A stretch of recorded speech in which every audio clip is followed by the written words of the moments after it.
and they're currently on trial. And when last was that? That would have been 24, 25. And subsequently, have you had any contact with General Sibiya? I have had contact with him because when this media release took place of General Mkhwanazi on 6th of July in last year, he made allegations about Shadrach Sibiya. So I phoned him and I said, listen, what's going on now? Yeah. Are you involved in all this? What's going on? Of course, he denied everything. And I said to him, well, I hope you've got your version of events to put forward. And he assured me that he would be putting his events forward. It's been alleged that I'm his friend. I want to just place it on record that I don't know where he lives. I've never been to his house. I've never been to a restaurant for a meal with him. I've never had any dealings. The only time we ever had a meal together was the braai at the house in Bedford View in December 2016. I've had no other interactions with him other than work-related. Okay. You have called for. Sorry, let me just deal with this aspect quickly in the remaining few minutes I have left. You say that on the 5th of July, this is at paragraph 93, in the early hours of the morning. Correct. Someone dropped a brown envelope off at my office, which I saw when I arrived at 4:30. Yep. I was truly shocked by the contents, which included the following documents, which I felt to send to Masemola to share with the NDPP, the head of IDAC, and the president, as the documents allege a national scandal being perpetrated by General Masemola.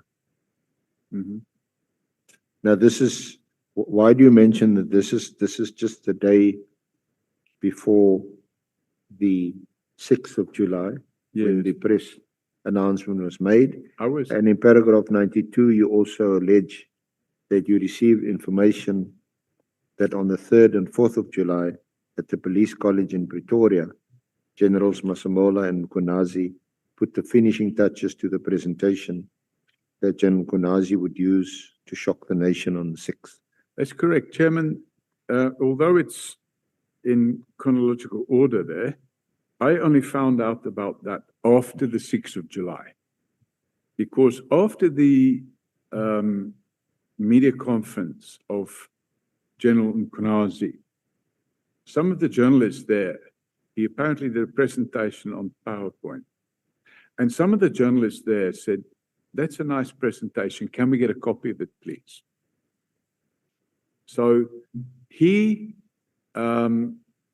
instructed his PR or spokesman or whatever you call it to supply it to the journalists. And when they supplied that presentation to the journalists, they did it on their computer by converting the PowerPoint presentation to PDF and then emailing it to the journalists.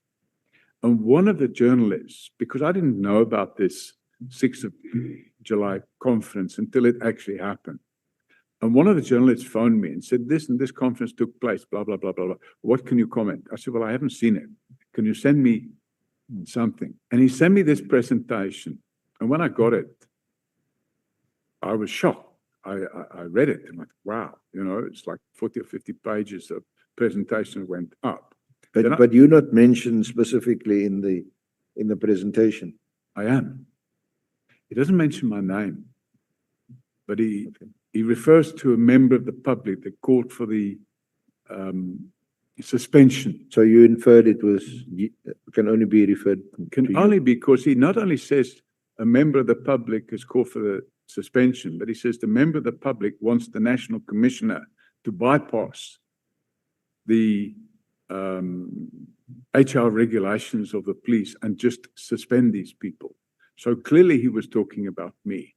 But more importantly, and this is an important point, Chairman, this PDF file, we have software which can analyze documents and we can extract the metadata from the documents.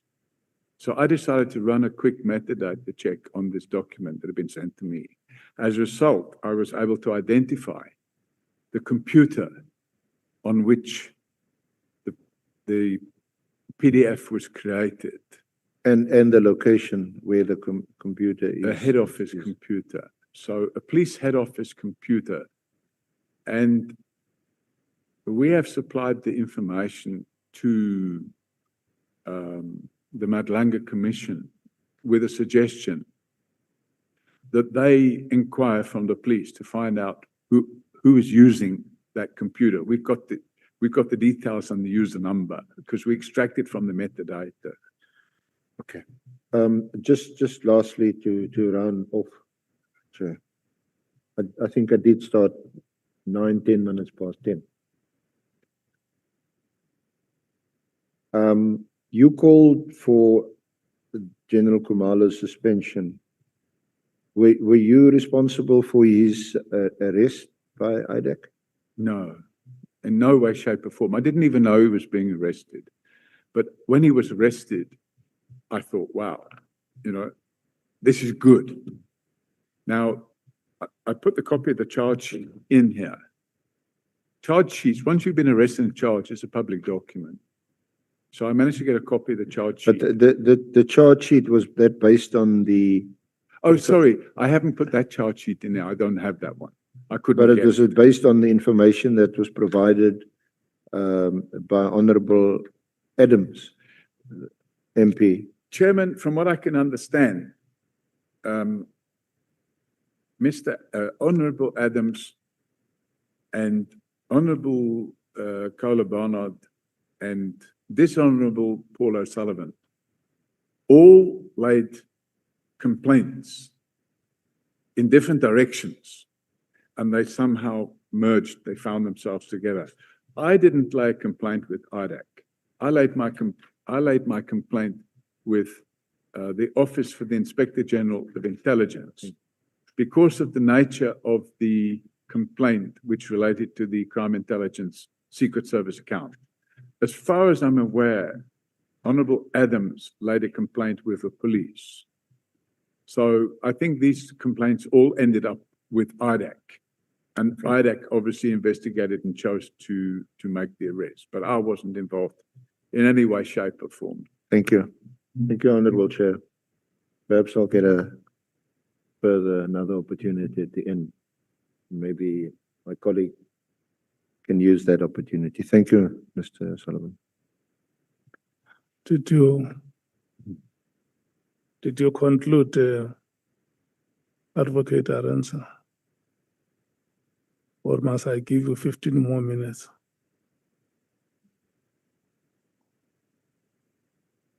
Chair, I've obviously preferred more time. A lot of time, to be fair, was also taken up yesterday.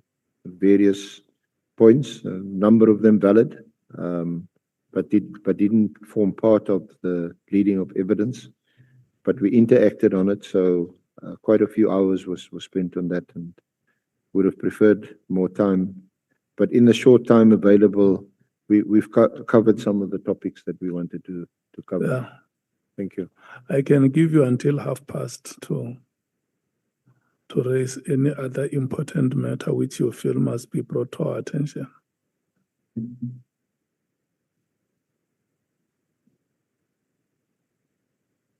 Chair, it's fine. We'll rest our case for the time being. Okay, no, it's fine. If you are satisfied that you have done justice, then it's okay. Honorable James, are you ready? Chair, Are you ready? Chair, we're not giving up our 15 minutes. We'll take it at the end. Yeah, We'll reserve our 15 minutes for the end. okay. Okay, thank you. Are you ready, Honorable James? I think so. Yes, Chair. Yeah. I'm allocating 15 minutes to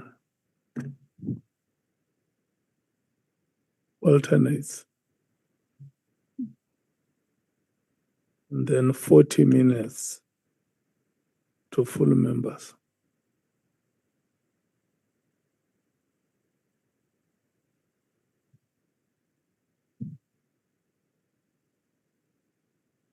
$15 to alternates and 40 minutes to full members. We don't have to discuss Honorable Sokanyile. We have gone past the debate of what an alternate is.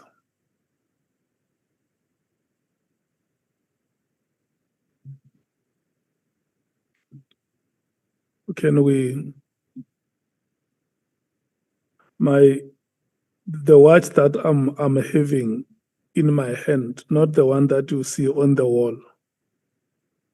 The one that I have now says is 14 minutes past 11. So it means exactly at 29 minutes past 11, your time would have ended, and the next speaker is Sokanyile. 29 minutes past 11, your microphone must be on. Don't look at the chair, look at your microphone. Yes. Your time starts now, Honorable James. Thank you, Chair. Goeiemôre, meneer O'Sullivan. As jy Goeiemôre. okay vandag, ek het gesien jy het bietjie gestretch nou. Is jou rug alright? Ja, ek is lekker. Okay. Baie dankie vir jou testimonie wat jy vir ons gebring het gister. Jy het mos Suid-Afrika toe gekom om Afrikaans te leer. Is dit reg? Kan u Engels praat asseblief? Maar het jy nie gesê jy het hiernatoe gekom vir die goeie weer en om bietjie Afrikaans te leer? My Afrikaans is nie goed nie. Jou Afrikaans. Okay. Ek gaan dit my ek het vrae gehad vir jou in Afrikaans, maar ek gaan dit maar nou daar los. Ons wil net getoets het of jy wel hier gekom het vir die Afrikaans, soos jy ons gesê het gister. So dis duidelik, jy kan nog steeds die Afrikaans praat. Wat sê jy? Okay, dankie. Chair, if you can hear the Africans, at least let's hear the witness responding. He is too far from the mic. May you please get closer, We're forgiven that part of not knowing African. may you please get closer to the microphone and respond in Afrikaans. Perhaps Right. we can speak Irish. So that's a minute of my time added. Mr. Paul O'Sullivan, you said yesterday that you came to South Africa because of the good weather and you wanted to learn Afrikaans. We've just proven that you haven't learned any Afrikaans. So, with all due respect, I could at one stage speak Afrikaans fluently. Uh-huh. But the year before last, there was an attempt to murder me. Yeah. And that attempt resulted in a brain injury. Okay. And I have photographs which I can show to demonstrate that, in fact, I was nearly killed. I had a Sorry to hear. broken neck Thank you so much. and a sir. fractured skull. Thank you very much. I want to move to a very important topic and you start with it and I want to fully agree. And in such cases, we need to track the money because where there's money, there's chaos. You mentioned that the slush fund, Secret Service fund, root of all evil, cause of our unhappiness and why we find ourselves here today. Am I correct? No, I didn't say it's why we find ourselves here today. You said it's the root of all evil. Yes, that's correct. That's correct. Let's stay there. I want to turn to Crime Intelligence Slush Fund, right? It is also known as the C Fund, and in your affidavit, you refer to it as the Secret Service account, right? On paragraph 2265, you state that theft and abuse of this fund have been prevalent for 20 years. Is that Yes, correct? That's Okay. correct. Are you therefore saying since 2006, the slush fund has operated as a vehicle for corruption and theft financed by South African taxpayers? Well, the slush fund is taxpayers' fund. Thank you. Also on page 23, paragraph 66, you identify the extreme secrecy that surrounds and governs the slush fund as one of the fund's primary weaknesses. That correct? You're saying the secrecy, What page number, sorry? page 23, paragraph 66. Correct. You yes. identify the extreme secrecy that surrounds and governs this fund as one of the fund's primary weaknesses. Correct? Which paragraph is that? 66. Yes, sorry, that's on the previous page, 22. Is it your testimony that this veil of secrecy has enabled and encouraged ongoing abuse of the slush fund for illegal activities? Without a doubt. Without a doubt, right? On page 25, you describe the slush fund as a manna from heaven for criminals. Please explain what is meant by this phrase. Manna from heaven. Yeah, It means a gift. a gift. Yes. Okay. You've also repeatedly stated that, you've done a lot of work, a lot of goodwill for South Africa, and you've never really benefited from any of it, That's correct. right? You have stated that you have not received any payments, not rewards or gratification for the so-called forensic work you undertook on you mentioned on page 64, paragraph 175 of your affidavit. Correct?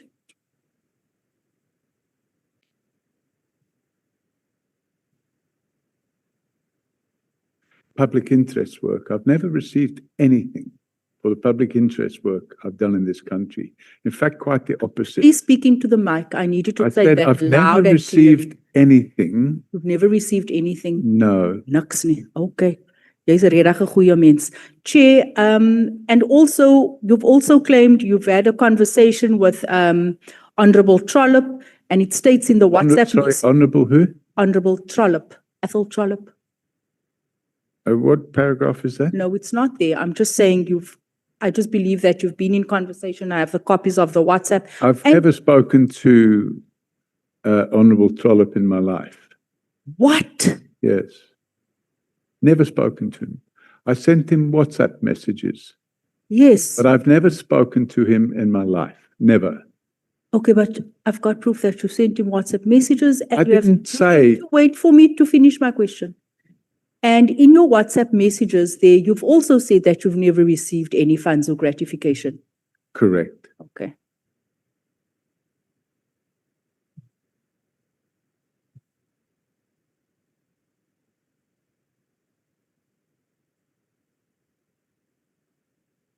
Mr. O'Sullivan, ek weet nie eens of ons jou moet verder question nie vandag. Chair, can I ask the honourable member to use English? Okay.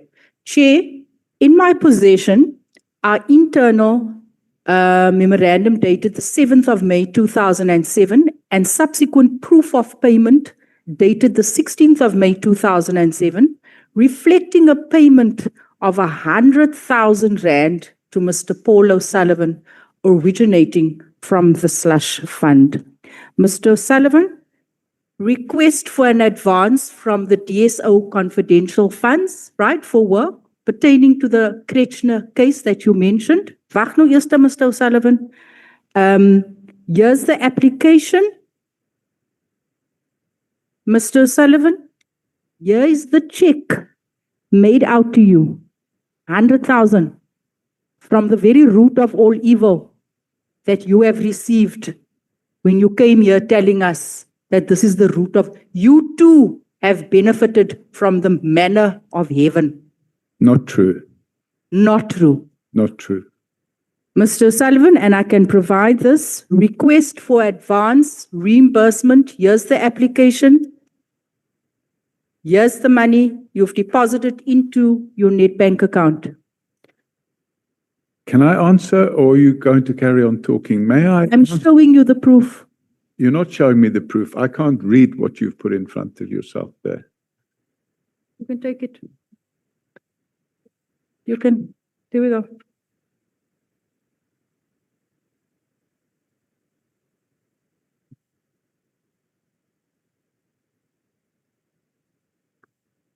Then you also make copies for honorable members too.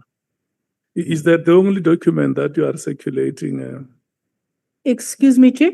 Is that the only document you are circulating? I can circulate this as well. the team can just come. I can do the application for the 100,000. I can send you the motivation. It's all here. Application for reward for Mr. Paul O'Sullivan. We'll just compile it nicely and then just give to the members.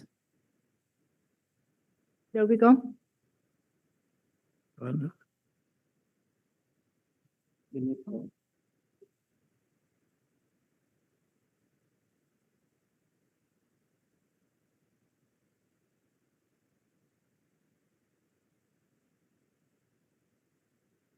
Chair, this is taking up my time. I think, and my time is almost up. Yeah, you should have arranged with Bonani before the meeting. Yeah, I should have arranged with him. But nevertheless, I want to conclude that you have repeatedly stated that you did not receive any money, Mr. Paul O'Sullivan.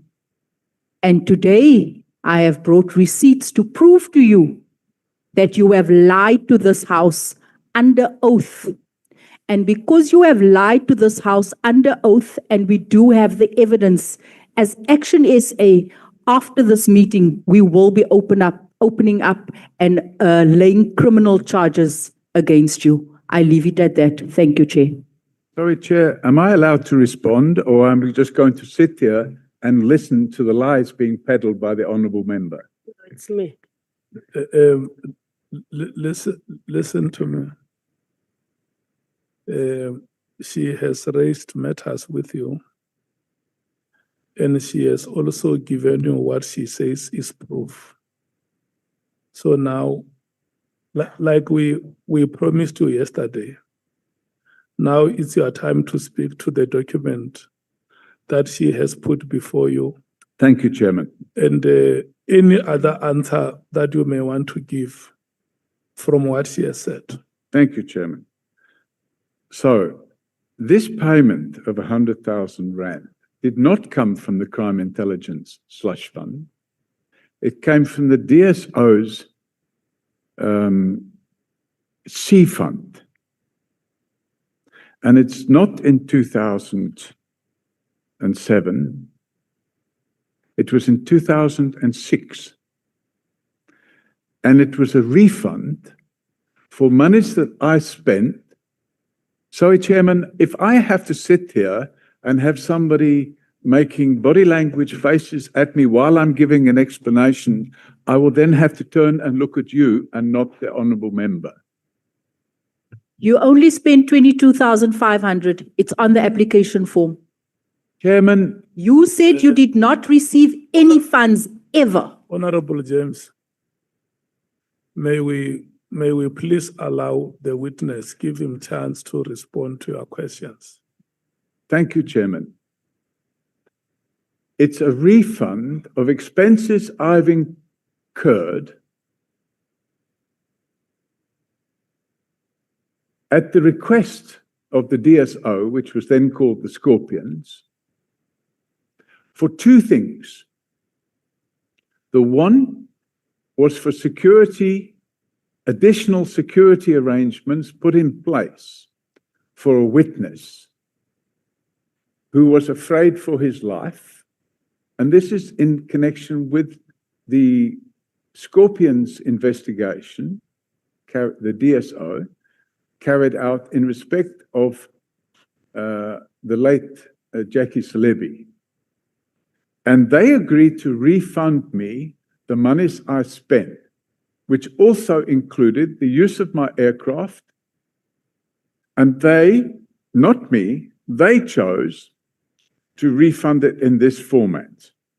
And in fact, the amount of money I spent was in excess of R500,000, of which they contributed 100,000 rand.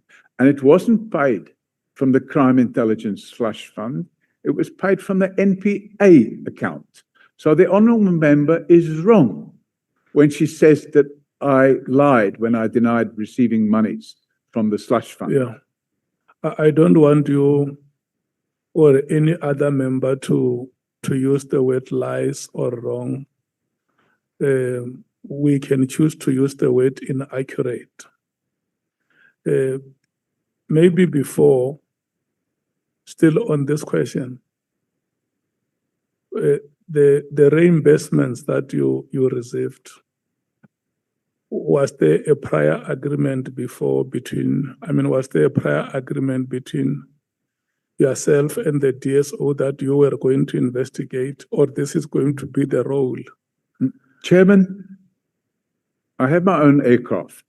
And If you asked me a if you question. can allow me to Okay, continue. sorry, I thought you finished. The thing is, I speak very slow so that you get every word that I want to say. Mm. Any prior agreement that we are now going to start investigations on the affairs of Mr. Slebi or the alleged corruption against Mr. Slebi. We are the DSO. This is the capacity we have. These are our limitations. We are now going to source external services from Mr. Paul O'Sullivan. This is how far he can go, and this is how much we will pay him after the work has been done. Was there that kind of an agreement? The agreement, it was an oral agreement, Chairman, and the agreement was that they would assist with the expenses I was incurring. And it wasn't just in respect of Jackie Slebi. I don't know what the project was about, but they had a drug project that they were busy with, where they were tracking people that were transporting drugs. And I took 2 members of the DSO in my plane. I supplied a radio to members of the DSO in cars on the ground, and we flew over and we watched and followed a car going from different places to different places. And I wasn't involved in that project. I just allowed them to use my plane. Who were those 2 members that were in your craft? The one was Advocate Nhlanhla. I don't remember the name of the other person because I didn't know him. But he came with Advocate Nhlanhla. Okay. And then you say that the agreement was oral. Oral agreement. They needed my urgent assistance. And in addition to that, Chairman, there was an attempt to murder one of the witnesses in the Jackie Slebi matter. And who was the person who approved these payments that were made to you? I am assuming it was Advocate Nhlanhla. I don't know who approved it. Honorable James, yeah, okay. Chair, Mr. Sullivan, in your testimony, you have said that you have never received any funds, no reimbursement, nothing. Dololo. Haven't said That's I've what never you received said in reimbursement. paragraph 175. It's there, Chairman, right? You said that you have never received. You were reimbursed for the aircraft 6,000 Rand. It's on the application. Your total reimbursement amounted to 22,000 Rand. The entire application I have circulated to the members. It clearly outlines the project name Coffee. Chairman, I don't have any. It outlines the work you've done. It clearly outlines the reason for your payment. It's all in the application and the motivation. Unfortunately, my time does not permit me to go through the application, and hence I have circulated it to all the members. It's all there. So the hogwash you are telling us contradicts what's in the application. The documents, the proof speaks for itself. Yeah. Is there anything you want? I want you to be calm, both of you, yourself and Honorable James. Well, unlike the honourable member, I will remain calm. First of all, Chairman, I'm not in the business of providing hogwash. I have stated there, and I'm going to read it, paragraph 175. For the avoidance of doubt, I have never been remunerated for any of my public interest work over the last 25 years. Quite the opposite, I've spent vast sums of my own funds in the interest of making South Africa a safer country for all its inhabitants. However, when I was requested to provide extra services not something I chose to do of my own account. I was requested to pay for the security enhancements of a witness. And unfortunately, Chairman, these documents from 20 years ago, I don't have in my possession. And it would be appropriate for them to be in my possession before these wild allegations are being made against me. It would absolutely be appropriate to put the documents in front of me and say, can you explain that? And that's not what's happened here, Chairman. Okay. Your time has expired, Honorable James. May we move to Honorable Sokanyil. Thank you so much. Thank you very much. Chairperson. Morning, Mr. Paul O'Sullivan. She's sitting here. I'm greeting you. Oh, thank you. Sorry, I didn't. I'm trying to. Honorable see whether- Sangoni, may you please make way here. Johnny. I'm greeting you, sir. Thank you. I'm looking at your statement, paragraph 102. You are talking about monies that were intended for CIG informants that were removed from the system, and you are accusing General Khumalo that they were removed during his time. Can you provide evidence that sources of information under Khumalo that have dried up, that you are referring to in paragraph 102?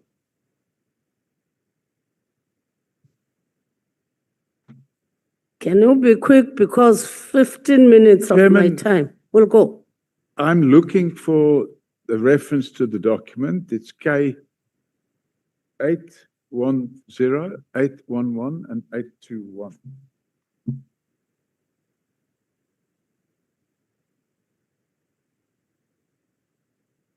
In your affidavit, Yeah, I'm not looking at the affidavit, Chairman. I'm looking at the evidence that's mentioned in the affidavit. It's 810. So what we have, Chairman, if you look at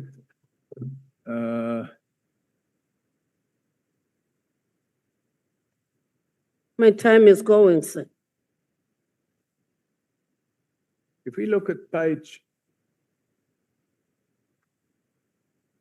you asked, Madam, if I could supply with evidence. So I want to refer to page 792. 792 is a transcript of a telephone call I had on the 22nd of September, 2025, from a confidential informant who was employed in crime intelligence. And his complaint, he reached out to me. I didn't know this person from a bar of soap. And he reached out to me. Is this informant from Mpumalanga, That's what it says. the one that you are talking about in 803, in Annexure K791? That's Is it the one? That's correct. Pages 792, 793 is all the transcript of the discussion I had with him. And then I asked him to send me documentation, which he subsequently sent. And that documentation is attached. And that documentation starts at page 811. Okay. And the documentation is a list of people that were employed No, it's fine. in crime intelligence. Okay. And then there's an application for, sorry, Chairman, I have a big problem here. I'm asked an open question and I'm trying to give. No, I'm saying that, can you stop it there? So that I ask another question. Chairman, I think what we need here is some guidance. I'm asked a question and I'm being stopped before I've completed answering my question. My time will go. I want another question. Chairman, I've been asked a question and I'm being stopped before I've answered the question. And I believe the reason I'm being stopped is because the honourable member doesn't want to hear my answer. So I'm being told, here's your question. No, stop. I don't want to hear it. I will give you another because there is a follow-up question to what you are going to say. Chairman, Because on what is written on your telephonical conversation with the informant, you are saying that the informants must go to General Spear. You don't want him talking to General Mkhwanazi, General Masemula, General Khumalo, because after appearance of General Masemula, they are all going to jail, the three. You are planning about that. He must give you that information so that after Masemula on that day, coming out of the Nhlanhla Commission, you are taking them all to jail. He must talk to Spear. Why do you have an informant to talk to someone else, not to talk to the people at the helm of SAPS? For instance, in the crime intelligence is General Khumalo, and then General Masemula is the National Commissioner. Can I check with you? Why do you refer your informant to General Spear in your conversation, telephonical conversation? Chairman, Yeah, you can respond to the questions that have been I posed. haven't finished responding to the first question, Chairman. Yeah, And the reality of the situation is, Combine all of them. yeah, I'll combine all of them. Thank you. Quick, I think summarized form. Mr. Paul Robert O'Sullivan, each and every member is allocated time. 15 minutes. They may not have the time like you had with the evidence leader yesterday to make a presentation. So when you respond to their questions, just be mindful of the time that the member is allocated to, so that the member does not ask one question and their time expires. So I'm going to be as quick as I can. If you look at page 810, it's an explanatory note about all of the documentation. And it says the transcription, this is the 20-minute call with the informer who is employed at Crime Intelligence in Mpumalanga.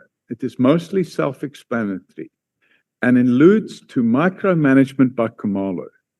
The complainant in this case is a member of Crime Intelligence, and he's complaining about General Khumalo. And the honourable member is asking why I didn't instruct him to go and complain to General Khumalo. To Spear. Pardon? You are saying that he must go to General Spear. Why?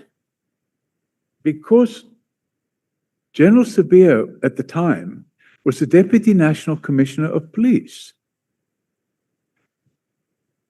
Should I have told him to go and speak to General Khumalo, he would have probably been suspended by now because he was complaining about General Khumalo. Just leave it. Let's leave that because you are saying that the General Masemula, the Chairman. National Commissioner, General Khumalo, I have a problem. I'm General not finished Mkhwanazi, answering and I'm being all of them, they're going to jail. General.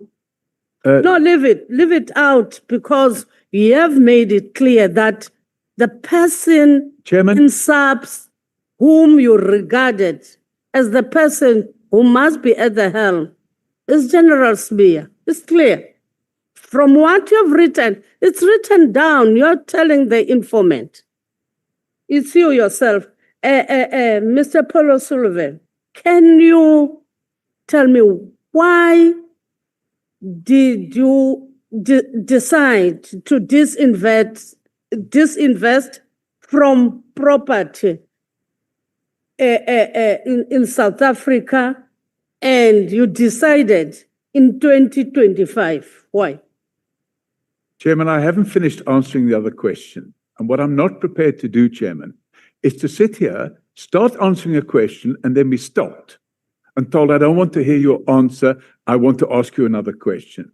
And if we're not... Can I say that to Sorry, you? Chairman, I'm talking and I keep being interrupted. Can we do this? She asked you a question about the conversation that you had with your informant.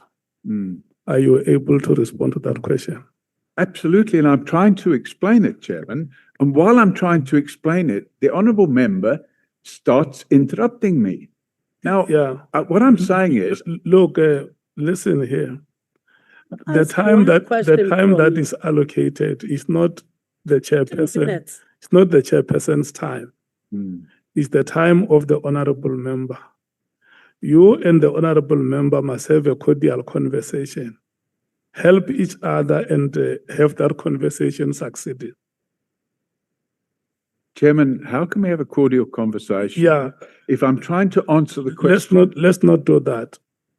May you please respond to the question on your informant. That's what she wants to hear. And I was trying to explain that, Chairman. Let's go. He didn't want to hear. Let's go ahead and explain. So can I explain without being interrupted? Yes, I give you the time to explain. Thank you. I explain on the explanatory note, which is page 810, exactly what happened and why I decided to make record it and make a transcript. Get to the microphone. So it's a request for assistance. It's not a request for assistance I have solicited. It's a request for assistance that a person has unilaterally decided to reach out to me. Before that person contacted me, I didn't know him at all. I knew nothing about them. He explains that he was busy with an investigation involving theft of 74 million rand from a community property association. And they chose to bypass Khumalo. He chose to bypass Khumalo and go and speak to General Sibiya. It wasn't me that told him. I didn't even know he'd been to speak to General Sibiya. So if there's an allegation that I told him, go speak, he'd already spoken to General Sibiya. And if you read the transcript, it makes it clear that he's telling me he decided to bypass General Khumalo. So we're having a complete misunderstanding of what's being said in the transcript. No, it's okay. And then, No, sorry, I got your Chairman, answer. I'm being interrupted again. I got your answer. No, I don't haven't have finished my answer, time. Chairman. I haven't finished, Chairman. Because you are saying Sibiya can be trusted. Why are you shouting at It's me? you who's saying that, Why are you not the shouting? informant. No. Please stop it. I've got the answer now. I got your answer, please. I got your answer. Then I'm going now. I don't think I can work like this, Chairman. If I'm going to have to work like this, I'm going to have to say, I'm sorry. This is You'll have to go. Why? No. Honorable Sokanyile. Oh, I can't go. Wait. Let me tell you something. Let me tell you something that we need to do here. All of us. Number one, I'm going to request that we compose ourselves. And number two, I'm going to ask the witness to be mindful of the time that is allocated to members. and respond to the questions without taking their time.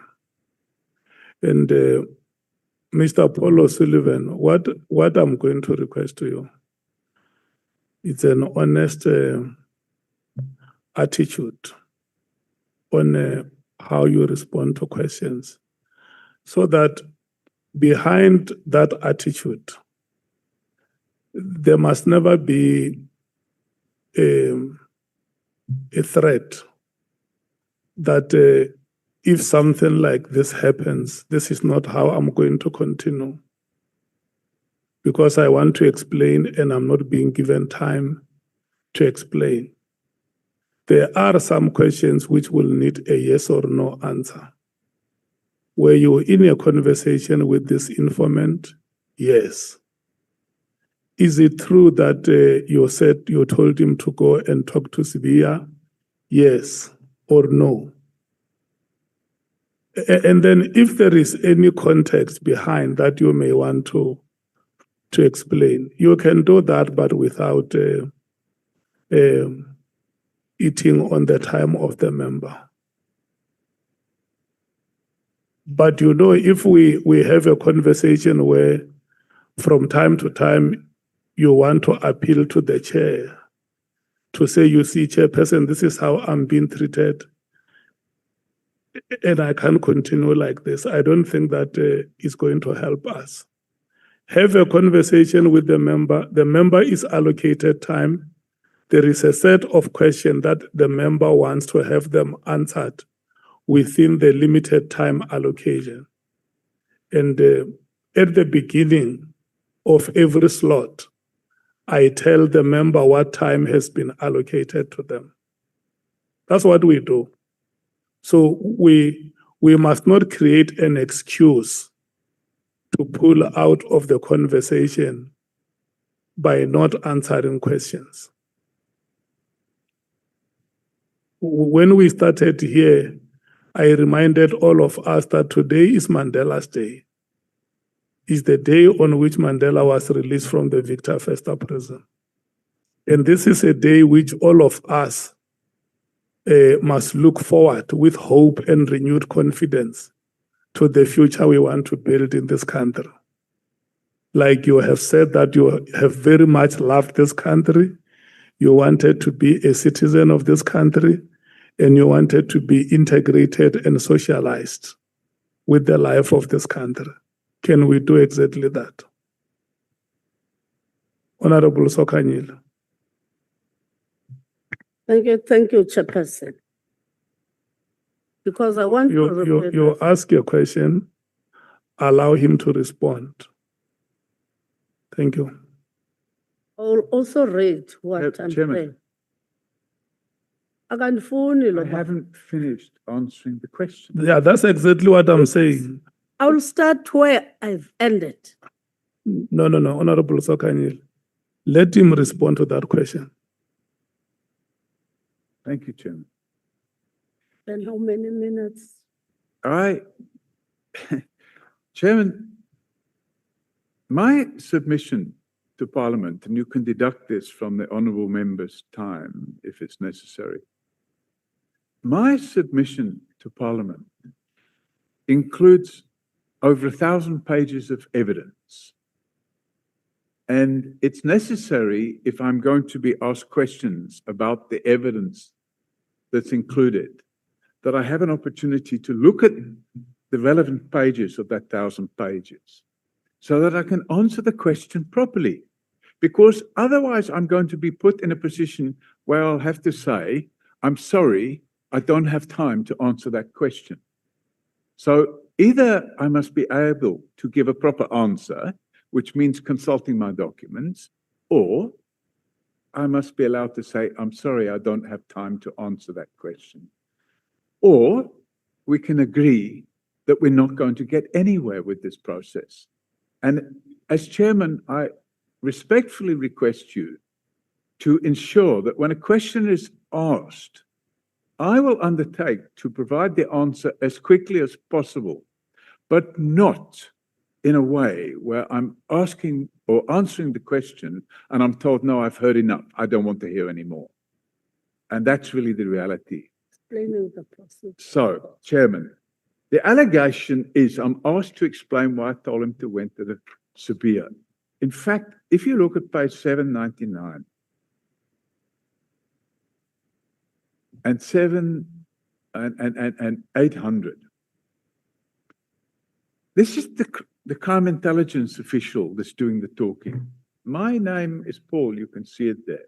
So he's talking CI. We're talking about millions. Now I think it's billions already. I personally went to the Hawks office in Pretoria, the forensic department, and I had a meeting with some of the generals there presenting this case, and they were happy. Oh, this is a good case. We're going to make a difference, blah, blah, blah. Because I already knew. This is now the informant telling me, not me saying it. Because I knew already Khumalo was corrupt. So I didn't want to go via him, but I went to the forensic department. And I said, And then when we're back, I did all the applications I was supposed to put in, and I sent them there. And the applications went to, who's this guy now? This guy, this Sabir. Is it Sabir, that one is in charge of forensic and stuff? And I said, Sabir is the, what do you call it? DivCom detectives. Yeah, the one that is fighting with Khumalo and Masamula. And then he says, who is Mkhwanazi fighting with a lot? He's saying it, not me. Is it Sabir? I said, yeah. Sabir, Mkhwanazi, and Khumalo and Masamula, they're all fighting with Sabir. Then he says, yes, Sabir. Now someone told me that Sabir and Khumalo, they are fighting. So then he says, so I went to the forensic department because Sabir is in charge of the forensic department. So it's not me telling him, don't go to Khumalo, go to Sabir. He took the decision to go to Sabir. Yeah, thank you. And if I can be allowed to answer in this way, Yeah. we're going to move along much quicker. Yeah, you have, the answer is provided now. Let's allow the member. The two of you must look at each other in the eyes and have the conversation. No, I'm looking at him. You know, I'm just asking a question because it's written. You are reading other lines, leaving out a line that you are saying Sibia can be trusted because he is against Masam. I'm not there. I got your answer and I got your attitude that you don't want General Masemula, General Khumalo, and General Mkhwanazi. You are saying Sibia can be trusted. You are saying that to the informant. Where am I? Also, no. I'm going to another question now. My 15 minutes are going. I'll give you all those lines that are it's from your mouth. Let me go to another question. Why did you suddenly disinvest in property development here in South Africa, especially in 2025? Actually, it was in 2020. Just in a summarized form. Actually, it was in 2024 I started the process. And the reason, Chairman, was because of two factors. The first factor is the July riots that took place in KZN and the damage to the economy of 100 billion rand. And the second factor is the inability of Eskom, due to corruption, to constantly supply electricity. And those two factors caused a marked decrease in the value of property in South Africa. So in 2025, I sold assets and I moved the money offshore for the simple reason that keeping the money onshore was costing more in the long run. And on the properties that I disposed of, I probably lost somewhere in the region of about 10 million rand.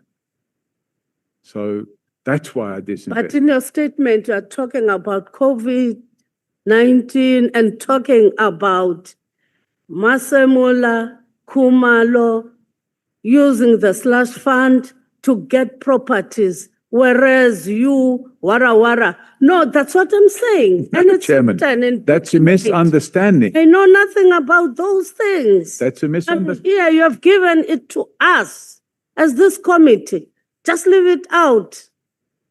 You didn't know that you are going to read that. Surely.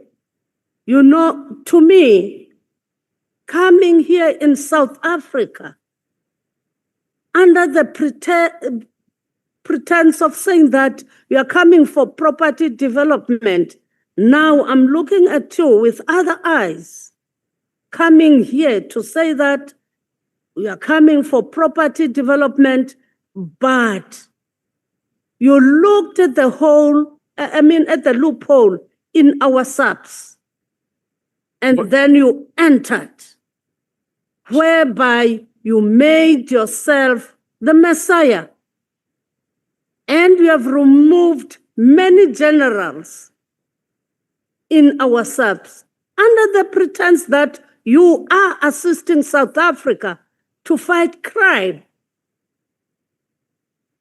through your companies.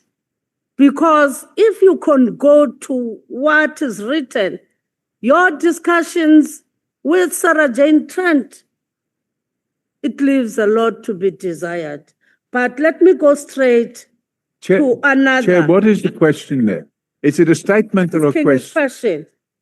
During the appearance of Mr. Kabinde, She has not asked a question. no, it's not a She question. was just making a I'm statement. just Allow her to finish and then you'll come and speak. just ventilating. I can see that. Yeah. You know, Mr. Kabinde, when he was here in the committee, he read out a text being threatened by you. Why did you do that? I You didn't. didn't want Mr. Kabinde to talk to us. Why? What were you afraid of?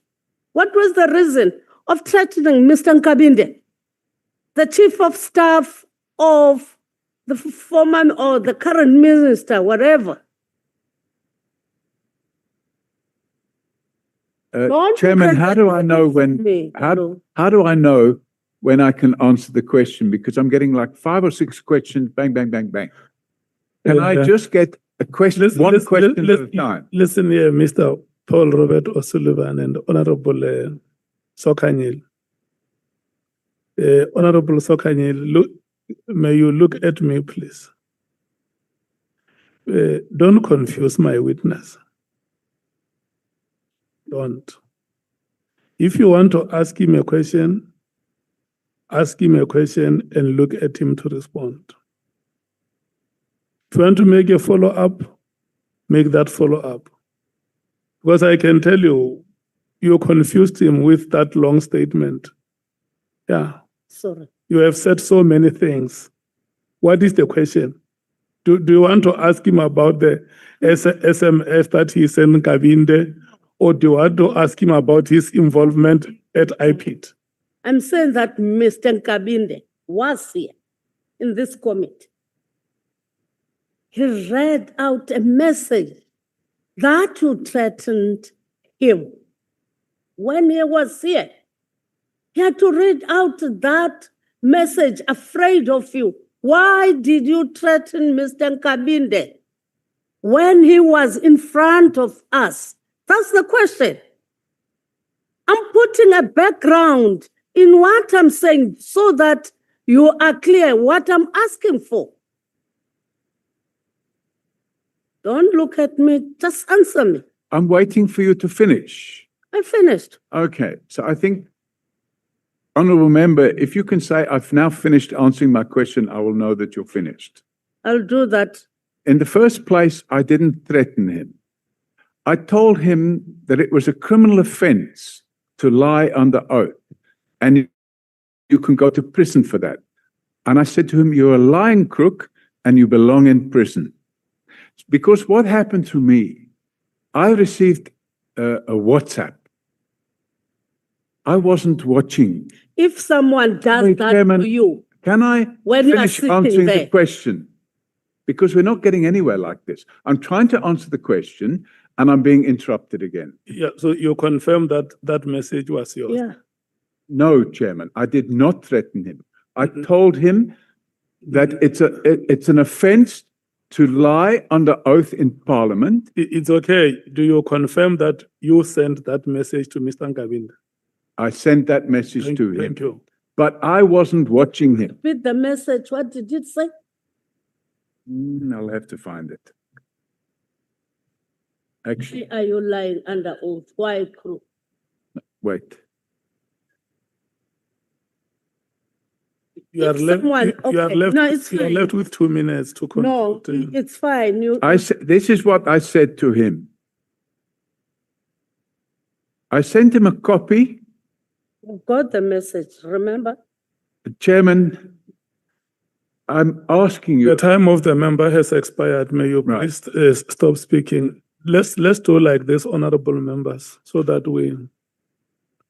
I want to avoid this thing of the chair having to come in all the time between the speaker and the witness.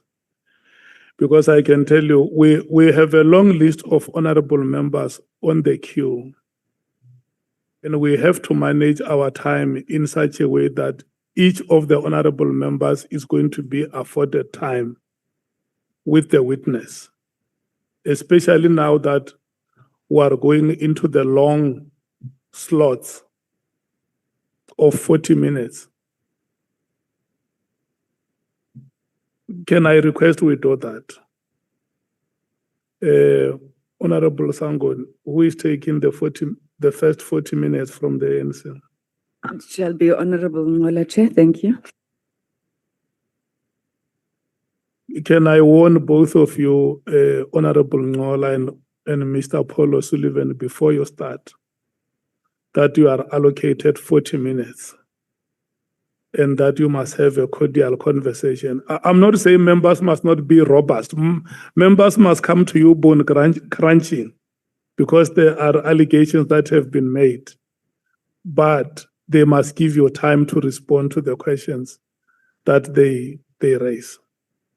Robust and bone crunching. Can we proceed? Thank you, Chair. Let's quickly pick up from where Honorable Nhlanhla left. Let's go straight to the message. You are reading the message. Read the message.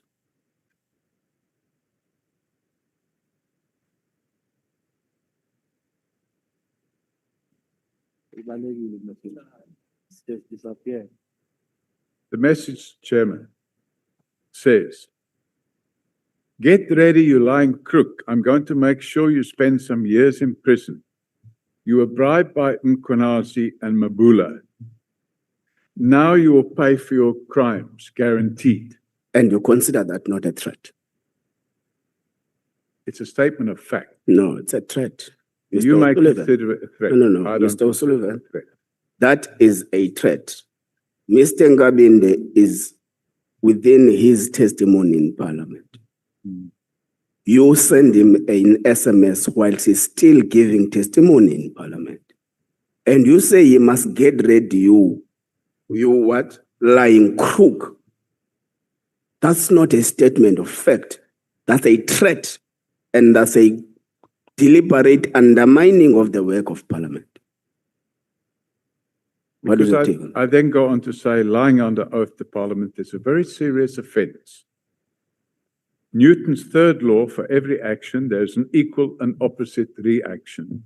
Chairman, if certain members determine it to be a threat, that may be their opinion. I had several years of experience of the criminal conduct of Cedric Nkabindi and his conduct. So the lying under oath part is a second SMS you sent. Correct. What time was it sent? So, Chairman, what happened was I received a message from somebody else. No, Mr. O'Sullivan, please. It was 1840. What time was the second message sent? The first message was 1843. The second message was 2015. That's exactly when we would have finished the business of the day. Right. So would I be correct when I say you saw that you messed up and you were trying to clean your mess? No, Chairman, somebody sent me a screenshot of what Cedric and Kabindi were saying at Parliament. And that prompted me to send that message. You said, get ready, you lying crook. Correct. You are going to jail, it's your time to pay for your crimes. Isn't that a threat to a witness of Parliament? I don't believe it's It is a threat, and it is undermining the people's Parliament, I don't believe and it's it should not be done. Let's pass this side, this part. You firmly communicated to Parliament your intention of not willing to come and participate in these proceedings before the 20th of February, citing a lot of reasons. before and- the 20th of February. Yes. So, citing a lot of reasons, and amongst those reasons, you write a letter to us saying, if we are to take a decision to subpoena you, let's go forward. You are ready to take us to court. What convinced you now to come all of a sudden? Chairman, I raised my concerns with attending this committee on the 27th of November and again on the 2nd of December, where I set out several factors. The one factor is that I was overseas. The other factor is, Mr. Sullivan, sorry, Chairman. here I we go don't again. want to haven't interrupt. finished I answering, don't want to interrupt. But you are interrupting. No, Chairman. I have said in my question with a lot of reasons. You asked me. The question is, what then convinced you to change the decision not to come and come to Parliament? Now you are taking us back on the reasons you sent us. We know the reasons you raised with us. Now you are taking us back now on why and this and that and that. The question is, what then convinced you otherwise to change your decision of not coming and suddenly come? That's what we want to know. We know the reasons you raised. Don't repeat them. And I was trying to explain what convinced me. So the issues were, first of all, I wasn't in the country. Secondly, I wasn't planning to be back in the country until the end of February. And then the concerns I raised, I wanted to receive a summons. And the reason I wanted to receive a summons was because I had a legal team standing by to go to the High Court and get an order that would allow me to testify virtually. But I didn't receive a summons. Instead, I received a letter, I think it was last week, from the chairman stating that they would assist me with the arrangements for my personal security.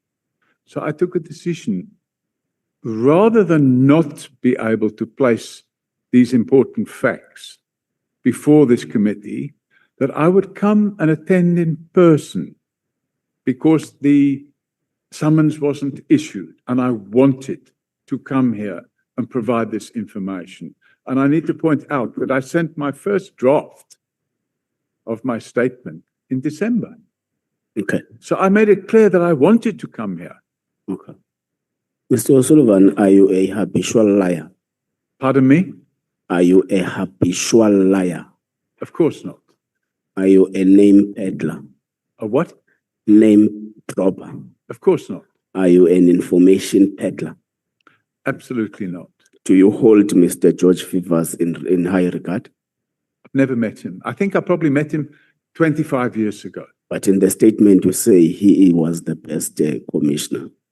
So after him, there was no proper commissioner appointed.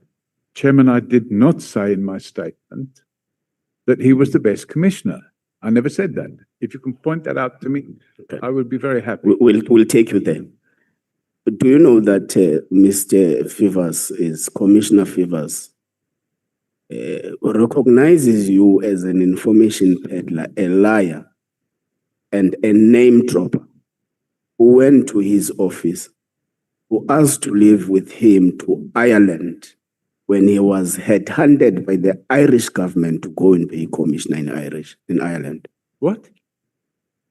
I didn't understand that. What did you say? I'm saying, do you know that Commissioner George Favours regards you as a liar, an information peddler, a name dropper? And he says you went to his office when he was headhunted by the Irish government to go and preside over police in Ireland. This is the very first I'm hearing of it. I never went to his office. I didn't even know he was headhunted to go to Ireland. So I think somebody's fabricating these stories and passing it on to you. And I'm guessing it's probably people in crime intelligence. No, your guess is wrong. Who is it? Commissioner George Favours said it himself in a public platform called African Renaissance Podcast. I've never seen that. So he's not crime intelligence. So he is lying. I suggest that possibly you have been misinformed.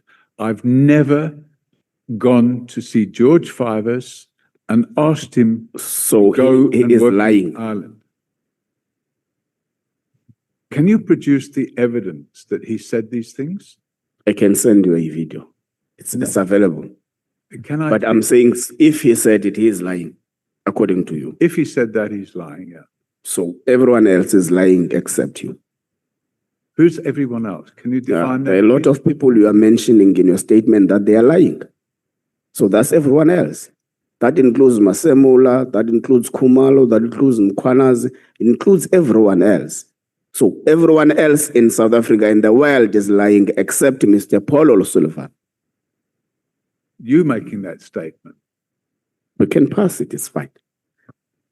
So there is an accusation against you that you captured IPID through Mr. Robert McBride in an attempt to do your own things within the security, the justice, the criminal justice system, of course, focusing on SAPS. Now, you confirm here that you would have assisted Mr. Robert McBride to get his job back. You went to an extent of popping out unprovoked 200,000 rands to pay for his legal fees. Mr. McBride came here under oath and said he has actually used some of your information, if not most of your information, in conducting investigations at IPID. Do you think that any rank and file citizen of South Africa can believe that you have not captured IPID at this rate?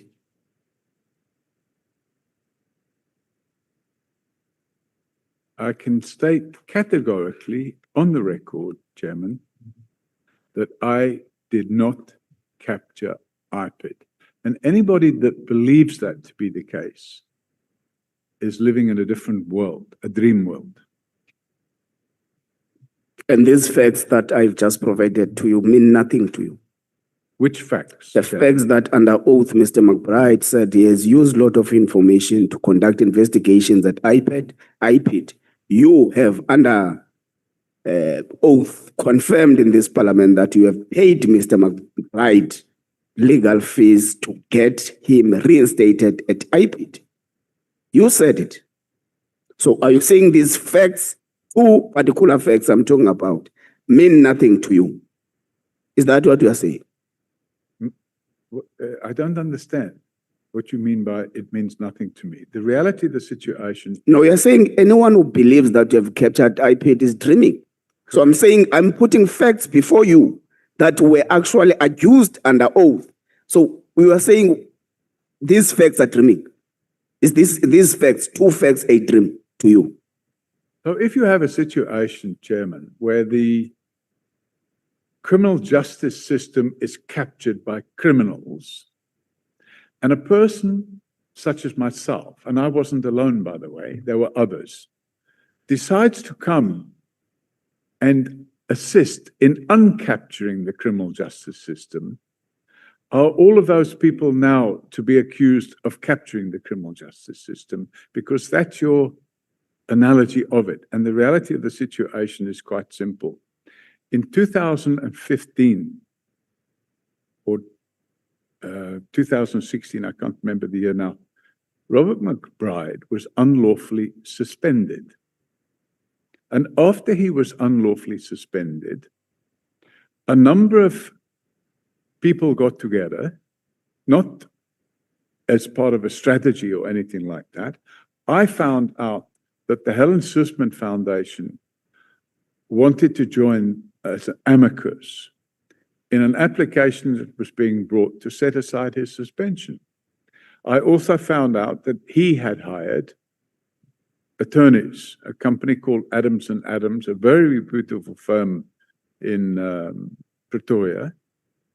And I contacted the partner of that firm and I asked him, would it be acceptable to make a contribution towards the legal fees? I didn't ask for anything in return. What I wanted to see was McBride back in his job. I wanted to see Nhlanhla out of his job, and I wanted What to do you see. stand to benefit when he's back at his job? Pardon? What do you stand to benefit when he's back at his job? What do I stand? What? Benefit when he I is don't back stand at to his job. benefit anything. It's what the country stands to benefit. Because what had happened, I had opened a criminal docket against the then acting commissioner of police. And instead of carrying out an investigation, I shelved it. And they shared a copy of it with General Pashlani. And General Pashlani then arranged for other police officials to come and unlawfully arrest me, drag me off a plane, assault me, torture me, and then start a process to arrest me and charge me on no fewer than, and I had to go to court on 6 different trials. And I spent 88 days in trial and 140 And days out of preparing. that 6 different trials, how many were withdrawn? 3 were withdrawn. I was acquitted on 3. Okay, let's proceed on this fact, on this aspect. Is it correct that the British military intelligence works closely with the MI5 for domestic operation and with MI6 for foreign operations? Now I think they do. Okay. But 40 years ago, I don't think they did. So you are not aware that at the time you were there, the MI5 and MI6 was working with the British military intelligence? 40 years ago, they weren't. Okay. So you are a property developer in UK in 1985. You suddenly become a tourist in South Africa and the Africa at large. You identify an interest of property development. As a former military agent of Britain, you enter the public service through being a reservist. When you have actually acquired citizenship within a very short space of time. In 1995, you were given your citizenship. In 1997, you were training people as a reservist. Now, you enter through some unexplained properly ways of being at the airport and stuff. You get into the country. You open a forensic company, forensic investigation company. You also open an NGO, Justice which is one of the features actually foreign intelligence infiltrates foreign countries. So with this explanation of your history and your trajectory in South Africa, would you blame anyone who accuses you of being a foreign spy? That is the narrative of the corrupt. But do you blame them given these facts I'm putting before you? Yes, I do. That's the narrative of the corrupt generals in crime intelligence and the police service. And it's not a new narrative. It was first started by the late Jackie Celebi. It was peddled again by General Pashlani, and it's been peddled recently again by General Pashlani and by his comrade Cedric Nkabindi, and it was peddled again in this house by General Mkhwanazi. So there's this strategy to discredit the good work I've done in this country over the last 36 years. Okay. Who funded your property development business in South Africa? I did. You did? Yeah. But your company was still new, was established in 1985 in the UK.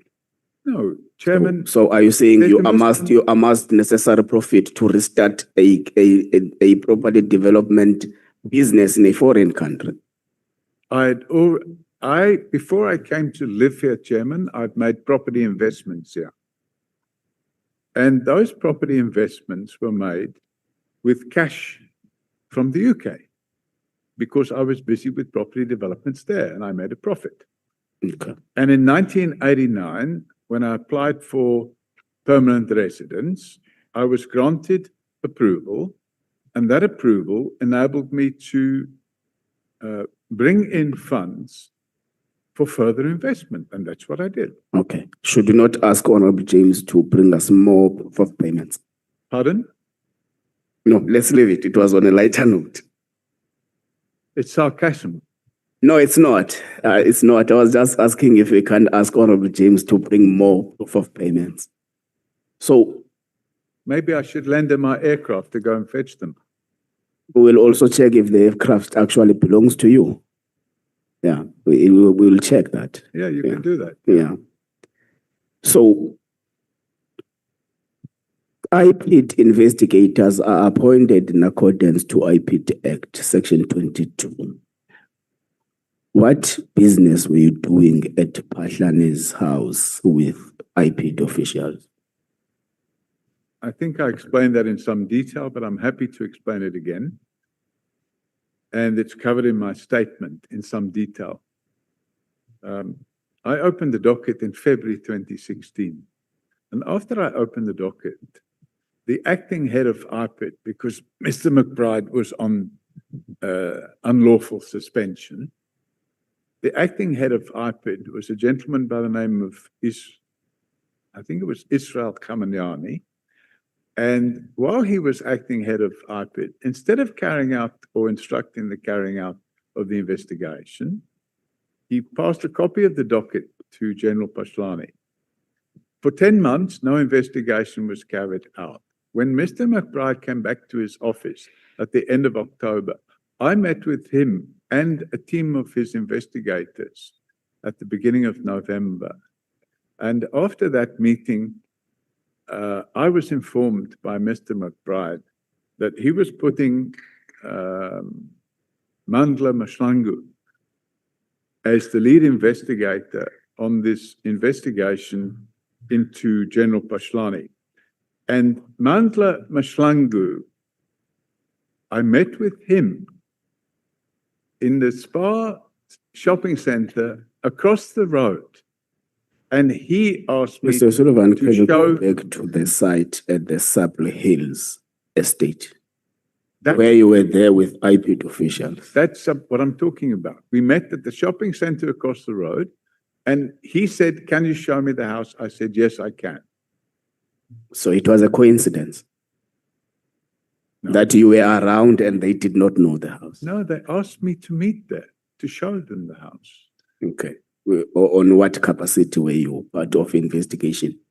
I wasn't part of the investigation. No, you were. If they are going to check something that is alleged to be from the proceeds of crime, and they want to go and do site viewing as part of collecting evidence, and they call you to go with you, you were an investigator, obviously. No, in fact, You were a complainant and then a bogus investigator as well. no. So unfortunately, you've got the wrong end of the stick. Okay. What happened was I was asked to point out, and it happens all the time, where an investigator will invite somebody to come and point out Okay. where evidence can be found. Did you ask how many cars General Pashlani is using from the security at the estate? I can't remember. It's like 10 years ago. Did you ask how many bodyguards does he have at from the security? Definitely not. Did you ask about the ammunitions? I mean, the guns they are carrying? Definitely not. You remember that? I would absolutely remember You that. don't remember about the cars, you remember about the bodyguards and the guns. So I think we were interested in a particular car. And I think one of the questions asked was, does he have a BMW i8? As per whom? Because he was seen driving a BMW i8. And we were able to get the registration number and find that actually that car So belonged, when you say we, you mean yourself and the IPID officials? in fact, I.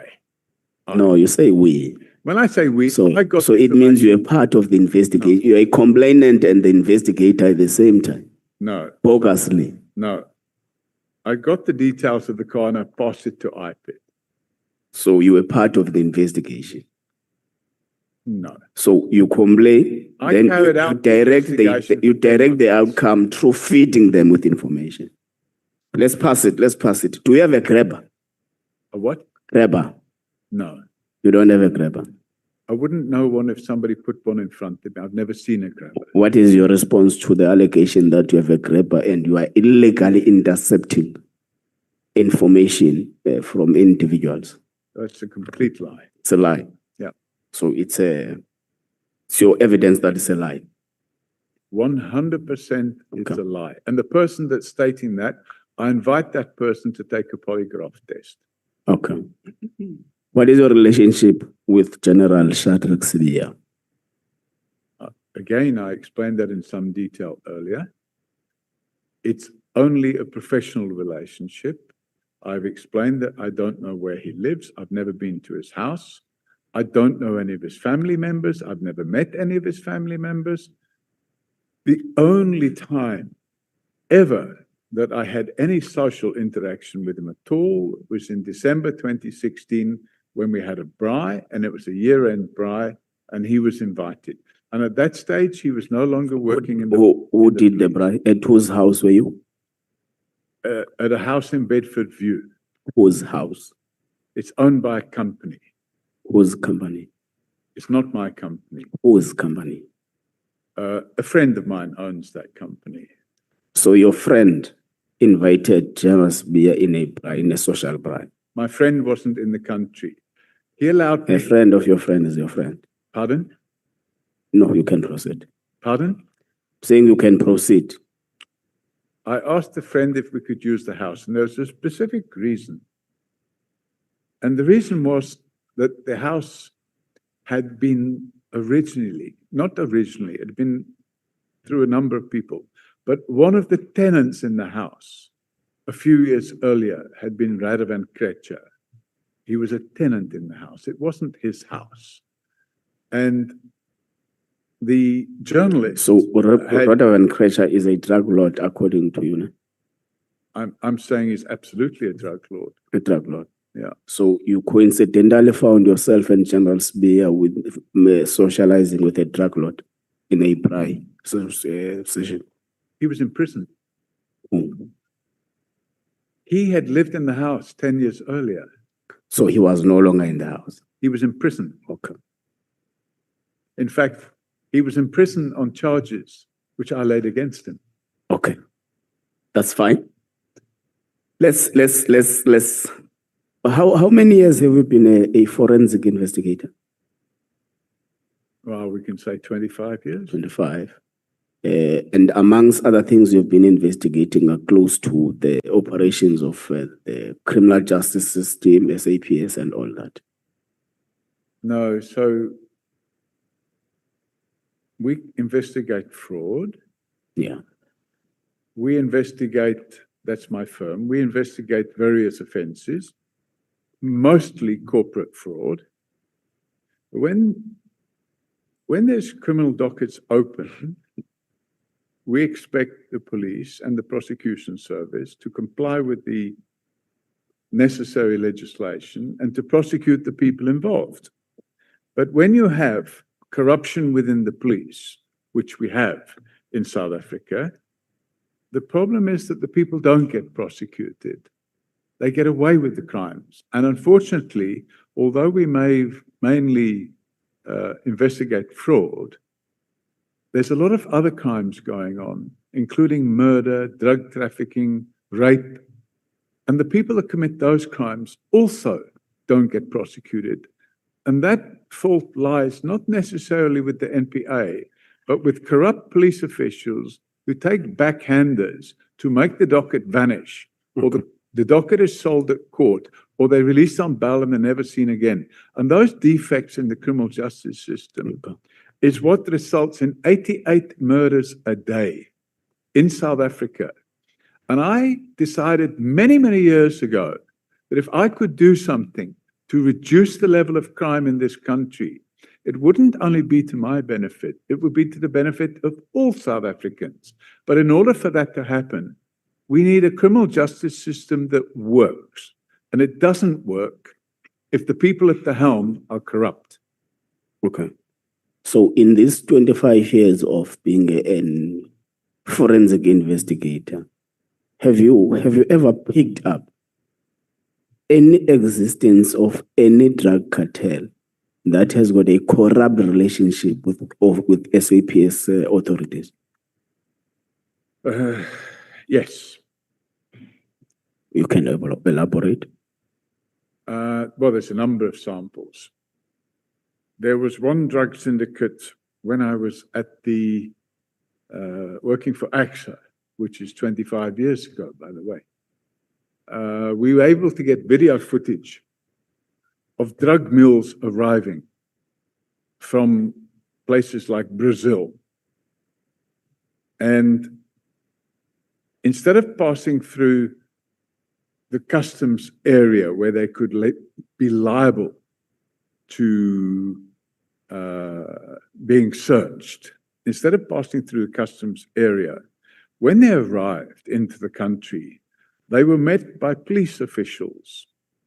And the police officials were wearing reflective jackets with their details on, and you could see they were police officials. And these police officials would escort the drug mules, pretending that they've arrested them. But in fact, what they did was they escorted them through customs, and then they took them to a vehicle that was waiting outside, and they were allowed into the country. So those are clearly drug traffickers who are working with corrupt police officials. We found in the case of Radovan Krejcir that he was working with a guy called Michael Arsiotis, who's a Greek Cypriot, and they were peddling drugs that were coming in to South Africa and then being shipped to parts of Europe. So this area, the drugs were being shipped up there. And then Radovan Krejcir entered into a corrupt relationship with a general in the police, in fact, crime intelligence. His name was General Joey Mabasa. I discovered that General Joey Mabasa's wife was in business. A company had been formed between General Joey Mabasa's wife and Radovan Krejcir's wife. So that was how General Mabasa was getting funded. Then we had the situation of the Paparas family, Stefanos Paparas and Dimitri Paparas. And their corrupt relationship, was with Glenn Agliotti and Jackie Celebi. Okay, I think those scenarios are enough. You have actually met them. What I was expecting.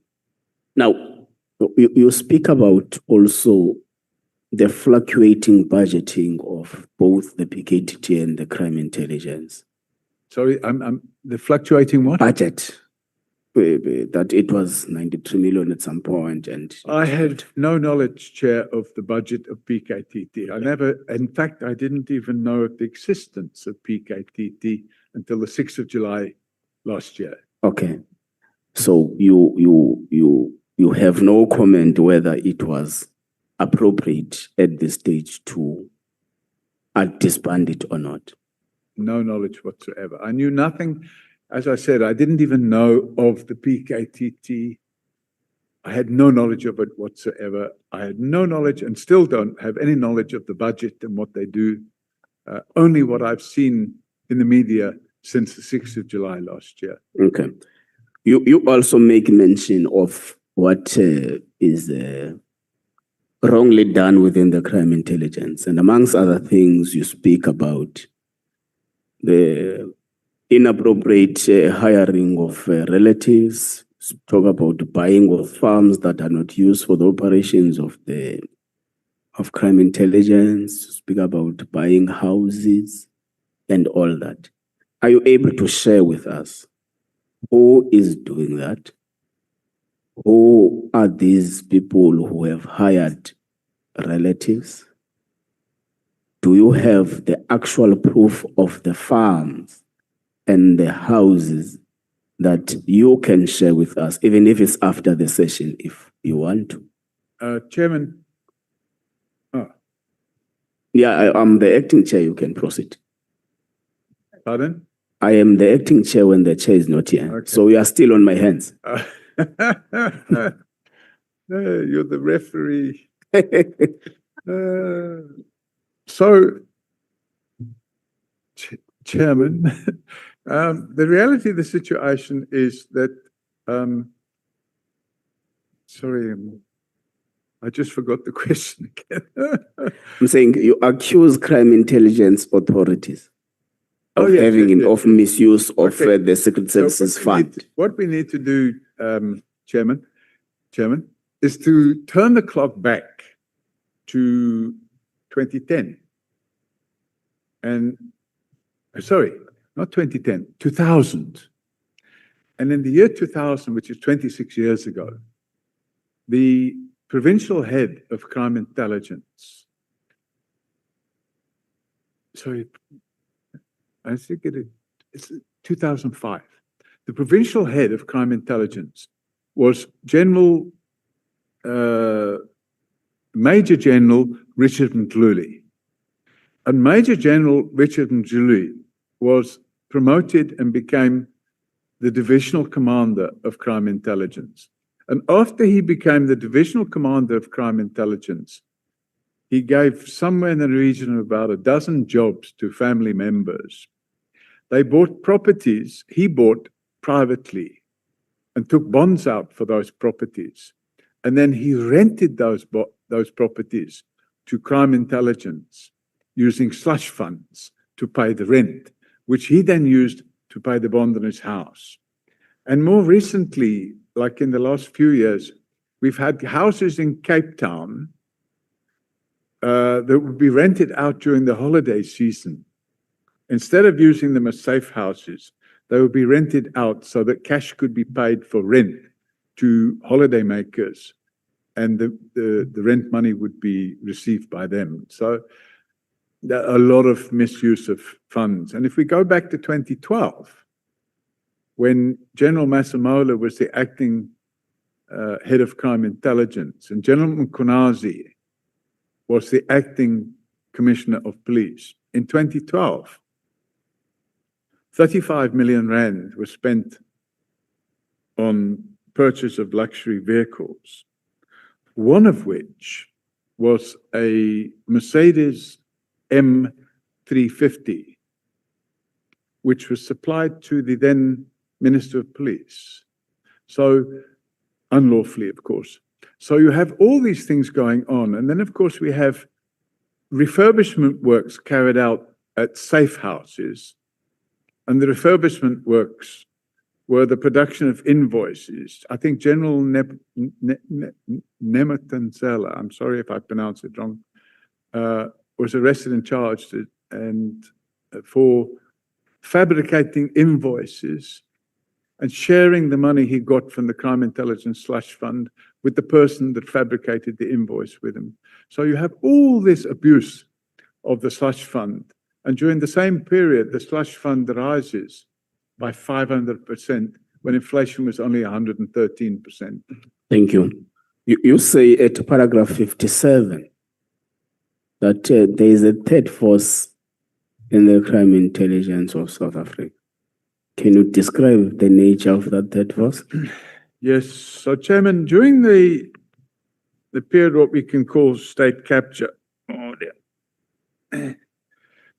during the period what we can call state capture, this third force became quite active. We had an intelligence minister by the name of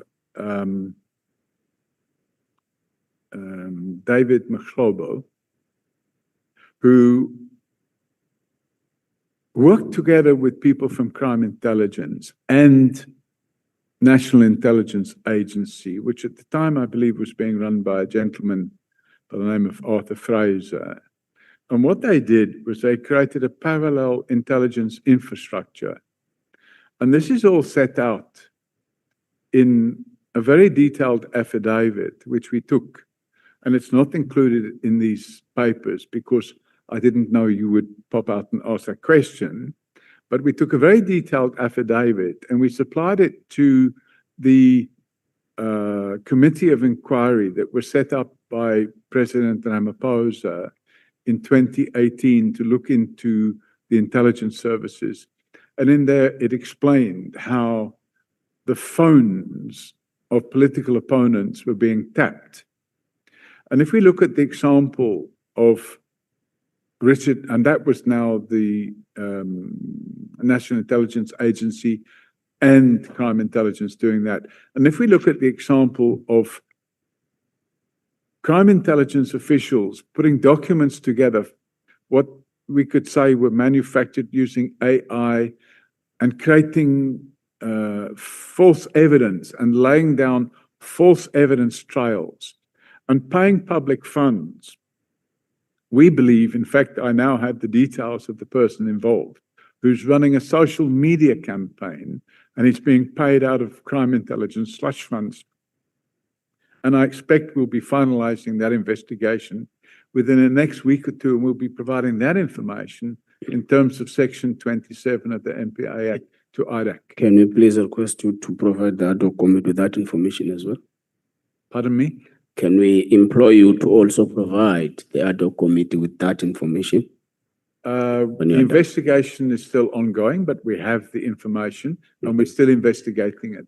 Okay, you say in your paragraph 113 that General Nhlanhla Mkhwanazi bought a company from a convicted fraudster. That's correct. Can you identify to us who is this convicted fraudster? Yes, if you just bear with me a second.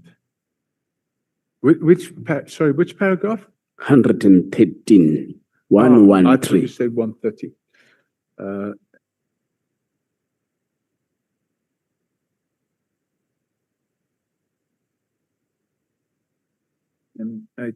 If you look at page M, okay, it's 833. So It is now 12:45. May you please stop speaking and pass the microphone to the next speaker? should I answer the question, Chairman? No, the time of the member is done. We are now on the next speaker. That is Honorable Nombala. Thank you very much. Good afternoon, Mr. O'Sullivan. Good afternoon. Let's start here on paragraph 37. You say open quote. Your time expires at 1:25. Noted, Chair. Open quote. Mr. Sorry, which Mbeki, paragraph? Sorry. paragraph 37 of your statement.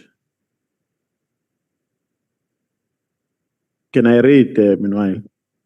You are saying Mbeki tried to save Celebi and Thabo Mbeki. Okay, Thabo Mbeki tried to influence Celebi to arrest Zuma. I'm just quoting only that part. Mhm. Should I understand this to be suggestive of a proposition that President Mbeki used state institutions to settle political scores? That would And certainly. I'm afraid Sorry, that I thought you finished. I think let me say this before we go further. I'm going to cut you because I've got a couple of questions that I've prepared for you. So I would not be meaning, One at a time. I would not be meaning, yes, I'll ask one at a time. I will be not be meaning to be funny when I cut you. It will be out of my genuine panic for time. So can you respond to the first question I've asked? Sorry, you've now broken my chain of Should thought. I rephrase? Yes, please. On paragraph 37, you are saying Thabo Mbeki tried to influence Celebi to arrest Zuma. Now the question is, should I understand this to be suggestive of a proposition that President Mbeki tried to use state institutions to settle political scores? It would certainly appear to be the case. So that is your evidence. So it's, That is your evidence. Chairman, I explained it yesterday. This is based on the information which was available on the so-called spy tapes, which is the conversations that took place between Andre Pienaar and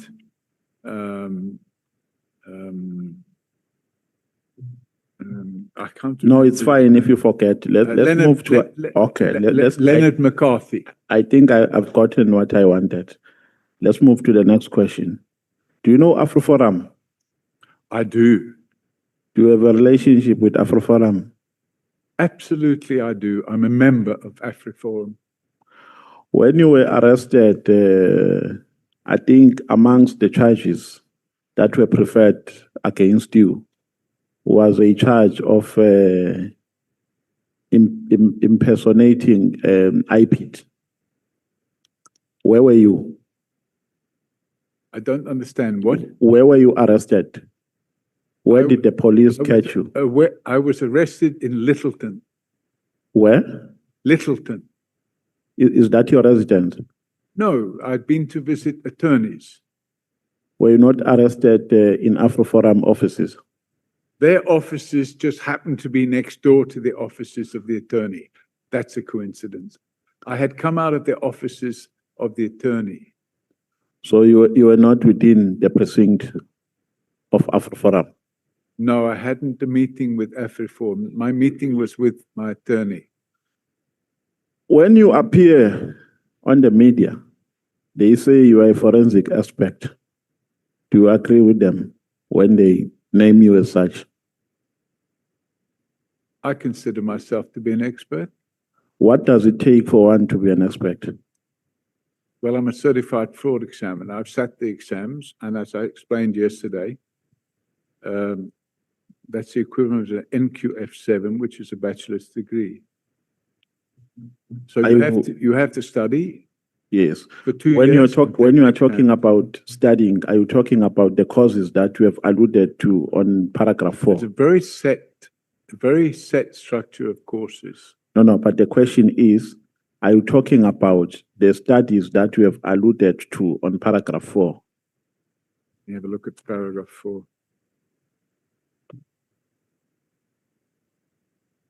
Certified fraud examiner, that's 4.2. Yes.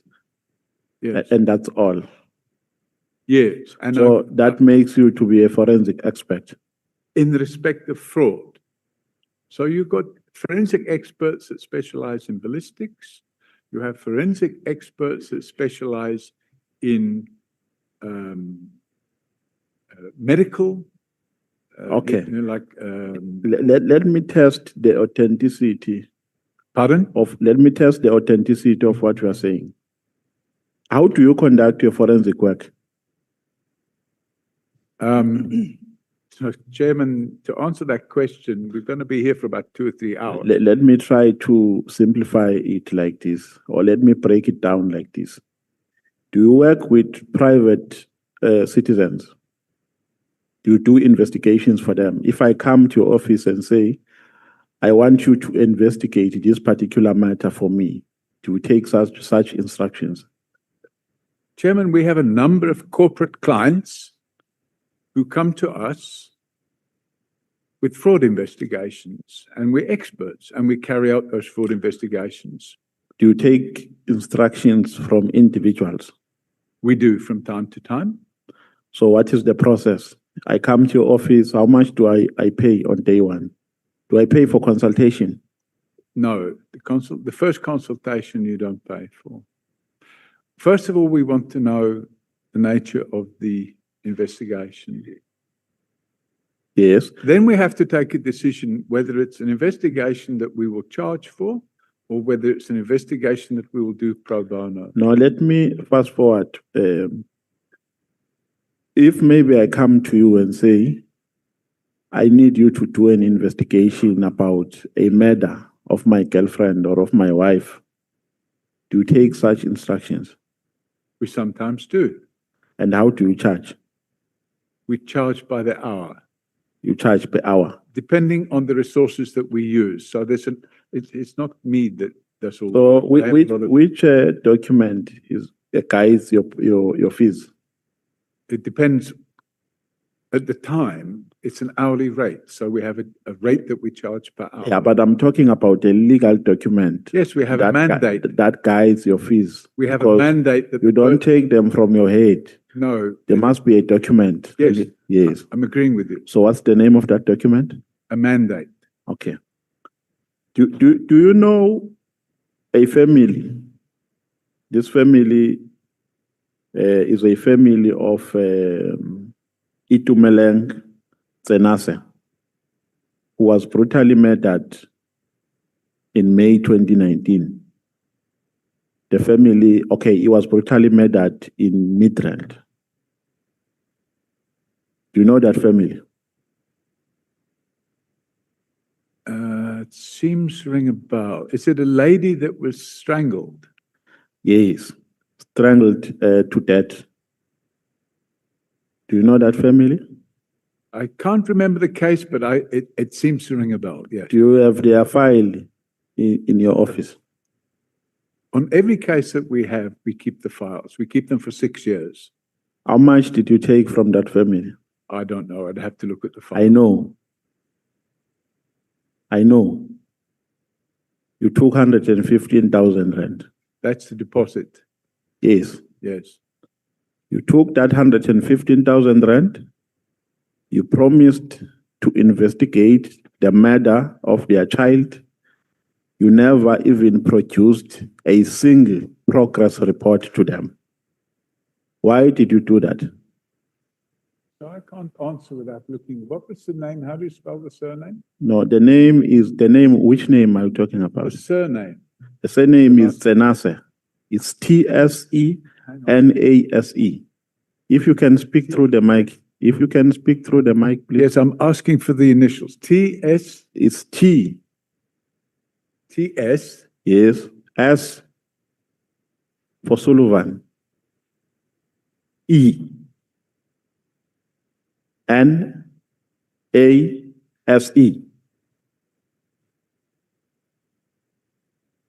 What are you looking for, Mr. O'Sullivan? I'm looking to see if it's on my computer. To see. No, because I'm talking about a payment that was made by the family. Yeah, but I'm looking to see If it's you on want my proof thereof, I can give you the POP. They paid you They may 115,000. well have, but you've asked me about the matter. I would like to see. About? You've asked me. I can tell you exactly what it's about. The lady's name was Rose Tenasi. No. Please It don't. wasn't Rose Tenasi. No, don't be all over the place, please. Here, a person under which you open the file is Rose Ntabiseng Tsenase, That's what I'm just said. who is a sister to Itumeleng Tsenase. And you took an amount of 115,000. You promised to investigate their matter. You never even produced a single progress report to the family. Why did you do that? That's not true. What happened? If it's not true, then you must dispute with facts. Yeah, well, if you would have told me in advance, I would have been able to look up. Yes, dispute then what the facts. happened? No, but you can't look forever because we are chowing my time here. Well, then, can I respectfully suggest that you allow me to go back and do the research and then send it to the chairman? So you can't remember. This is a very big matter. And it was all over the news. So you can't even recall what transpired in relation to this matter.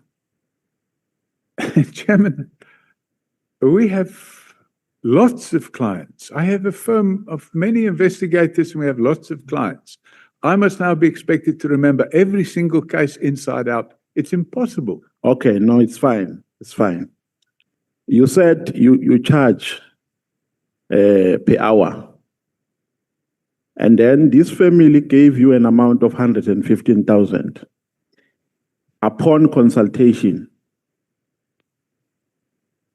So how do you justify that? We take a deposit up front, Chairman. A deposit of 115,000? A deposit of 115,000. I mean, where is that regulated? Where do you take that amount from? It's an assigned mandate. Where? A mandate. So it says you must take an amount of 115,000. So if you're going to investigate something, you have to have a deposit before you start work. Mr. O'Sullivan. Sorry, you're interrupting me. You can't possibly do the work and then invoice and find that the person didn't pay you.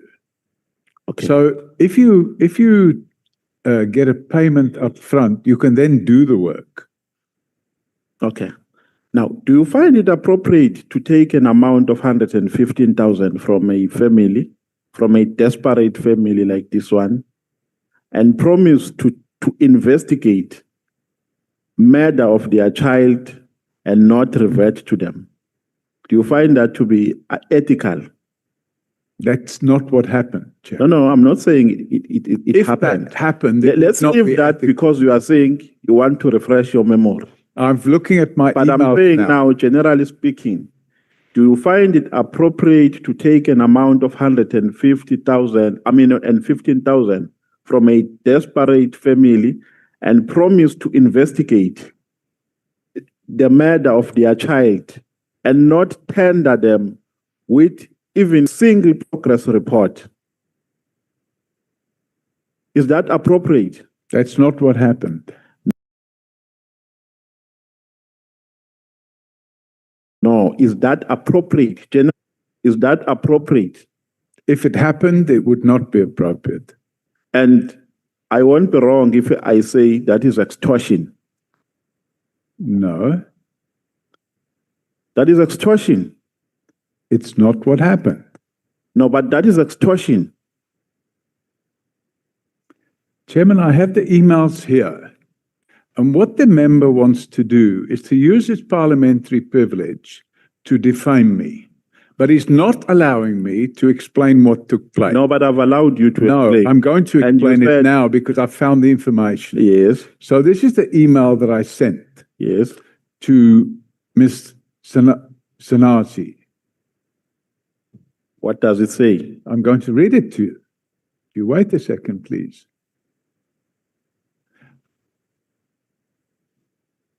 Mr. Yes. She wrote on the 27th of November 2020, Yes. saying that she wasn't happy with the work that had been done because we failed to bring a person that she believed was a suspect to account. And then I point out to her the following. I said to her, Rose, you are not being truthful. Alternatively, your memory has completely failed you. You know full well that since you have all the proof, many times we sent you the proof that we did a lot of work on this matter. Communication was made difficult because your email box was full and did not send back any message that this was so. We cannot be held responsible for that breakdown, which we only discovered when we put a receipt on your email, a received receipt. Yeah, no. This- Even this if you don't work- finish, it's the work- fine, Mr. O'Sullivan. No, Chairman, No, but this is my the work we did Mr. is O'Sullivan. very well documented O'Sullivan. and includes meetings with yourself. I want to finish, Chairman. Mr. The O'Sullivan. work we did is very well documented and includes meetings with yourself, the NPA, and your attorney, as well as substantial investigation work. It was 100% my intervention that got the little boy into school because she had No, it's fine. Chairman, I'm not going to. No, allow this to let's happen. move to No, another I'm not question. going to permit you. No, let's move to I'm another not question. No, we're not going to move to another question. I'm going to complete my answer to your first question because you're using parliamentary privilege No, but to defame me, and I'm not going But to you are permit reading emails, and that has no I'm- material The effect. email is an answer to your question. No, but it has no material I effect. said it was You are just reading an email. 100% my intervention that got the little boy into school. I went to the school and met with the headmaster to make sure that the little boy would go to school. But you know that because you thanked me for it. I managed to achieve that in less than a week after you failed for more than 5 months. You have conveniently forgotten the lengths I went to in that regard when you say below you did not even attempt to start the process. It was never a part of our mandate to assist with getting the boy into school, but we did it because we care. We spent a lot of time with the NPA looking at the docket and brainstorming with Advocate Maharaj. Your problem is that you wanted us to do things that would have been unlawful, and we were not prepared to do that.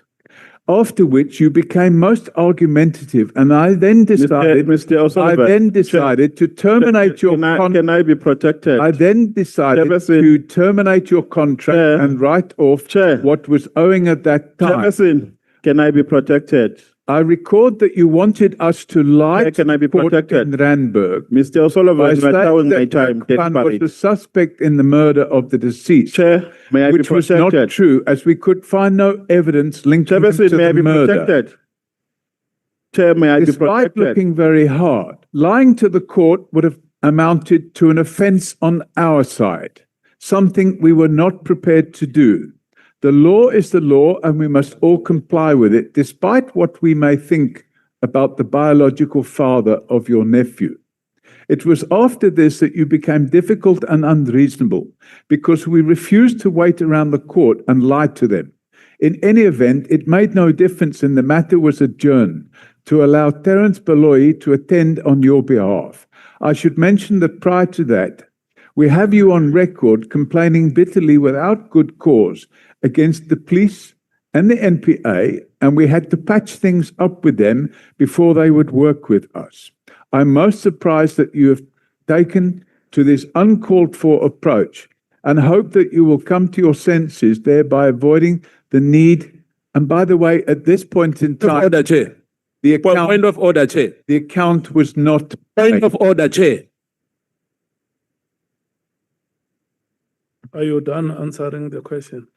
I'm done, Chairman. What I will not do, though, is I will not allow any member of this House to publicly defame me and then try to prevent me from setting the record straight. The woman in question, the client in question, we ran up 200,000 Rand. She paid 115,000 Rand. We wrote off the balance because she asked us to break the law and lie to the court. And the honourable member should not use that and accuse me of extortion. Thank you, Chairman. Chair, can I proceed? Yeah. Chair, can I be protected, please? Because he's chowing my time and he's doing this deliberately. Look, He's wrong in, he's reading an essay Look which I at have it. not. okay, Which- can talk to you. No, Chair, I'm saying the witness must respond in accordance with my guidance because I am the one who's asking questions. Now he's doing this deliberately to chow my time. And if you don't protect me, then I'm helpless under the circumstances because you are the chair who should protect me. But let's move on, Chair. Chairman, On paragraph 170, you say, the reality is that since Commissioner George Fizas, there has not been a single competent commissioner of police. So, Commissioner George Fizas is a white man. You know that. It's common cause. It's known by everyone. I thought he was coloured. Yes, he's colored. Yes. Do you have any proof that you can produce which shows that he was competent? The reason I used Commissioner George Fivers, Chairman, is because the next commissioner after George Fivers, I'm not saying here that Commissioner George Fivers was competent. I'm saying since Commissioner George Fivers, because the next commissioner after George Fivers was Jackie Celebi, Chairman. So I'm not saying, it doesn't say here, George Fivers was the most competent police official, and since then there hasn't been one. It says, since George Fivers, there hasn't been a competent. Well, let me ask you like this. Was he competent? I have no knowledge. You have no knowledge. No, Then why are you making this statement? because I'm saying. Why are you making this comparison? Because I'm saying since George Fivers. I'm not saying George Fivers was competent. I'm saying maybe I should have changed the word after. Take out the word since and write after, because after George Fivers, in other words, starting with Jackie Celebi, there hasn't been a competent Okay. commissioner. On paragraph 164, you say, open quote, 164. yes. I've been reliably informed that MKP, EFF, and Action SA have been working with corrupt crime intelligence officials. Who are those crime intelligence officials that the MK Party, EFF, and Action SA are working with? If I had their names, I'd put them on the floor right now. But I don't have their names, Chairman. But I have been reliably informed, and the proof is right here in this house. Okay. When you have people producing documents which they are in unlawful possession of, by way of example, Act 70 of 2002 makes it very clear that if you are in possession of downloads from somebody, and I'm using this as an example, if you are in possession of downloads of somebody's cellular phone without their consent, you've committed a criminal offense. And by the way, it carries a 10-year prison sentence. And we know for a fact that the people that had those downloads were the people connected to Pashlane and crime intelligence. So the reality is that these documents are being dished around in that fashion.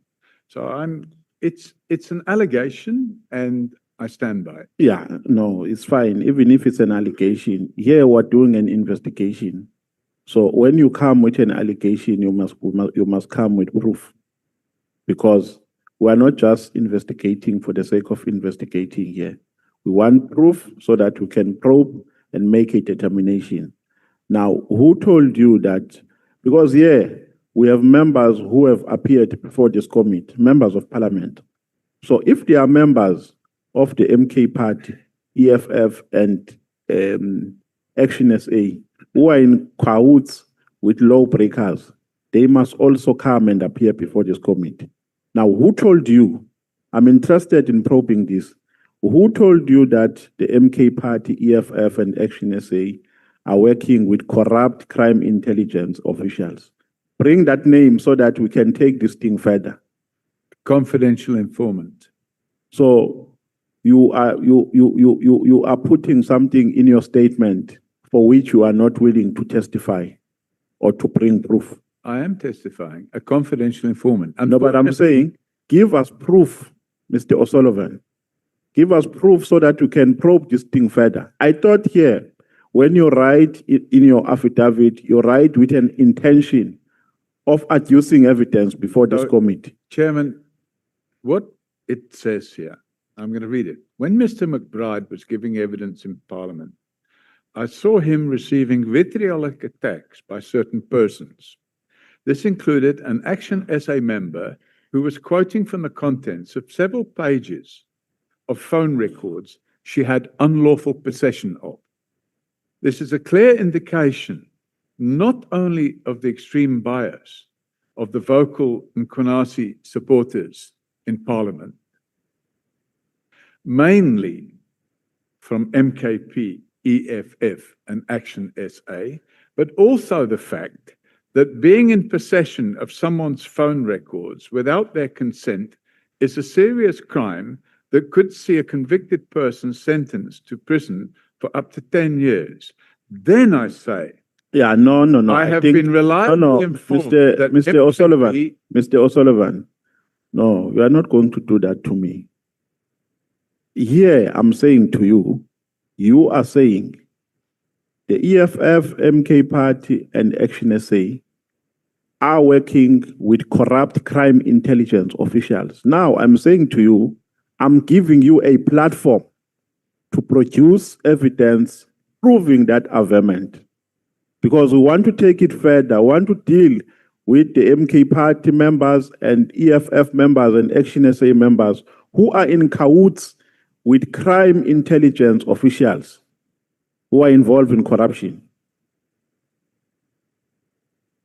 That's all I'm asking for. So I have said, quote, I have been reliably informed. That doesn't make it a fact. I say I've been reliably informed.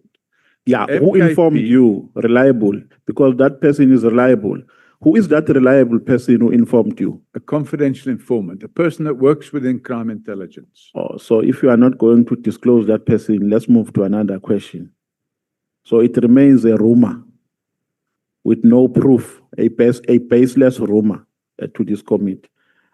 On page 50, paragraph 146, you are saying, open quote, General Mkhwanazi's supporters in parliament, instead of admonishing him for inciting violence against Sorry, me. what page? Page 50, paragraph 146. 140, yep. No, 145, you mean? 146, Okay. Oh, yes. paragraph 146. Mm. This is what you are saying, open quote. General Mkhwanazi's supporters in parliament, instead of admonishing him for inciting violence against me, quickly leapt up his lies and opened the door to two other criminals to come and lie to parliament, thereby reinforcing his lies, close quote. Who are supporters of General Mkhwanazi in parliament? Can you list them for us, please? All the MKP members, All of them, okay. all the Action SA members. Okay. To the extent that the Action SA members even go toy-toying in support of General Mkhwanazi. In parliament.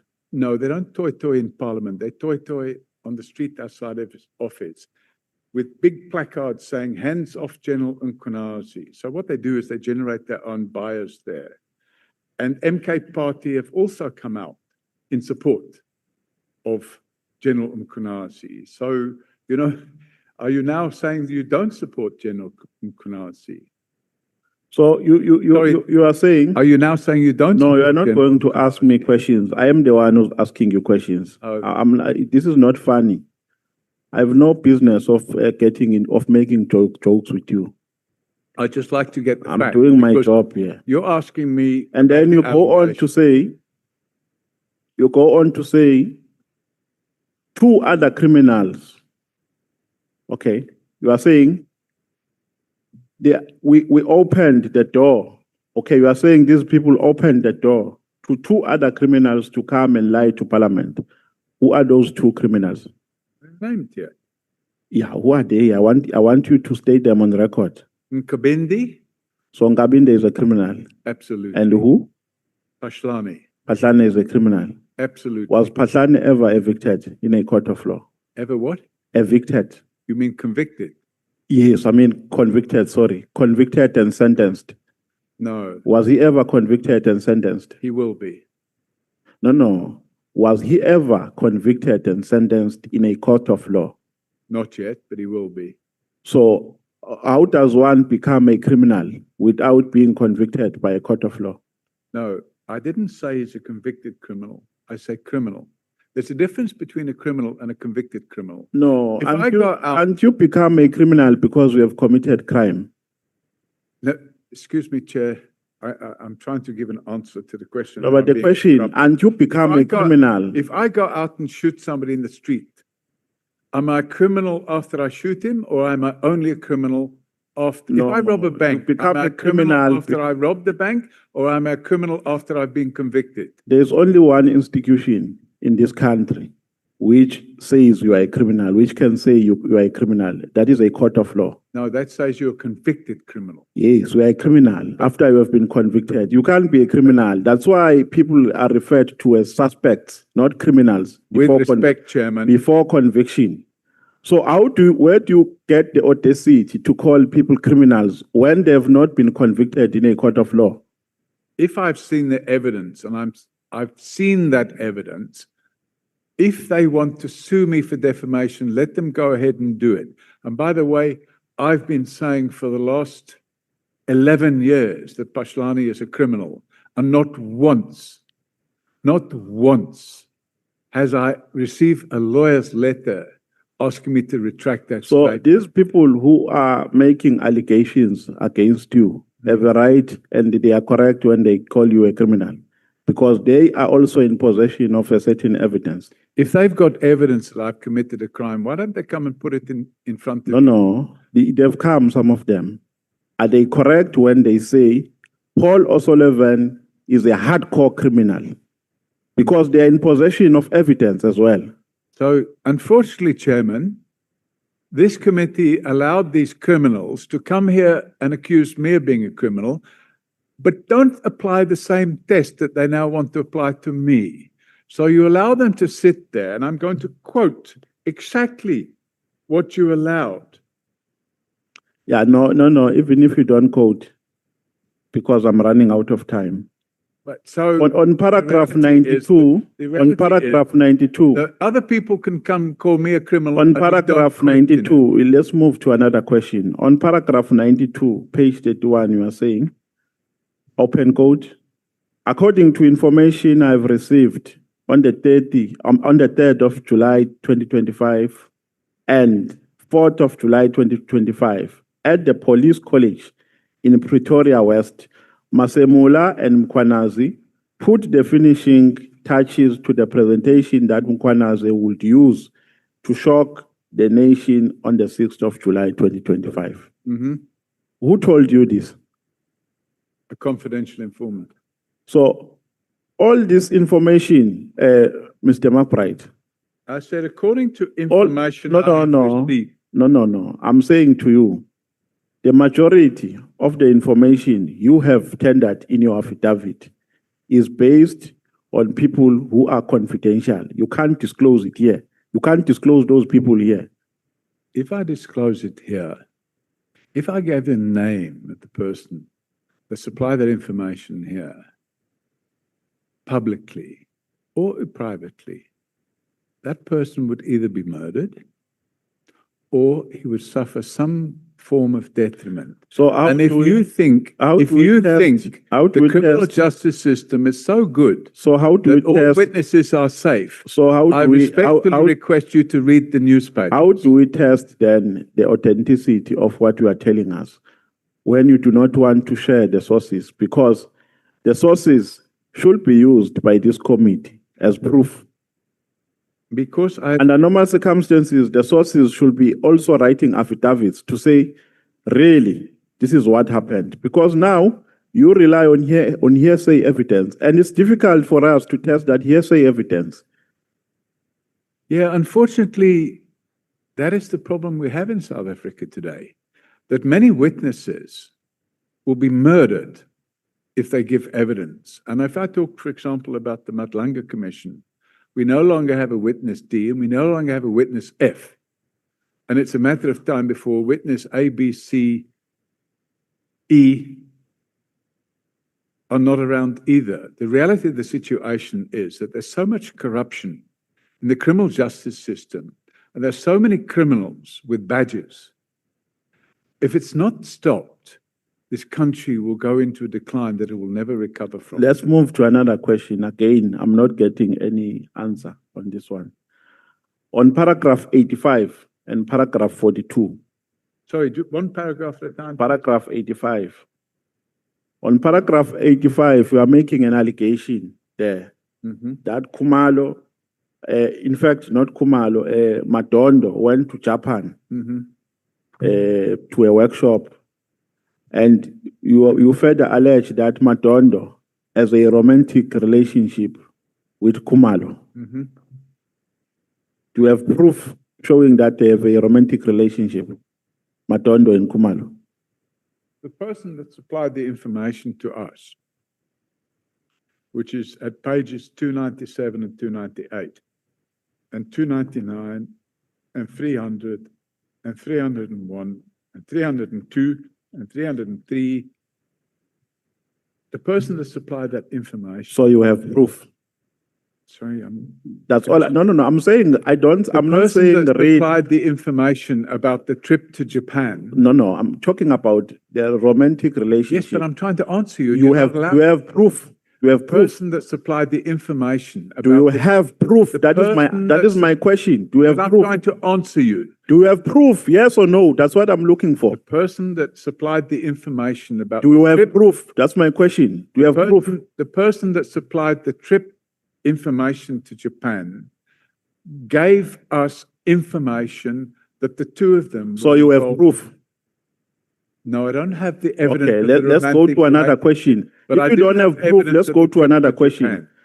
On paragraph 39, you are making another allegation. 42. Which- You are saying Paragraph? paragraph 42. You are calling the late Tutumieni a President Zuma's mistress. Correct. What do you mean when you say he's a mistress of President Zuma? Well, I suppose if you have a conjugal relationship with somebody and they're not married, I would. So they have a relationship. They had a relationship. Yes. What kind of a relationship did they have? Well, a conjugal relationship. Do you have proof? Well, the son is the living proof. Do you have proof? We've Or they have a son? They have, Do yeah. you have a DNA test results? No, I don't have the DNA test. So do you have proof that President Zuma had a relationship with the late Tutumieni? Dudu Mayeni admitted it in a conversation with another person. So you have proof. And that person's name is Talenti Mayeni. So you have proof. Proof. Yes. Not enough proof, but enough to put in front of this committee. Mr. O'Sullivan, South Africa is a patriarchal society. Do you know that? What? It's a patriarchal society. Do you know that? What's this? Do you find it appropriate for you to characterize men here with baseless allegations of romantic relationships? Women. Chairman, it's common cause in the public domain that Talenti Mayeni No. is But Jacob I'm saying Zuma's son. you are making a characterization here of women. You are characterizing them by romantic relationships for which you do not have proof. Do you find that appropriate? In this respect, yes, because it relates to. So you find it appropriate In to say this- a woman is so and so's mistress without proof thereof. That is appropriate. Chairman, the proof is in the pudding. There's common cause. It's been admitted. Talenti Mayeni lived at Jacob Zuma's Forest Town house. And so that qualifies him to be his son. Chairman, he regularly repeated the fact that Jacob Zuma Mr. was his father. O'Sullivan, Yeah. may you please stop speaking? Okay, thank you, Chairman. It's now time for break. We're coming back at 14 hours.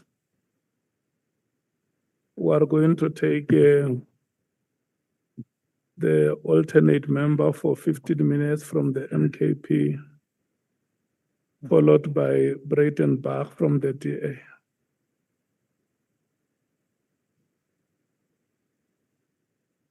The four speakers will be Shongwe, Breitenbach, Honorable Thopa, Honorable Malema, and then Honorable Mwango.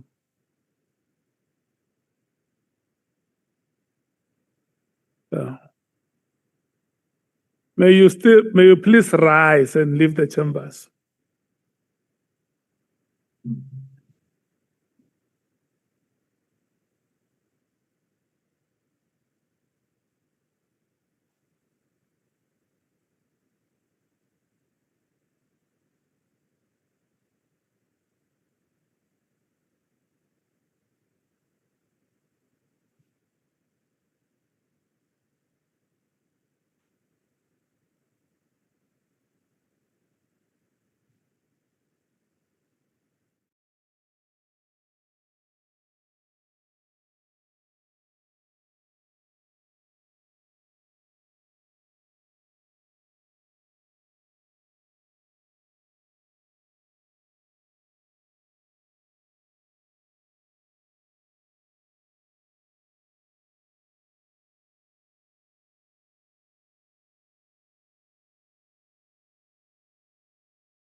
Your time starts now.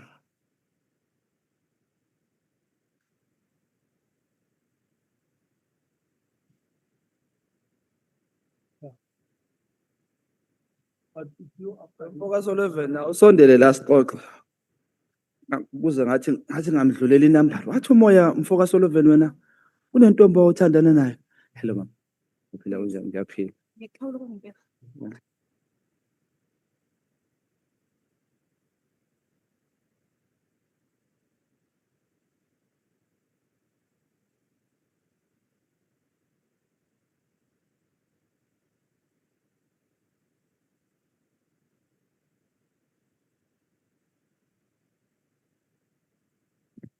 Sabona, Mr. Sullivan, how are you?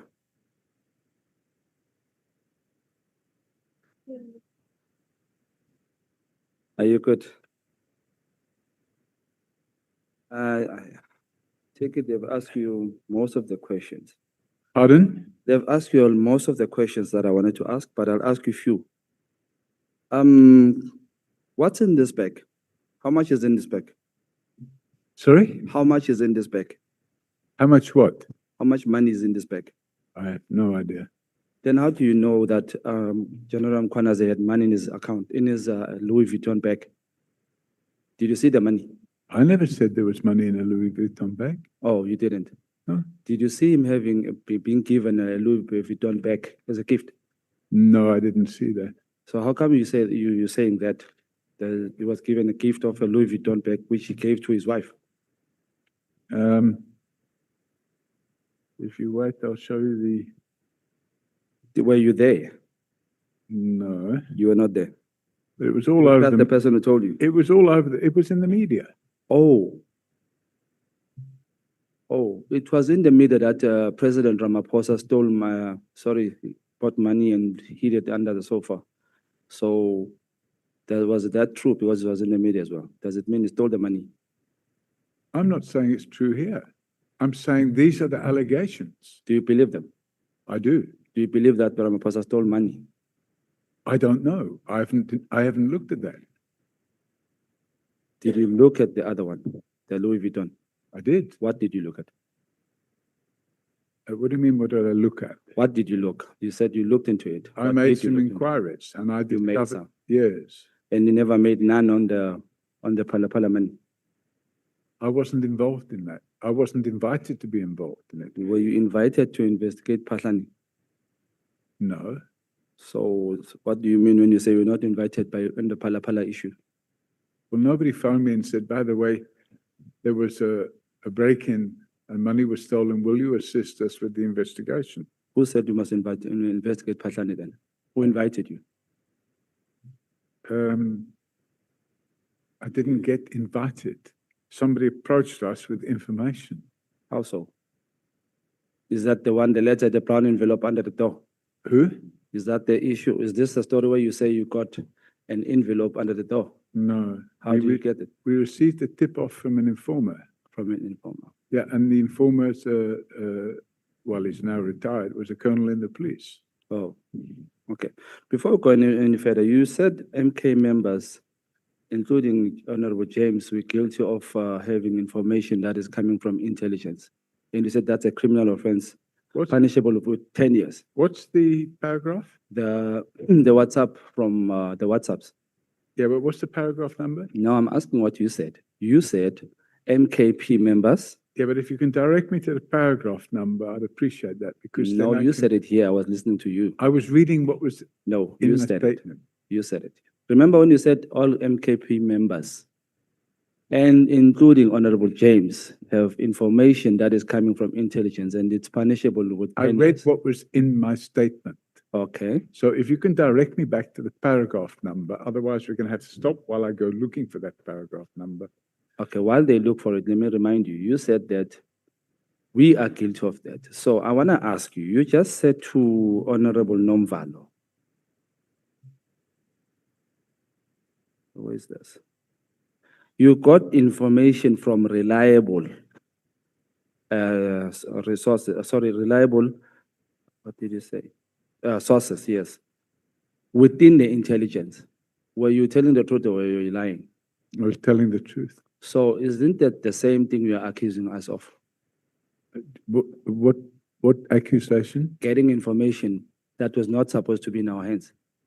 The WhatsApp information. You can't pretend that you forgot. You know exactly what I'm talking about. Well, let me find the paragraph. You know what? Tell me I don't think I said. the chair. I don't think I said that you were in possession of that You said information. FK. You said okay, Honorable James. Then. Yes. Yeah, Are we like referring that. to Well, Honorable James or are we referring to MKP? What's the difference? You know, I'm finding similarities between you and Brown Mkhwanazi. You can be the white Brown Mkhwanazi. Pardon? It's fine. Leave it there. Chair said I must not say you are a liar. Chair, please reconstruct this sentence for me. Are you a liar or a slow learner? Because you say you were in an accident, and in this accident, you forget things. You forgot your Afrikaans. You forgot your entire fluent Afrikaans.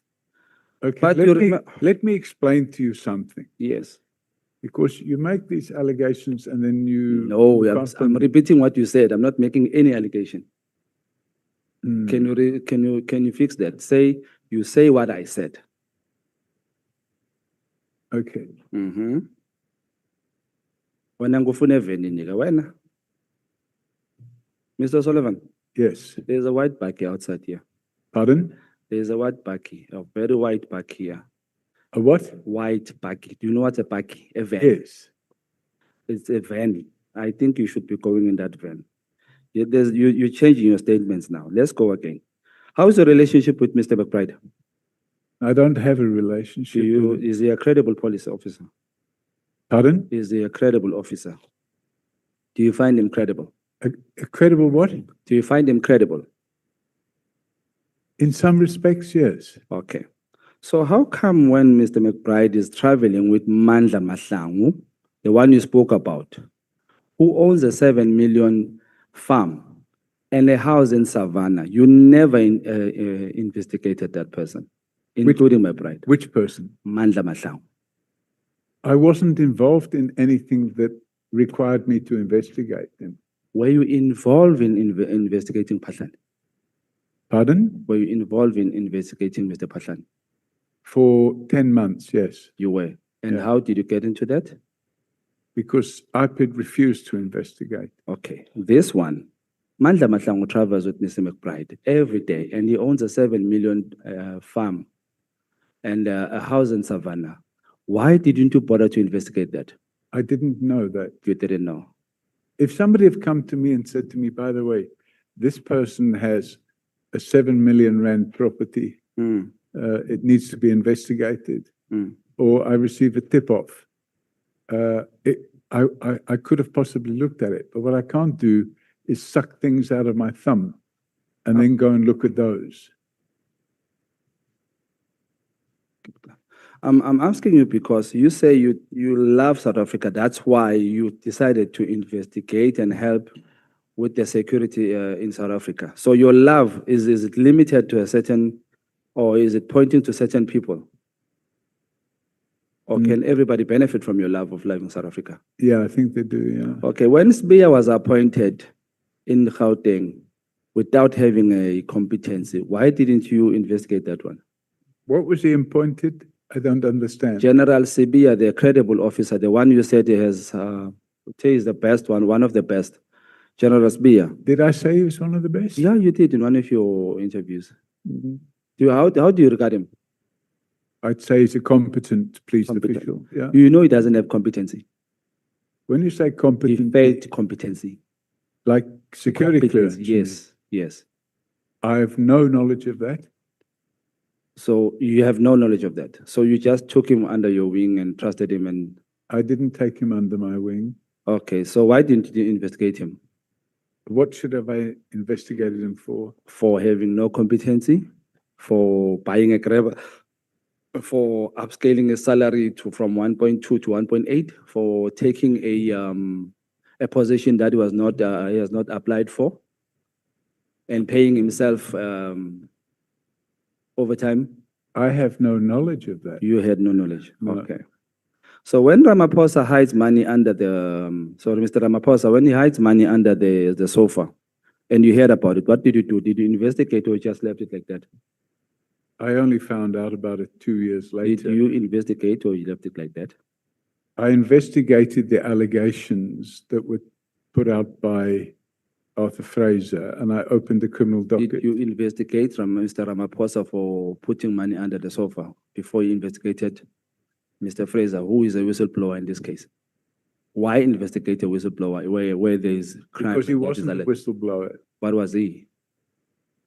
a criminal, in A my criminal. opinion. In your opinion, Mr. Ramaphosa hiding money under the mattress or the sofa, was that not criminal? I don't know about that. I knew nothing about it. Again, I'm going to ask. And I can't retrospectively Hmm. go back and investigate something that happened several years ago where there's no trail of evidence. Do you know Forte University? Do you know about it, Forte? I know where it is. There's a gentleman by the name Oscar Mabuyane, who's a choice to Mr. Ramaphosa. When he was alleged that his education or qualifications in Forte was fraudulent or somehow having issues, why didn't you investigate? Excuse me. I'm still on Chair. the love of South Africa. I'm still on the love of South Africa. You said you Sorry? love South Africa. Uh, And South Africa can't be Patani. You asked me a question and then You can answer. don't allow me to finish I answering. apologize. You can answer. Right. Forensics for Justice is a non-profit company. It doesn't receive any income other than small donations. You can go on the website. Hmm. On the website are published every year the audited accounts. And you can go there now on your computer and look at it and see it. And you'll see the amount of resources that we have available to carry out investigations. Hmm. Now, if we were to investigate every allegation against every public official in South Africa, we would need probably 2 or 3 billion rand a year and lots of investigators. We just don't have that. So to sit there and ask me why you didn't investigate that, why you didn't investigate that, why you didn't investigate that, it's just impossible. We have to select the cases where people approach us and say, we've got this information. Can Nobody I have, came I to have us 3 and- minutes, Mr. Solomon. Sorry for that. I But I'm apologize. just saying, nobody came to us Hmm. and told us, this Professor, what did you say, Mabula? Oscar Mabuyane, he's a premier in Eastern Cape. Okay, nobody came to us and said, Are you This- going to investigate since I'm telling you now? nobody came to us. I'm coming to you now. Are you Hmm. going to investigate? Well, if you go on our hotline, you can file, I'm going to take And too then it long. will be Luckily about- here, can you, for the love of South Africa that you have, can you investigate that? we don't take all. Okay, let me ask this one. I'm a South African and I need to learn something from you since you love us. How do I convince a judge or how do I get a judge to give me a court hearing at 12 a.m. and give me a conviction that I can't be arrested within, unless I'm given a note that says within 48 hours I have to be notified? How do I convince a judge to do that for me at 12 a.m.? What's 12 a.m.? Can you define that? Time. At midnight. That didn't happen. How? You got a document that says you can't be arrested and you must be notified within 48 hours. And you got that at night, at midnight. Okay, Is so that if not you, true? if you have a look, Chairman, this relates to section P. Is it true or not true? No, Did it's it happen? It's not true. It never happened. You don't have such a document. I have such, What but it time was wasn't that court obtained at midnight. What time was that court convened? At what time did you get It that? was a normal court day. During the day. Yes. If I have it on record that you are lying, can you hand yourself straight to the police station? Because you are making a mistake. Let me explain mistake? to you, Chairman, and I'm going to finish now because you're now accusing me of lying. So I've made it clear that every time somebody defames me, Hmm. I'm going to respond. The reality of the situation is, in 2016, after repeated arrests and abuse of my constitutional rights, I launched an application in the High Court. What time was it? Well, normal course of business. It was an urgent application. This midnight court is the story. No. It's not a What? story. Is it a story or not? You know what? Let me try and finish because what you're trying to The do, thing is eating on my what you're time. Why- trying, okay, why no, don't you you're answer trying that? to, you're trying to make false and defamatory statement. Simple. Did it happen? The reality, Was there a midnight? there court? was a midnight. There was. Thank you. That's what I want. No, you're Do not you know going to get Stenoff? away with that. The reason for the midnight court was because I had been unlawfully arrested. So there was a drag- midnight court. The question that I asked. I had been How do I unlawfully convince a- arrested. Okay, Mlungu wami. An Kahle, kahle, urgent Mlungu. Kahle, application Mlungu. was Kahle, kahle, brought. kahle, nsizwa kithi, An kahle. urgent application was Kahle, kahle. brought Wait. in the Kahle. urgent court in Pretoria Can I ask after this I had been unlawfully arrested Wait, lo baba. by Kahle, dirty kahle, cops baba. reporting to Paslani. And they dragged me away. I understand your anger with Pastor. The I'm question not is not angry that. with you. I'm This is the stating the question. truth. And what I'm not How going do to you allow get a is judge? for you. How do I convince a judge to give me a court hearing at midnight, 12 midnight? I just want to learn, how do I do that? Do I need money, bribe, or what? You What need do I to speak need? to, How do I? you need to Honorable speak, you need to speak Breitenbach. to my lawyers because Honorable the court Breitenbach. application was launched by my lawyers. Paul Robert O'Sullivan, your time has expired with Thank you, Honorable Chairman. Shong. May you turn to Honorable Breitenbach. She's sitting there. Your time has started, Honorable Breitenbach. Chairperson, good afternoon, Mr. O'Sullivan. Good afternoon. Apart from the time that you were arrested, I think it was in April 2016, and taken off an aircraft, how many other times have you been arrested? And what was the outcome of those matters? Thank you, Chairman. So if we go, in fact, it follows on from your colleague. I'm sorry, I can't remember the member's name. Respond to the Yes, question. if we follow on from that incident he's talking about. The name is Shongwe. Thank you. Please remember Thank it. you. Mnikazi wefen. Thank you. Thank you. If we follow on from that incident, I was arrested at 4 o'clock in the afternoon, or 3:30 or 4 o'clock in the afternoon, on the 12th of February, 2017. And I was taken away to Kameeldrift Police Station, which is the police station just down the road from Sable Hills Estate. Mr. O'Sullivan, forgive me, I just want to interrupt you for 1 second. And I don't want to prevent you answering the question, because I want the answer. I don't really need all the details of the arrests. I need to know how many there were and what was the outcome of them. Were they prosecuted, were they not prosecuted? Really, that's all I need. So there was that arrest. One of my staff was arrested. In all, there were 6 trials. And 3 or 4 of the trials I was acquitted, and the others, the state withdrew them or they were struck off the roll.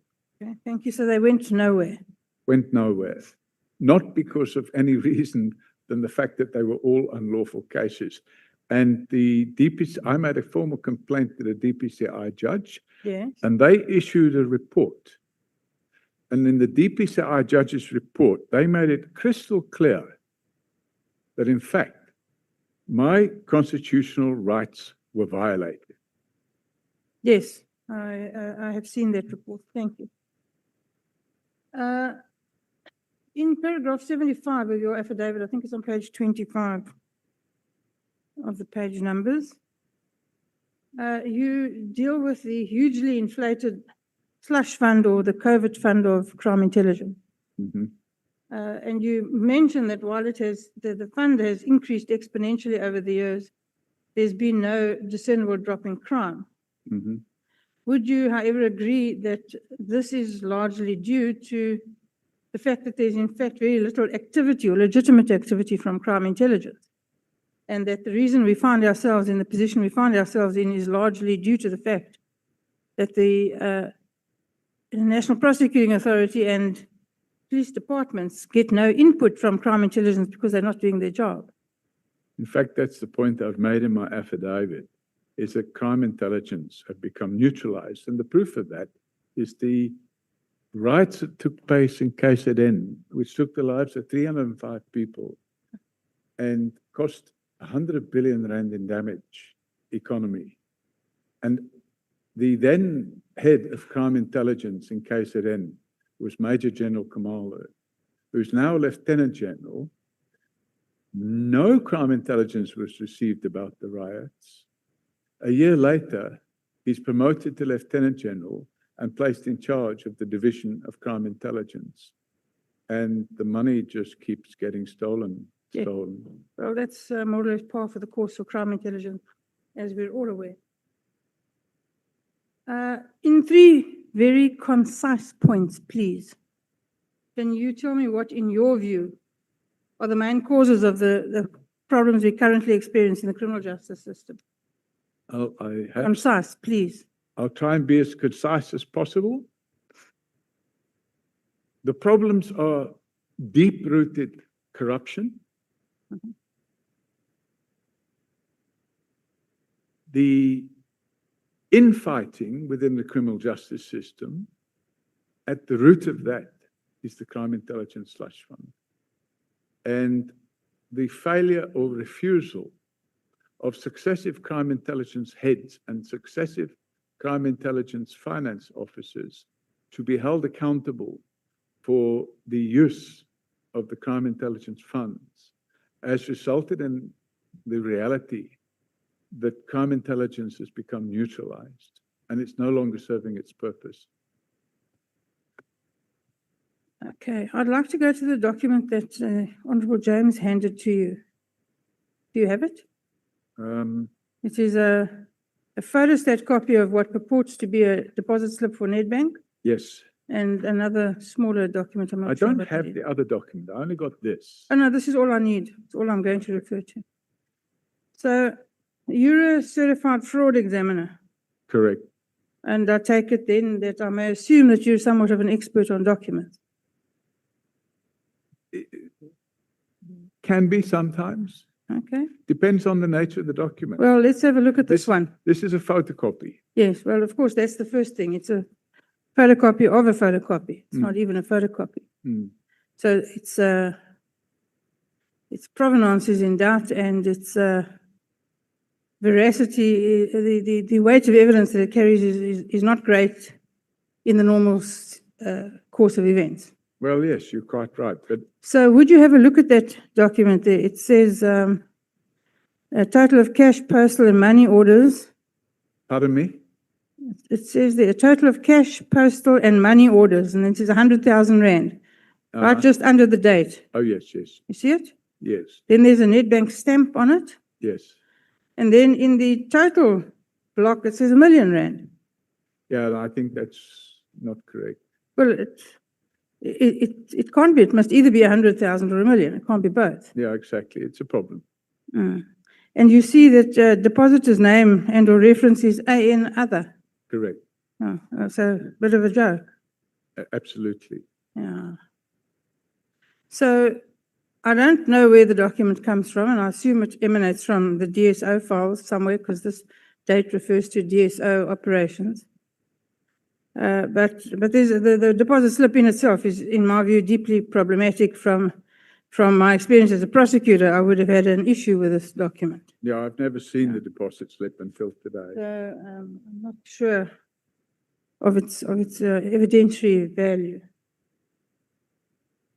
You were involved in a matter regarding a number of articles published by Mkhwanazi. You will recall that it was alleged that Mkhwanazi was in possession of documents that had been allegedly stolen by one van Niekerk. Correct. Yeah. I'm aware of that now. And you testified on behalf of, I think, the Moti organization. They're clients of ours. Yes, that the documents had in fact been stolen. In fact, the person that stole the documents is now on trial. Yes. For stealing those documents, and a court order was granted that the documents must be returned, and the accused is currently in contempt of that court order. Well, no, that court order was overturned at some point by Judge van Nieuwenhuizen and said they must be kept in the offshore location where they were kept and not altered or damaged in any way. That was the result of that. Judge Holland Muter issued the order to say return them, and then it was overturned. No, the order that they must be returned was taken on appeal, and the appeal was withdrawn, and that order is now valid. I see. And you say that Mr. Van Niekerk is on trial. Correct. And what is the position with that trial, do you know? I think discovery took place in December.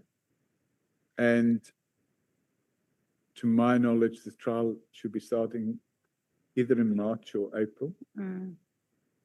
But in that affidavit, which is the point I want to get to, is you in your affidavit discussed the issues of the metadata and how that would demonstrate that the documents were in fact stolen.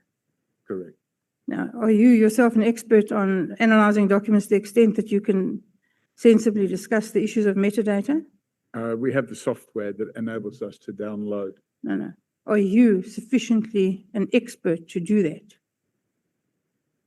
I consider I've done it for more than 15 or 20 years, so I have the experience. There is no specific qualification that says this is the qualification you need. No, of course not, Mr. O'Sullivan, but I have been a prosecutor in one or two trials. And in order to demonstrate expertise, you need to demonstrate a long period of proficiency and qualifications and expertise. Yeah. And to discuss issues of metadata, in my view, you need to be, sorry, Angela, could you just sit back, please? To discuss issues of metadata and what it means confidently in an affidavit, you would have to be an expert. I'm asking you if you are an expert. No, but I referred to a metadata report that had been done By someone else? Yes. Yes, but you'll agree with me that if you're not an expert, you can't do that. No, we just referred to that metadata report.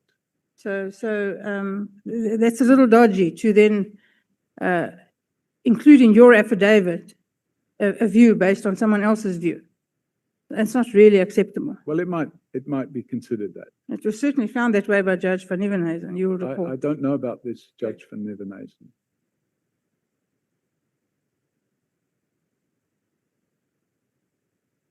You mentioned Mr. Mkhwanazi from Crime Intelligence and his employment of his family members. Correct. While he was in charge of. Now, Mr. Mkhwanazi's travails are many, and in my view, transgressions also many, but that's not what we're here to discuss today. But as far as you're aware, are his family members who were employed, qualified or otherwise, still employed at Crime Intelligence? My understanding is that some of them were dismissed, but some of them are still there. And despite all of the time that has passed, no one has managed to get rid of them? That's my understanding. Okay. Thank you, Chair, I'm done. Thank you so much, Honorable Reitenbach. You have requested that you may want to be released at some stage. I'll be back. I just want to go If through you feel the pressures of time, you must know that I have granted you permission to leave and come back. Honorable Thopa, your time starts now. Thank you very much, Chairperson. You- Mr. O'Sullivan. Are Sorry, you, Chair. are you participating as a full member or as a, No, as an alternative. okay. Chairperson, paragraph 164. Mr. O'Sullivan, you make quite that bold allegation that there's many members of parliament who are involved with corrupt crime intelligence officials. Were you saying earlier that you can't or you don't want to say who you're speaking of? Yeah, I explained that the informant is a confidential informant. So this is an allegation. It's not an allegation that I can present with any evidence. I can just state that I've received the allegation. Right, so you're saying there's no evidence at your disposal currently? Only information. I said I've been reliably informed, which means it's hearsay evidence. Thank you. In paragraph 152, you speak of General Polane's interference with witnesses by interviewing them yourself or that he was interviewing them himself or he had other people interview them. Is this correct? That's correct. The documents in question were submitted at the High Court. Thank you. In paragraph 147.17, you then stated there that the salesman, I believe it's the salesman of the expensive sound system, was identified and interviewed by yourself. Is that correct? Sorry, what's the paragraph number? 147.17. Yes, he'd be interviewed, but he wouldn't give me a sworn statement. But you interviewed him yourself. Yes, because when it became apparent, And then am I correct in to say that you were the complainant in that case? but IPID had refused to carry out the investigation. So we continued with the investigation ourselves. Am I correct in then saying, well, let me ask it rather this way, is it normal practice for a civilian or a complainant to interview individuals? And IPID was involved prior to that, IPID wasn't involved. right? Is it normal practice for a civilian or complainant to interview a witness? We interview witnesses all the time. So it's normal standard procedure. Pardon? So it's standard procedure for the complainant to interrogate the witness. So Or in this matter, Forensics for Justice were the complainant through me. And the purpose of the interview was to get information that could be given to IPID. And all the information we got was supplied to IPID. thank you. In paragraph 147.13, so it's in the similar section, you sat with the interview with General Patlale's driver. Correct. Is that also normal? I was requested to sit in on that interview. Surely, IPID was capable of interviewing the driver and tracing the driver. And I wonder, Mr. Sullivan, was it the request of yourself to sit in that or that of Mr. Nhlanhla? It was Mr. Mkhwanazi who asked me to. What did he mean when you guys spoke about in your statement? You mentioned that he wanted to get buy-in with white people. Mr. Mkhwanazi felt uncomfortable with. He thought that because the person was white, I think a white Afrikaans guy, he felt that the driver may not cooperate with him in respect of detailing the payments that were made out of the boot of the car. So it was just a front. The color was just a front. Well, he felt that if a white person was in the interview, he might be more cooperative. Thank you. In paragraph 18, you spoke about leading from the front. This is paragraph 18. Drug trafficking, human trafficking. Paragraph 18. Let me just find it. You spoke about leading in the front, from the front, drug trafficking, human trafficking, etc. Correct. You also stated that you were requested to donate 8 hours of your time. Correct. And that you were doing about 40 hours per week. Mhm. And I do understand that you had the financial means to do so.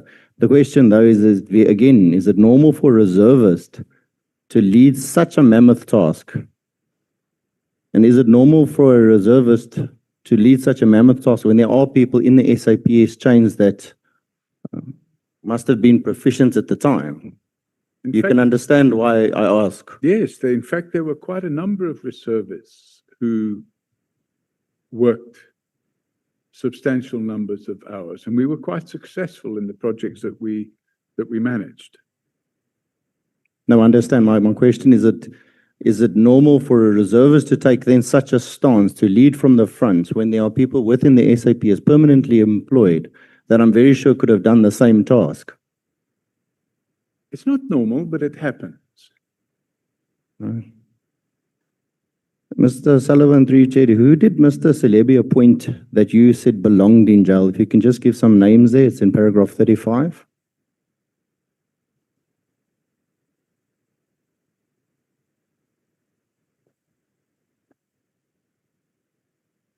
Well, the one person was in jail, that was Richard Nhlanhla. Is there anybody currently employed? Did you say paragraph 35? I think so, yes, paragraph 35. No, I can't see it then, paragraph 35. Could have a wrong paragraph number by accident, but it is where you speak of I can't even get this one open now. Where you spoke of Celebi appointing people that belong in jail. I mean, If you can direct me to the paragraph. So that I I'll can come see back to that one, just for time constraints. I think paragraph 37, it seems that you're saying that the once former President Zuma became the president of the ANC. I think it was in the December 2007. It is the ANC under his leadership that called for the closure of the Scorpions as they were effective against corruption. Is my understanding correct?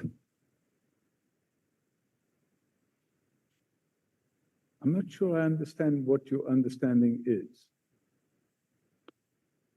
It was under President Zuma's leadership of the ANC that the Scorpions were closed. Yes, I believe that. And they were effective at the time because they were going for politicians and high level. What paragraph are we talking about? 37?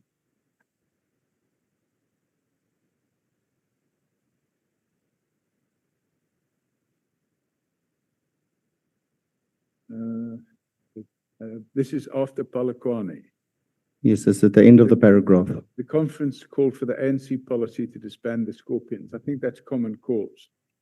And the disbanding of, my understanding is that the disbanding of the Scorpions was intended to curtail high-profile corruption investigations. And if you look at the Glenister judgment, it's quite clear that that application was intended to either save the Scorpions or to have something that stood independent from the police. And that's what led to the changes in Section 17 of the Police Service Act and the creation of the DPCI. Thank you, Mr. Sullivan. It might be common cause for some of us, but many people don't know all these. This is why I'm asking these questions. Is it correct that within 2 years, the Scorpions were totally disbanded? That's from 2007. And this was the mark of the start of the significant corruption we see today. Is that correct? What paragraph are you on now? It's straight after that paragraph. You just said within 2 years, the Scorpions were totally disbanded. Yeah, I think it was 2.5 years. Would I be correct to assume, because as you allude to the witnesses, Mr. Celebi and Mr. Mbeki, who tried to help him, former President Zuma was a catalyst to what we see today as one of the major reasons that we're sitting here? Is this in the same paragraph? Yes, that whole paragraph speaks about that. Paragraph 37, line 4. Yes. What is the question? I said, would I be correct to assume that when you allude to this section, you speak about the relationship between Mr. Celebi, Mr. Mbeki, who tried to help him, and former President Zuma? Was it a catalyst to what we see today as the major reasons that we are sitting here? I think it could be part of it, but I can't say it's all of it. I think one have to look at the defective aspects of crime intelligence and the abuse of the slush fund. Yeah, I'm just saying, was it a catalyst? I think it could have been. Thank you. In paragraph 147, Mr. Sullivan, you stated that you were tortured for 3 days. Who tortured you? Where did this take place? And do you have any evidence, photos of anything of this torture marks? If you take a look at the act that deals with torture, it's all set out in the complaint I made at the time. So, thanks. If you look at the definition of torture, and I'm just going to call it up quickly, you will see exactly what the definition of torture is. Mr. Sullivan, sorry, I've got very little time from a full member. So just, do you have anything, any proof of a torture of a physical nature? Let me rather put it that way to you. There's different types of torture. It wasn't physical. Okay, how were you tortured? You can just give me the reason how you were tortured, Mr. Sullivan. Okay, Act 13 of 2013 sets out quite clearly what torture is. And it states quite clearly, torture has the meaning assigned to it in Section 3. And it's defined as, the purpose of this act, torture means any act by which severe pain or suffering, whether physical or mental, is intentionally inflicted on a person for such purpose as to either obtain information, punish him or her for an act he or she or any other person has committed, or intimidate or coerce him. Thank you, Mr. Sullivan. I understand. I'm asking, how were you tortured then? If you can explain to me. Okay, so I was taken and placed in a cell with rats running around and sewage on the floor with nowhere to sit. And I was repeatedly told that I'd be in prison for the rest of my life. I will be charged with treason. And that process went on for 3 days and nights. And I wasn't allowed to sleep. Thank you, Mr. Sullivan. And I'm asking these questions, not that I'm saying you're saying the truth, I'm not saying the truth. What I'm saying is many South Africans go there, and it's why we're sitting here. Because I think many South Africans sit in cells that are dirty, sewage on the floor. And that's exactly what we do as oversight. And we need to better on that. In the same paragraph that you spoke about this, you also spoke about your phones were tapped. Who was responsible for tapping your phone, and do you have any proof of that? Crime intelligence. And there's a sworn statement that's not included here. But there's a sworn statement by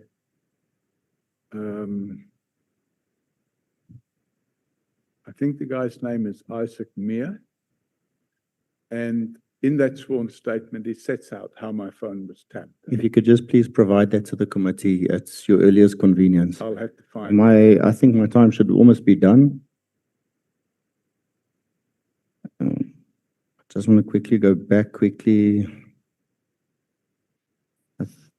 Paragraph, where I said paragraph 37, 36.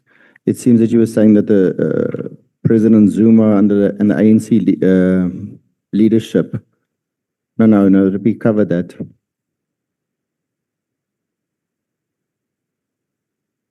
Pardon, which paragraph? I think it was paragraph 36. I asked, would I be correct to assume what you have alluded to now in the witness statement is that you, Mr. Salebi, Mr. Mbeki, who you said to try help him, and former President Zuma was the catalyst? I think we're just clarifying that that was the paragraph we were alluding to early on, but you did answer the question. Paragraph 150, you mentioned you received death threats. You wrote to General Palani to inform him. I guess you believed he was making the threats, and you copied President Ramaphosa. And you do say then that you had no doubt that President Ramaphosa will say he was under the spell of Zuma. What did you mean by this, and what did former President Zuma have over President Ramaphosa? Well, and is this your opinion? It's an opinion. Or was it something that was communicated to you? No, it's an opinion. And if you have a look at page 1082, that contains the actual threat where they threatened to kill me.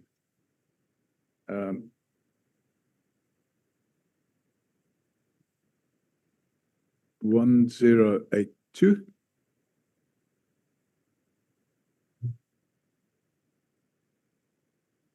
If you have a look at page 1082, it says, and this is the email that I sent to Pashlani on the 21st of November. And I've copied and pasted the threat in there. And it says, "Hello, Chief. This is a warning to you. We are aware that you are working for a big foreign spy, Paul Sullivan, who is funded by his masters. This man is in cahoot with Robert." Obviously, they mean Robert McBride. Lot of junior policemen, the police com, and lot of senior policemen who are paid by him with money from UK Kingdom. Unfortunately, you became part of them. You must stop now. We know where you stay and your family. Paul is a stupid old man. His days are numbered. We are on his heels.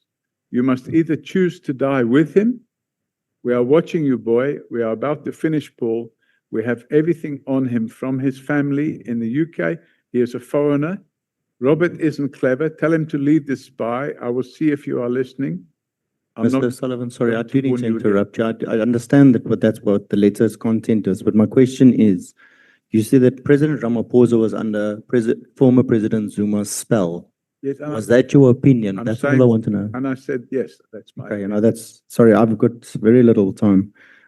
Then you spoke about these death threats. Were there any attempts on your life at the time, at that given time? When, how did it happen? Yes, there was attempts on my life at that time. All right. And then in paragraph 10, you spoke about you were headhunted by Chubb in 1995. Why did they headhunt you specifically, and what skill sets did you possess at the time? Let me just find that. Thank you so much. Okay, time's finished. The 15 minutes. Thank you, have- Chairperson. have expired. The next speaker is Honorable Malem. Thanks, Chairperson. Mr. Paul O'Sullivan, you have admitted to have received money from DSO, right? Correct. And therefore, these documents that are presented before you are not in any way suggesting that they might be fraudulent. They're just confirming exactly what you have confirmed, that you have received money. Well, I've never seen the documents before, but the document would appear to me, if I recall correctly, the amount that was paid to me at the time was 100,000 rand, not 1 million rand. The question was not, have you seen the document before? The question was, what is reflected on this document is exactly what you have experienced in your account. Yeah, but not the 1 million. Why? No one has said 1 million. 1 million is the person who was trying to. It says 1 million. No. There's no one who says 1 million. The document says. No, the document doesn't say 1 million. It does. If you look at the printed Yes. statement, it says 100,000. Correct. Yes, Yeah. that's what it's saying. Yes. So to try and delegitimize what looks like a legitimate document is unacceptable. I'm not trying to. Not you. I'm just saying, following up to what was the impression that was created here, that this might not be correct figures. Why were they giving you money? As I've said to you, they were refunding some of the expenses I'd incurred. There's nowhere the written refund. There's no way. The first document says a request for an advance from the DSO confidential funds. I haven't seen that document. Have they not shared the document with you? That's all I've got, just that. I've not seen anything else. Yeah, there is a document here from Scorpions I've not seen that says I've only seen it. they're giving you advance. I've not seen And there's two documents. The one says request for an advance from the DSO confidential funds. And then the other one says application for reward, Paul O'Sullivan. I've not seen it. Nowhere do they suggest that you are being refunded for anything. Thank you. So in a way, you are part of these people who have been benefiting from this slush fund. Chairman, that allegation was made earlier. The slush fund I was talking about was the Crime Intelligence Slush Fund. Any payment that's made by the NPA or the DSO is not being made from the Crime Intelligence Slush Fund. No, it's the same thing, Chief. It's the money that they don't account for. The DSO confidential fund. Oh, I know nothing It's about police. This Police is money. This is the first Government time, money. It's the public money. This is the first time I'm seeing this document.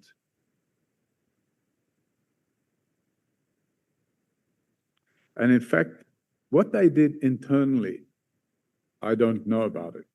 I just know that they made a contribution to some of the massive expenses I'd incurred in respect of investigations that I carried out in relation to the two projects. The one was called Project Coffee, and the other one was called Project Bad Guys.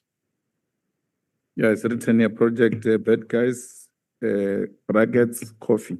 Yeah, there were Coffee leg. two projects. And it related to the international drug smuggling syndicate with tentacles around the world.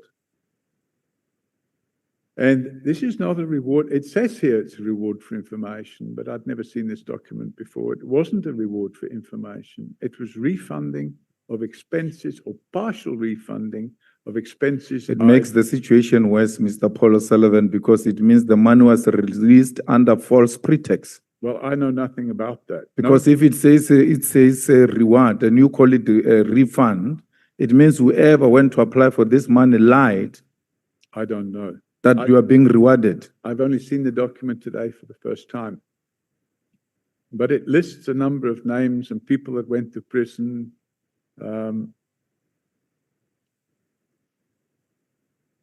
So, yeah, I'm seeing it for the first time today. Okay, let's leave that one. At least we confirm that you have received the money. We're just not finding each other about why you received the money. I just want you to assist the committee in relation to your professional background. So, did you complete O-level or A-level?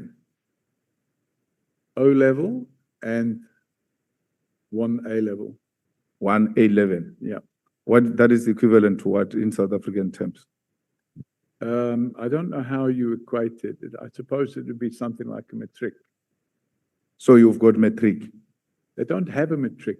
No, I'm saying it doesn't matter what they call it. I think there. it would be called the equivalent of a matric. You've got an equivalent of matric. Correct. From there, which post-matric or post-A1 level did you go to? So, University or technicon or anything of that sort? I went to a technicon, but I'm not prepared to discuss my educational background. Which one?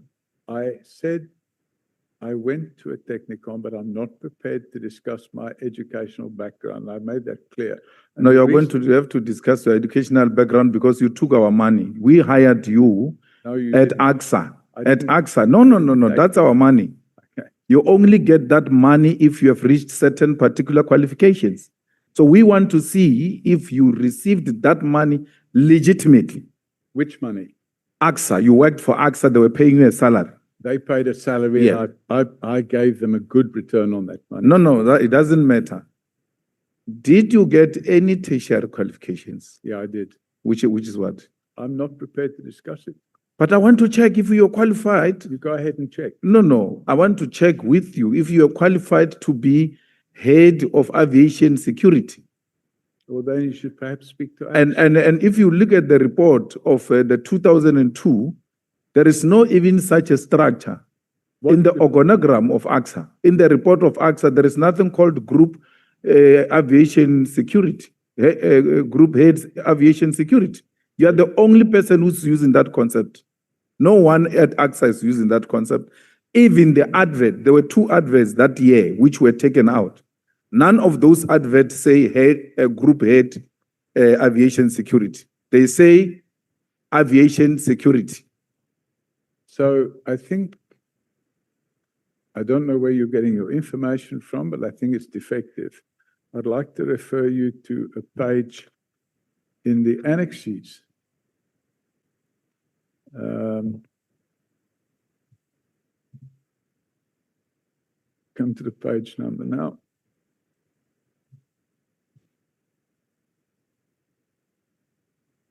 I'd like you to refer to page 62.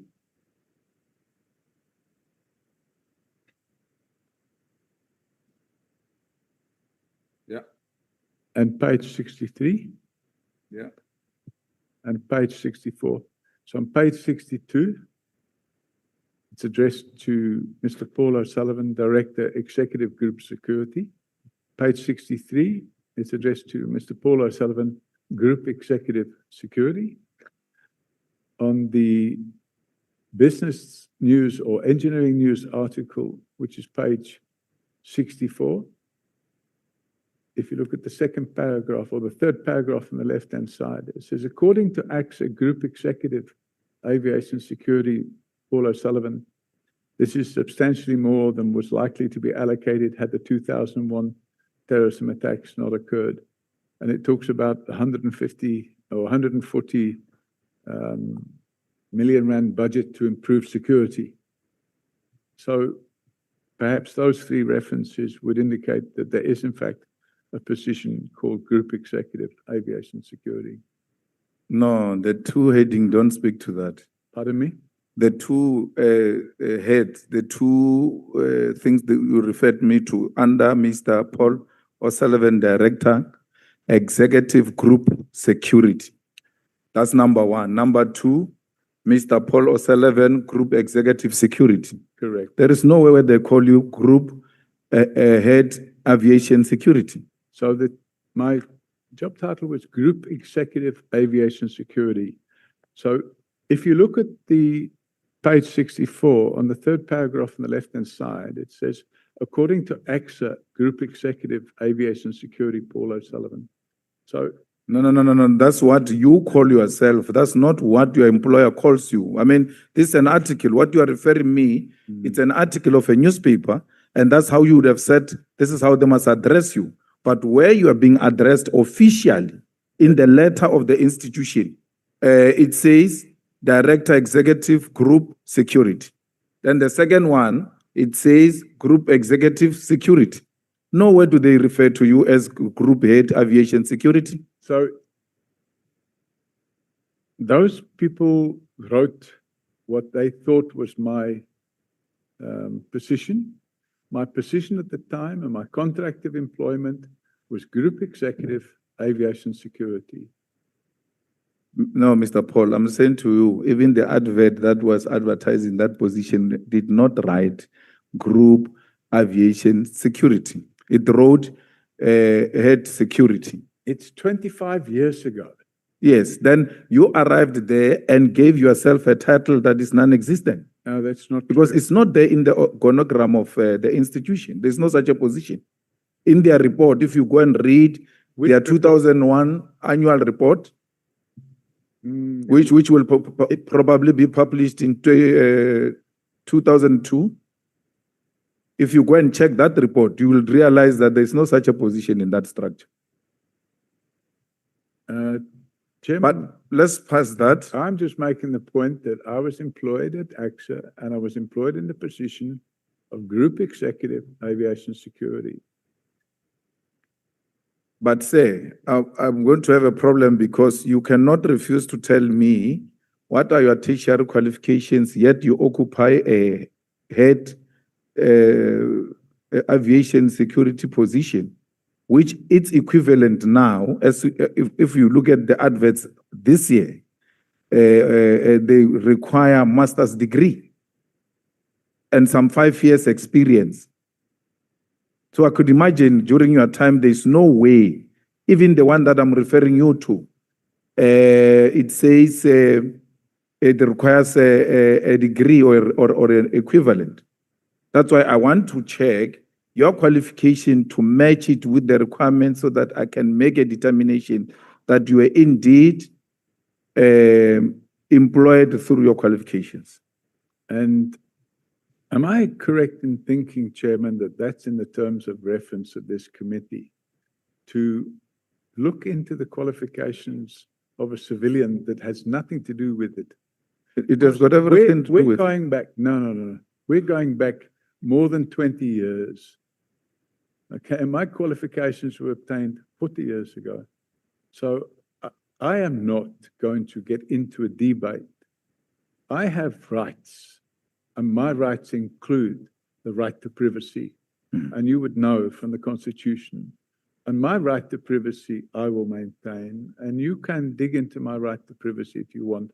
I'm here voluntarily, and I'm not going to submit myself to providing information which I believe you're not entitled to. So you can repeatedly ask for it, and you can make all the assertions you wish, but I'm not supplying you. You know why you're making this a big issue is because you lied yesterday and told us about a technicon that is non-existent.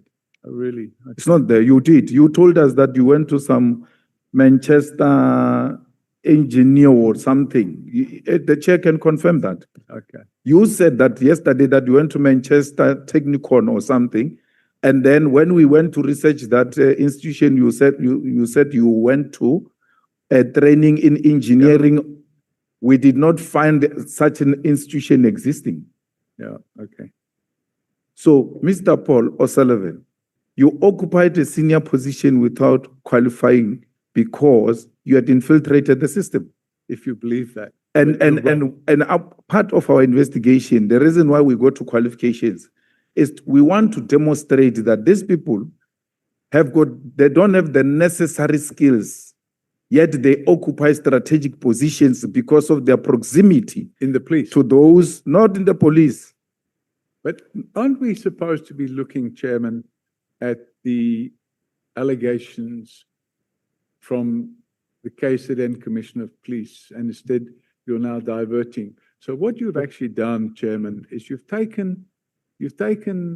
first of all invite me here, I come here, and now what you're doing is you're trying to impugn my character, and you've been doing it for the last 5 hours.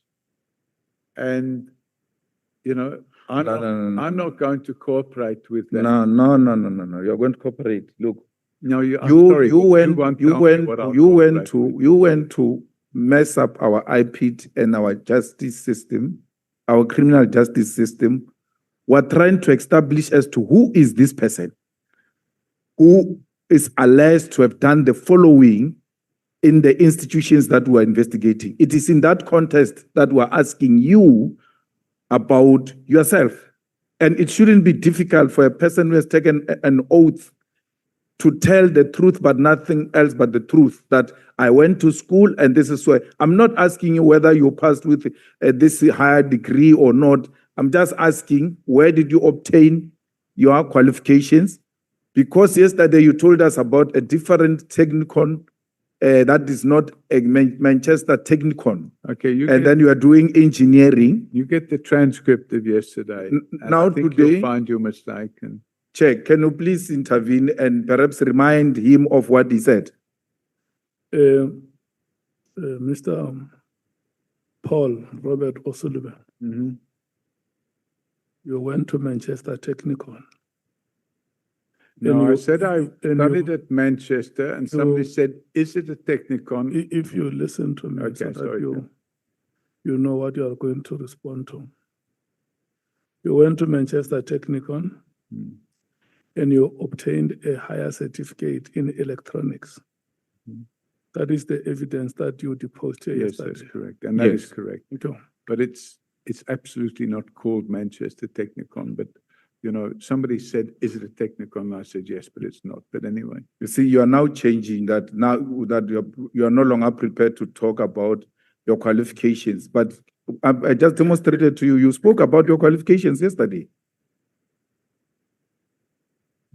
And you were not qualified to be employed as head of anything at AXA because you didn't possess the necessary qualifications.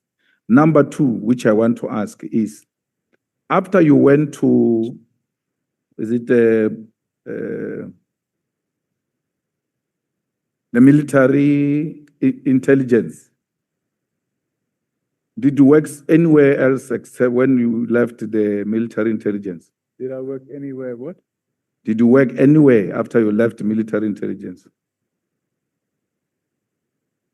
Yes, I did. Where?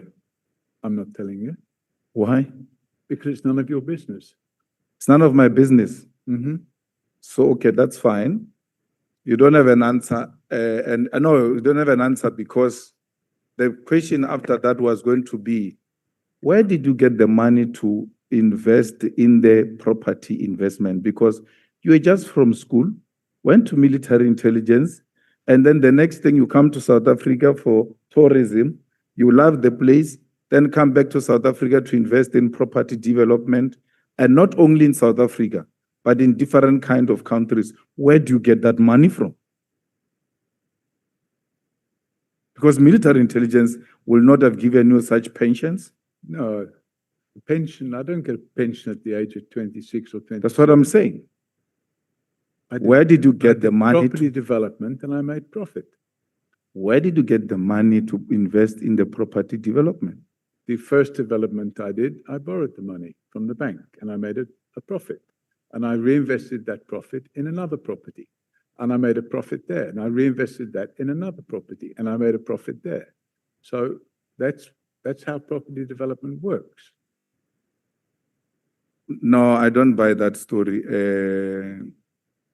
Mr. Paul O'Sullivan, property investment is a very expensive investment. My suspicion is that you were given money out of the military intelligence to go and be an investor in different countries to continue saving them, in spying those countries on their behalf. But you must look like you are an investor.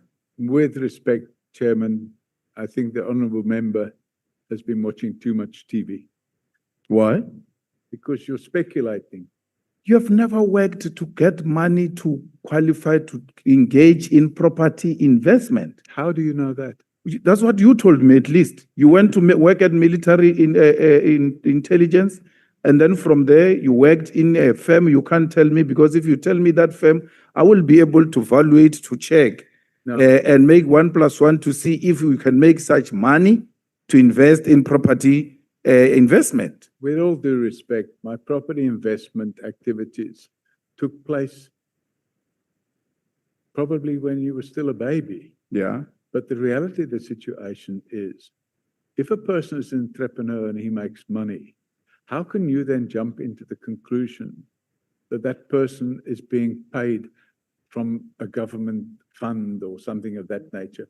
That's pure speculation, and you don't have a shred of evidence. So what you're actually doing is you are making these speculations. It's your idea, and it's wrong.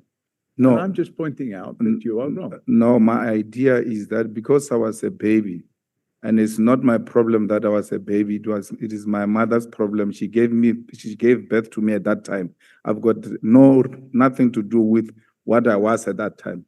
So because you were an old man, you have to teach me how you came about to become a property investor. You can say I'm formulating it because we've put you there, and we want you to educate us as to how did you become this big property investor from just military intelligence.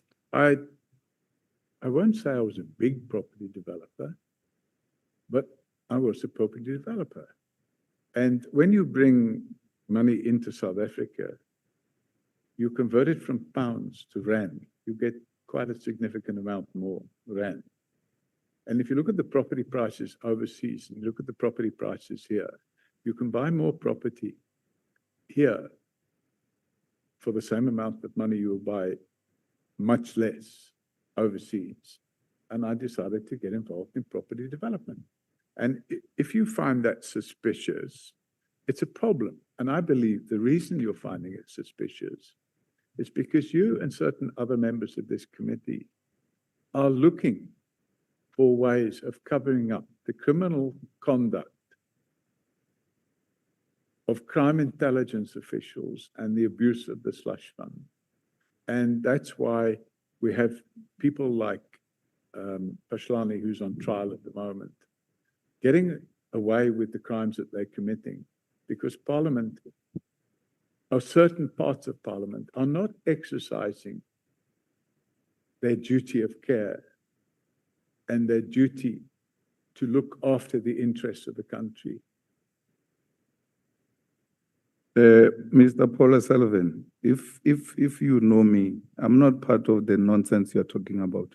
Not me. I'm not part of any nonsense you're talking about. I'm not part of any slush fund or anything. I question people the same way I'm questioning you, all of them, including Lieutenant General Mkhwanazi. I questioned him because I'm about the truth and nothing else but the truth. And I'm not going to be patronized or be intimidated by anyone, not me. They can try with other people, not me. Okay. So you must never ever group me with people who are involved with some people who are doing wrongdoings in the crime intelligence. If you have been following the proceedings here, you will see that I've taken the same posture with everyone. You are talking about former General Patlani is still coming to us. We are not done with him. When his turn comes, we'll attend to it. You are saying you are a certified fraud examiner. Mm-hmm. Who certified you? The Association of Certified Fraud Examiners. So, association where, here or in the USA?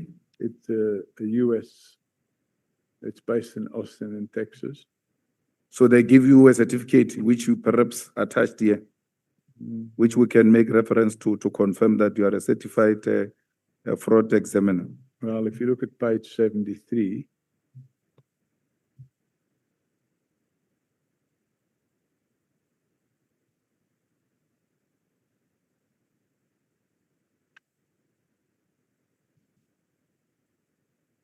yeah.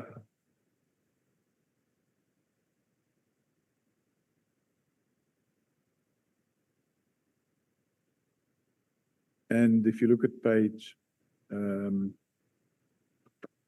67, so page 67 says Association of Certified Fraud Examiners, South Africa, chapter number 91, ACFESA, Certified Fraud Examiner of the Year, 2014, was awarded to Paul O'Sullivan for his contribution to the fight against fraud and white-collar crime. And if you look at the page 73, it says again, Association of Certified Fraud Examiners, South Africa chapter, ACFE, hereby awards Paul O'Sullivan with the Certified Fraud Examiner of the Year Award 2022, with all rights and privileges under the bylaws of the ACFE SA chapter. So what requirements must one have to be admitted into doing this type of qualification? I'd have to go on the website and have a look because, but you have to take exams, you have to undergo quite a lot of training. Yeah.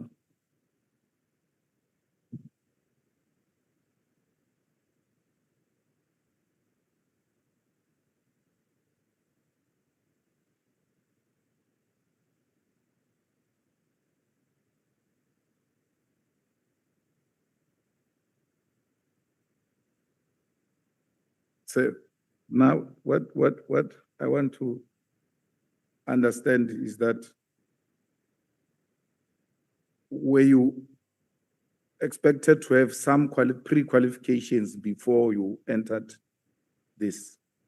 I think so, yeah. You'd have to go on the website and have a look at what the requirements are.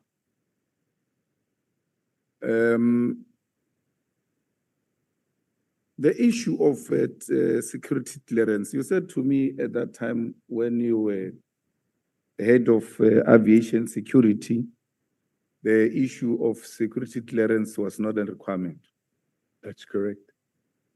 No, but when we look at the necessary act that was applying at the time, that was a requirement.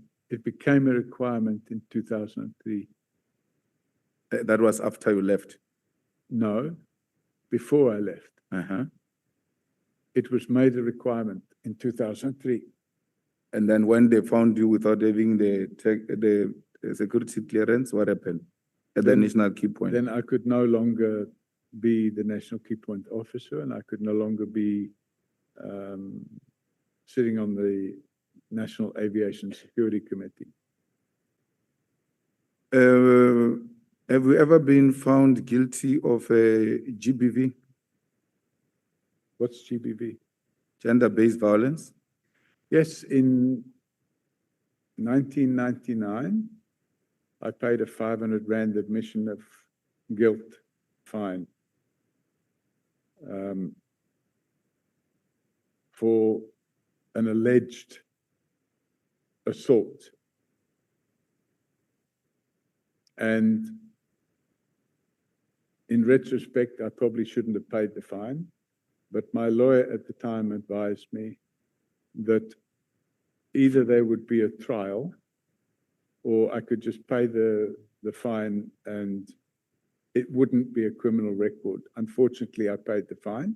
It was made a criminal record, and then it was subsequently, what do they call it? Expunged from the record. Do you still have your firearm license? Yes, I do. Is it not the requirement that when you are found guilty of such a thing, they should withdraw your firearm license? So there wasn't a trial and I wasn't found guilty. I just paid an admission of guilt fine. It's like if you're driving at 150 kilometers an hour and the speed limit is 120, you get a ticket in the post and you can either go to court and challenge it and then you get convicted and then it'll be on your record, or you pay an admission of guilt fine and then it doesn't appear on your record, although that is now changing because I think with the new, what do they call it, AARTO Act, even if you pay an admission of guilt fine, now it becomes part of your record. But at that time, it wasn't the case. Have you ever faced any allegations of sexual misconduct? No. There was never an allegation that you were accused of raping an underage girl? Definitely who not. was in the Randburg area, who was Absolutely a close, who was a daughter of a close friend. Absolutely not. I mean, and that will mean you have not even tried to pay any bribe to those parents to. I've never had such allegations made. Nothing of any nature whatsoever. What is your relationship with McBride? Robert McBride. I have no relationship with him. Professionally? When he was at IPID, yes. What required you to work with him at IPID, which makes it difficult to work with him when he's outside IPID? Because I'm not involved with him now. When he was working at IPID, he was the executive director of IPID. Mm-hmm. And he was unlawfully suspended. And he was off work for, I think, 10 or 12 months. And during that period, I opened a criminal docket against General Pashlani. And that was in February, I think February the 16th, in 2016. And after I opened that docket, there was no investigation. So for 10 months, there was no investigation by IPID.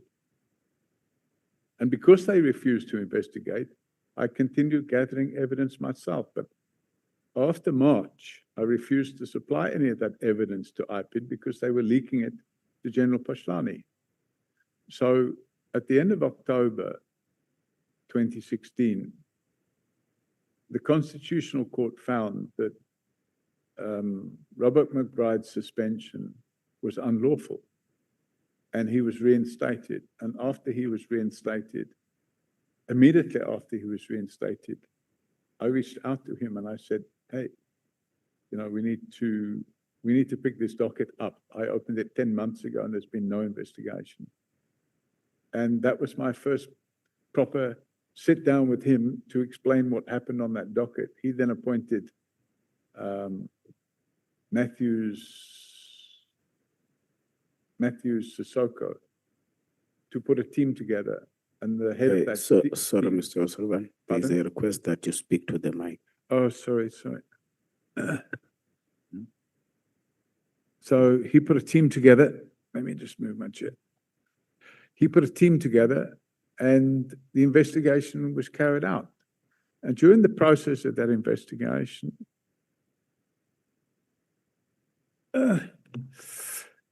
3 weeks into that investigation, there was a threat to murder myself and to murder Nhlanhla, who was leading that team.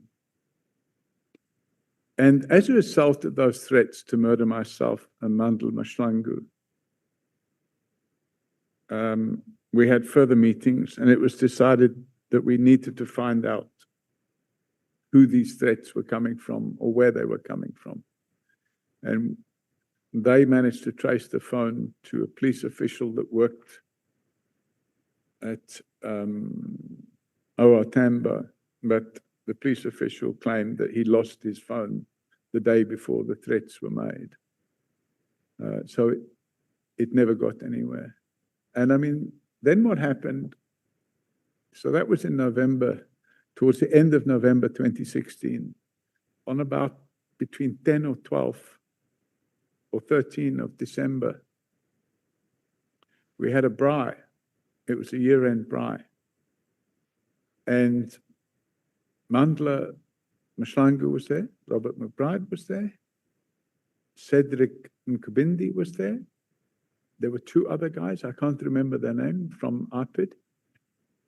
And I was there. Some of my staff were there. I think 3 or 4 or 5, maybe 6 of my staff were there.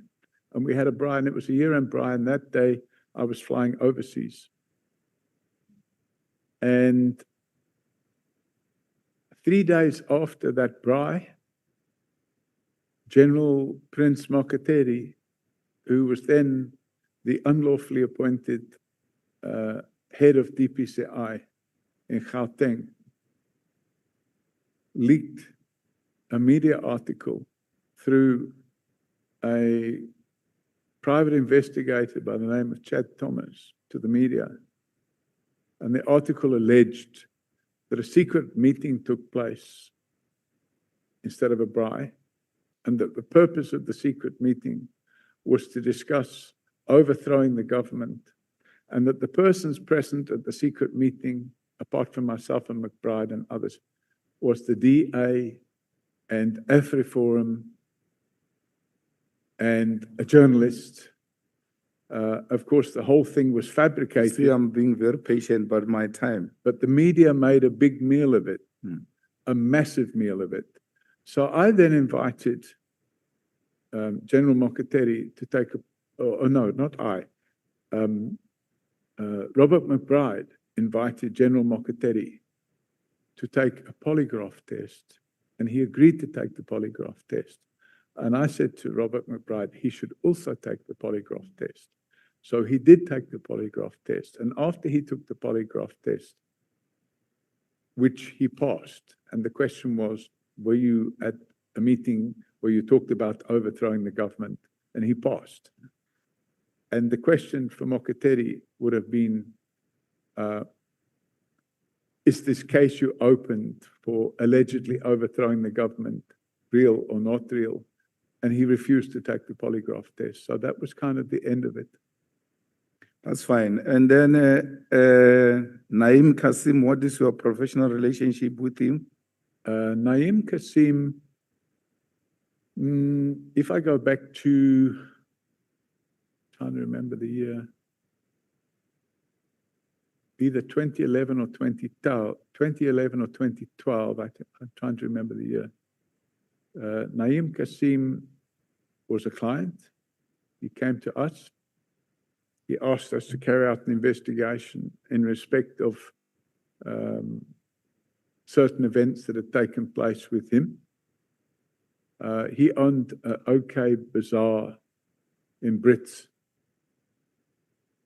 And he alleged that certain people had threatened him and beaten him, and he had the video evidence and stuff like that. So we sat with him, we interviewed him, and we carried out an investigation. So he was a client? He was a client, yeah. Moti will also be a client? Today. Moti is your client? No, the company, there's a, Zunaid Moti owns a group of companies called the Moti Group. And today... Now I'm talking Zunaid Moti. Yes, Zunaid Moti is not a client. It's not your client? No, but he owns... You don't work for him? No, he owns a group of companies, and the group of companies are clients of ours. How many passports do you have? 4. Yesterday you said 3.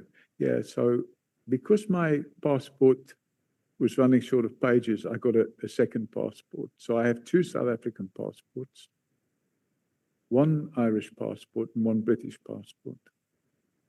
No, you did an interview, I can't remember, with you in a book where you said you've got 4 passports. Yes, I have 4 now as well. Yeah, South Africa, Ireland, Britain, and then the 4th one? South Africa. So you have 2 passports of South Africa? Yes, because when you want to go to a country, you have to have pages in your passport. If If your pages run out, you can't enter a country because you need to have so many blank pages.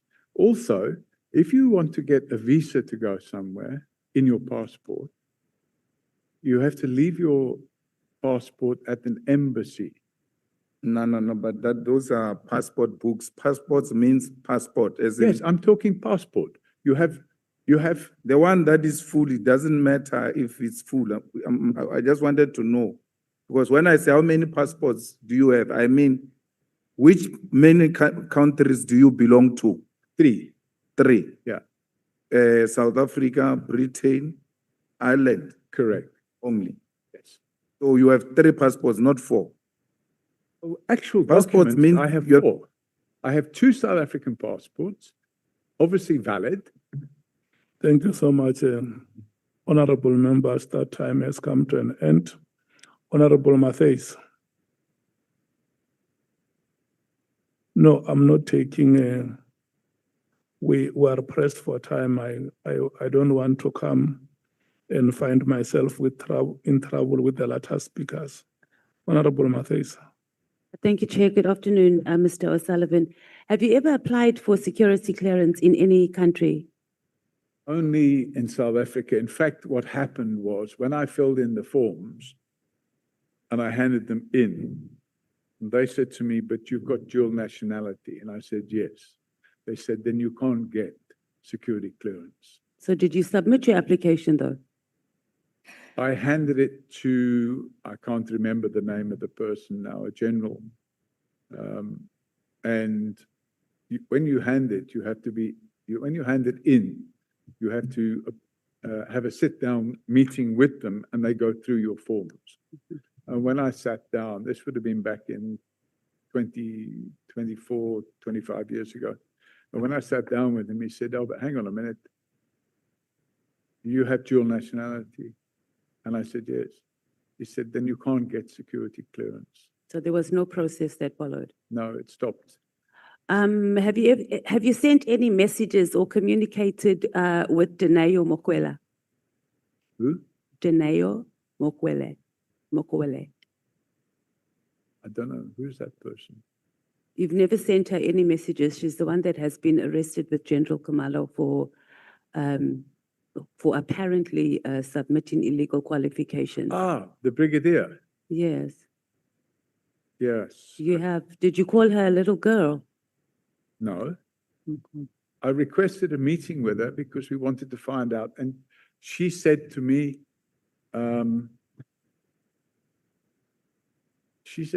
"I'm not prepared to speak to you. You must speak to HR of the police."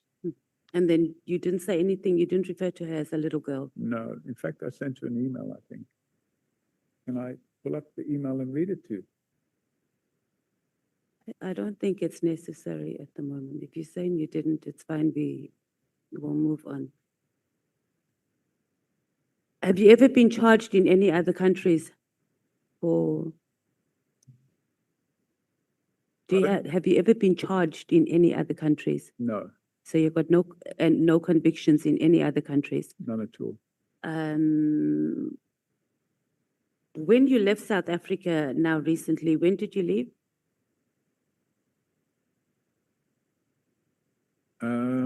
I can't remember the date, but it was last year. And then when did you return? I came in and out. So I went to, I think so I went to the UK, I came back, I went to Australia, and then to Fiji. I came back from Australia, and then I went back to the I'm UK. just kind of asking you, when did you come back? I can't remember the dates. So we can confirm with Home Affairs. Yes, you can confirm with Home Affairs. No problem. Did you provide a security clearance certificate to Parliament? Or you just wrote to us saying that your life was under threat? I don't understand. Did I? No, I'm saying, was there a security assessment done? Did you provide a security assessment from a No. credible institution? No. So it was Parliament acted and provided state resources for your security based on your email saying that you have a security your life is I in sup- danger. What I supplied to Parliament was the evidence. Oh, what was the evidence? The I don't have social media, but somebody downloaded it and provided it to me, and I sent that to, Oh, it was social media, okay. yeah, where they were threatening me, and they said that I should be shot or there should be a shootout, and whoops, there should be a shootout with me. And is that in your experience, is that should be something that, credible for a government institution based on a social media post? So Instead of doing an assessment, because my understanding is that a security assessment can be based on evidence that there may be a threat. So if you have a single message where a person's threatening you, then I think that would call for a bit more of an investigation. But we're talking about, I think, 20 or 30 from different people on social What media. I'm saying is that you submitted evidence, right? That there are people that are threatening you on social media, but there wasn't an assessment on whether those threats were legit or not. And then Parliament came to the rescue and provided you with security using state resources without a security assessment. That would appear to be the case. Okay. Let's talk about AfriForum. When did you become a member of AfriForum? In 2016? 2016. Do they fund you? No. So, and then beyond you paying your membership fee? I pay 120 Rand a month. 120 a month? Yeah. Must be nice to be AfriForum. And then do you fund them for anything else outside of your membership fee? No, I don't. For cases you have never given them any money, donations in kind? I think I might have given them a donation. More or less, how much, do you remember? I think it was a bottle of Jameson whiskey. So they shared it amongst themselves, or it was for the director or something? I gave it to Kali Creel. Oh, okay. And you said in 2016? 2016. And what informed your decision to become a member of AfriForum? In 2016, I got invited to a meeting with Kali Creel. And I think it was Mampela, what's her name? Mampela, I'm trying to remember, we call her Ma. She phoned me, she said she wanted me to have a meeting with Kali Creel. So I went to the meeting with Kali Creel. And Kali Creel told me that AfriForum wanted to set up an anti-corruption unit and to have internal investigations going. And would I be prepared to sit with them and give them advice about how to do, not how to do the investigations, but how to set up such a unit. So I sat with them. I think we had several meetings, and then I can't remember the name of the lady now, but they introduced me to a lady who became the head of anti-corruption at AfriForum. And then I consulted with them probably 2 or 3 times. Okay. And I subsequently found out that they then started that unit, and I believe they offered position to Advocate Gerinel and some of the other Mr. people. Sullivan, you're not really answering the question. The question was, what informed your decision, not how it happened and the meetings, but from what I understand, and I think we can safely summarize that it was because they wanted to set up an anti-criminal unit. It informed that, and plus the fact that they had a telephone number that you can ring. Okay. If somebody tried to do something to you. But it was around crime. Pardon me? But it was about crime, their Yes, response to yes. crime. Okay, so I think we covered. So this comes, okay, let me ask you this before we go. Do you align with AfriForum's claims that there's a genocide here in South Africa? No. But you're still a member and you pay 120 Rand every month to them? Yeah, so, you know, I pay my taxes too, but I don't align with everything that I'm goes just on in asking South because Africa. this is a voluntary thing. If there's two Yeah. things that happen in this life when Look- you are born, is that you're going to die and you're going to pay taxes. Yes. Joining AfriForum is the if- choice. If I'm satisfied to pay 120 Rand a month, because in return for that, I have a toll-free number that I can call. Oh, okay. And when I'm not in the country, my wife can phone that number. Oh, okay. If there's some So with incident, someone with such means, you need to subscribe to an organization who goes around and says that your beloved country that you love so much during apartheid of 1980s, you will be a member and give them 120 Rand a month. so I believe that the Constitution gives people the right. to Yeah, yeah, no, I'm agreeing. You have a That's right. right. I agree. Okay. And I don't have to explain. No, you don't. We got I'm, it. Thank I'm you. happy for that 120 Rand a month to have the ability to Yeah. have a toll-free number that I can call. Oh, okay. And to be frank with you, I was very happy that AfriForum, when they could see all the injustice that was going on. Okay, I'm with not asking myself, you what you're happy with Well, AfriForum. they That's came, not, they no, no, came no. to the party No, and they Miss- assisted. yeah, I am very glad that Okay. that was not the question. All So do you see how that recommendation letter that was read out earlier, where someone recommended recommended to the Home Affairs Department back in the 80s, that you must get a work permit, and it specifically said that you are going to be of benefit to the white community. And then you said you don't remember, No, I you were didn't just say I told to don't sign it. remember. I said I never saw that letter. Okay. I saw it for the first But you time. said you were told yesterday. to write it. So do you No, see how no, that no, thing no. aligns? Sorry, Chairman, you're getting mixed up between the handwritten note. In the handwritten note, I didn't say I will be of benefit to the white I community. didn't say that also. was a I typewritten said a recommendation letter. Do you see how it lines up? How it can be aligned, that how you are a benefit to a white community that goes around and tells the whole world that there's a genocide in our country. Your relationship with members of parliament, do you have any? Do you engage members of parliament? No, Have you ever engaged any members of parliament? from time to time. Which ones? Diane Kohler-Barnard. What do you engage her about? Well, I haven't engaged her for quite a while, but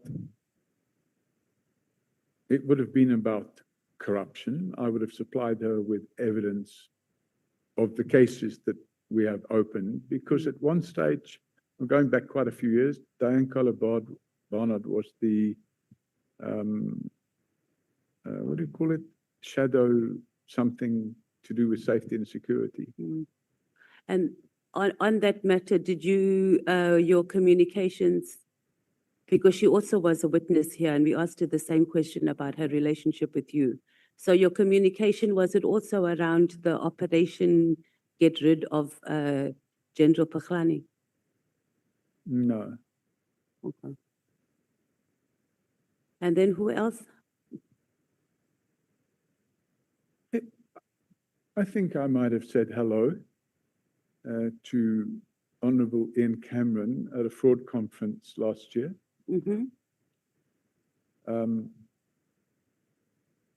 We're not asking about just hellos. You also came to greet us here yesterday. So we're talking about where you have a direct line, like how you have direct lines to a lot of high-ranking officials in the police. That, no, is there anybody else? Gilnis Breitenbach. How often have you guys, or how often do you communicate with her?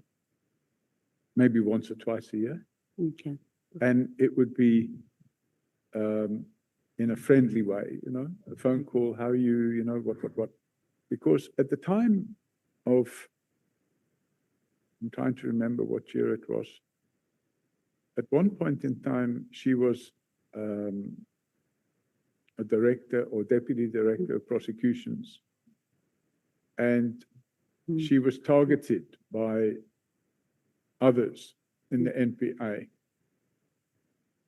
And my understanding, and you would have to ask her, my understanding is that she was targeted because she was doing investigations which related Did to. you assist her during that period? No, I didn't. So you just spoke, okay. I just spoke to her and I wished her all the best. Okay. And so are there any other MPs from any other parties that you have relationships or have engaged with? Because just the Democratic Alliance. Yeah, I think that's it. I think obviously my dear friend, Don't call Mr. my Malema, your dear friend. uh, It's your besties. him and I read. I know. Him and I sit and have a whiskey once a week. He doesn't drink whiskey. Let's talk about the police. Your house was raided, or not raided. I'm just trying to find. Thank you so much. The 15 minutes has expired. Yeah. Honorable Sangwen. Thank you. Thank you very much. Honorable Souls, you are next. Thank you very much. Good afternoon, Mr. O'Sullivan. Good Sorry with the twisting and the turning there. Chair, sorry, I must understand. Sorry, Honorable Sangweni. What happened? Chair, I must understand. Why am I next? Bangazita has made an arrangement with Honorable Sangweni to speak now. And Thank then you. then it should just mean he follows and then I go after him. After her is you. That's not the order, Chair. I'm after IFP. And Chair didn't speak about or with me about that arrangement. It can be IFP now if you want, Honorable Sol. Sorry? I can be IFP. You know, we're one government, all of us, me, you, IFP. With respect, Honorable Songani. Chairperson, I'm an equal member here. If there's arrangements made, include me. Don't just tell me from the bench. As a result, this wasn't discussed with me. But I will follow through on the proper rotation. It's IFP, then it's me. I must be included in such arrangements. I can't be coming here and just here and I'm told. Doesn't work like that, Chair. Show me respect also.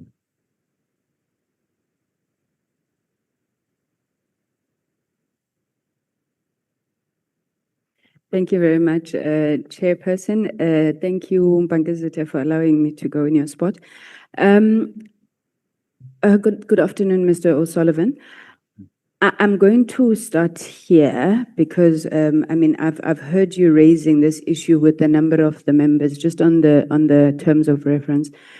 So the terms of reference require us to investigate any related claims regarding corruption, financial or otherwise, bribery, misuse of public resources within SAPS or any other institution, and then evaluating the extent of misconduct, unethical behavior by members of SAPS and any other relevant individuals or institution.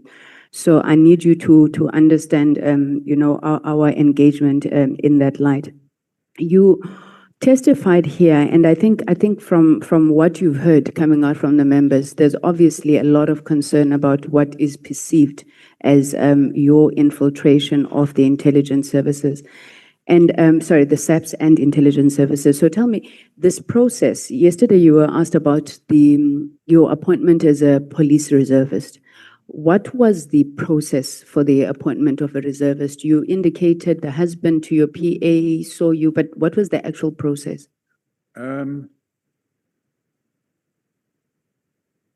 So let's just pick it up from my memory. My secretary suggested I should meet with the husband, which I did. And he told me that I would have to go and do training. I would have to fill in forms. And they would carry out the criminal record check on me. And if I passed the training, I would become a police reservist.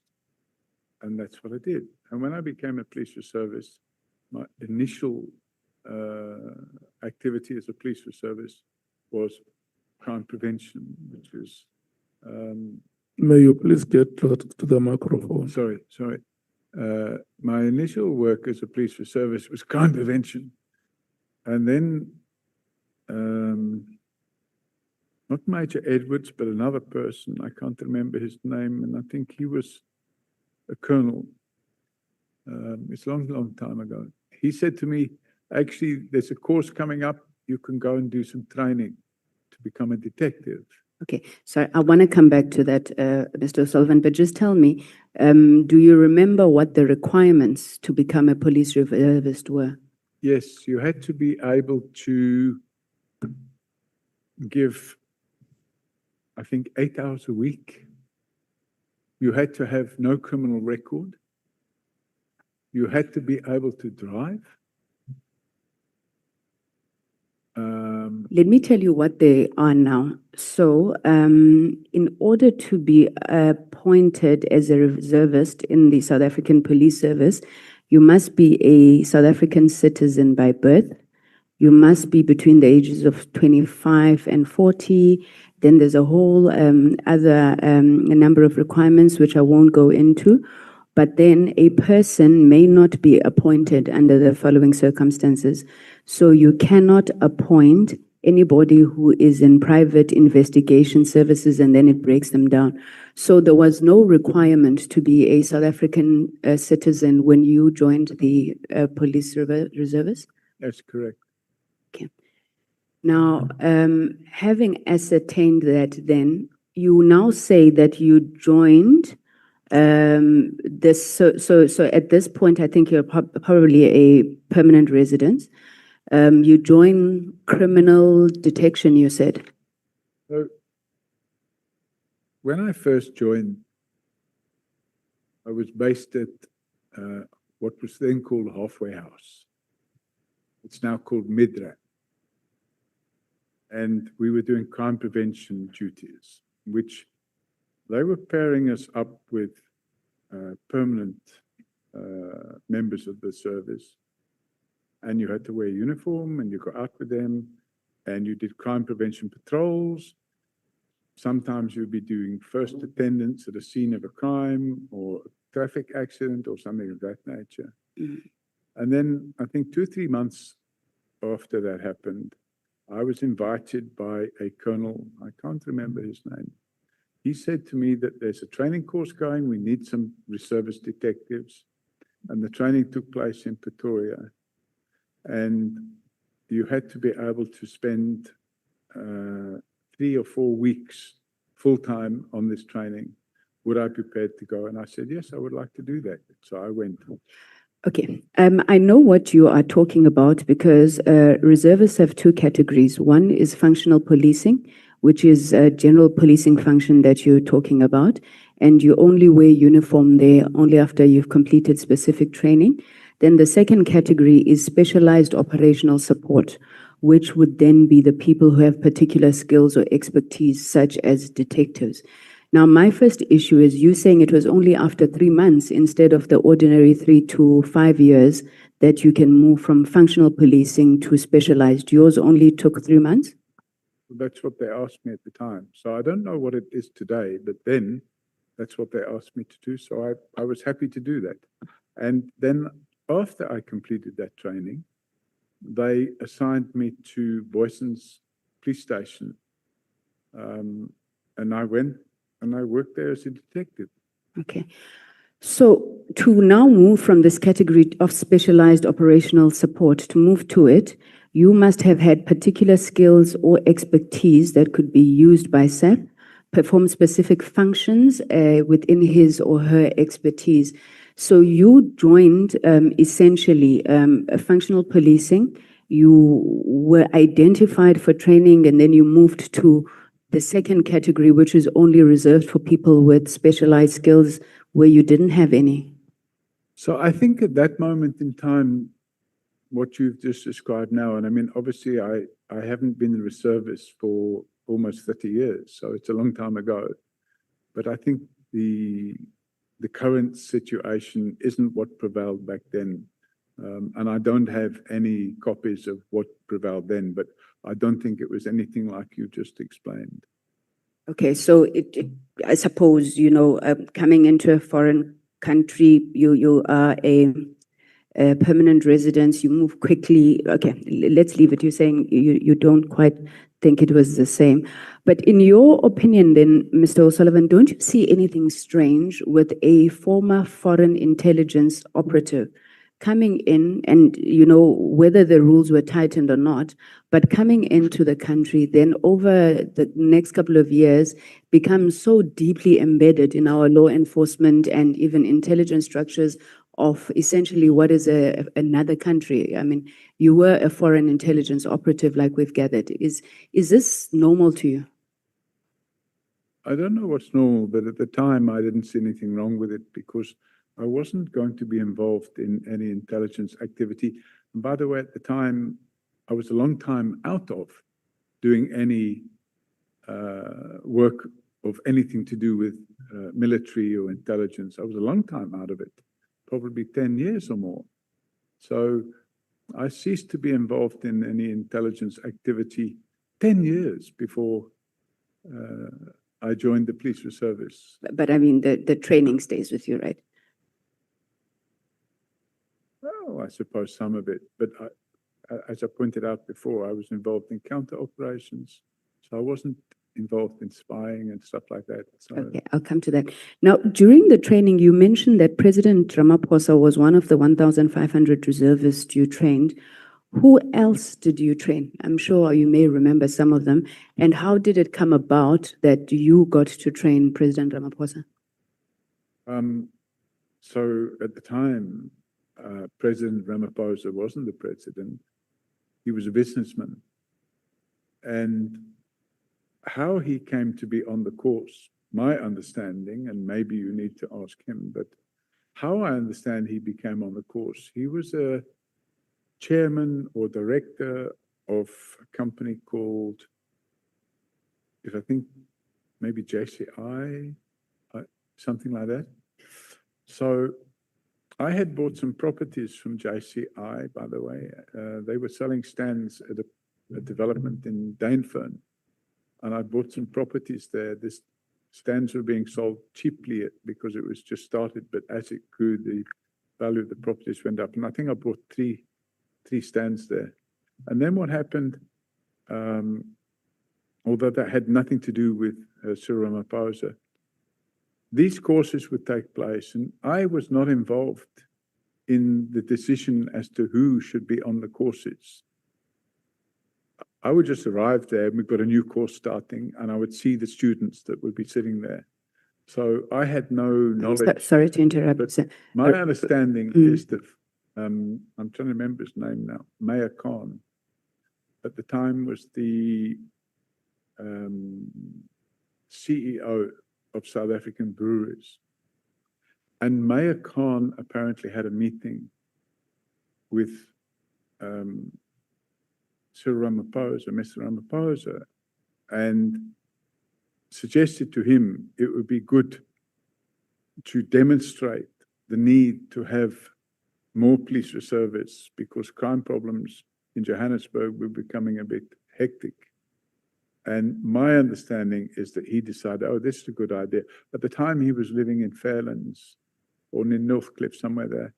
And he took a decision that he wanted to become a police reservist. Now, after he completed his training, he would have then been assigned to Fairlands Police Station. So I would have not been involved in whatever work he did after that. But I was only responsible for those aspects of his training that sit in here. I was not involved in his firearm training or his marching. Thank you, Mr. Sullivan. What led to Ms. Sarah Jane Trent terminating her employee in your company? I think she'd been there about 7 years, and she indicated that she wanted to move on. If you've got a small business, you can reach a point where there's no further room to grow. And she indicated that she wanted to move on.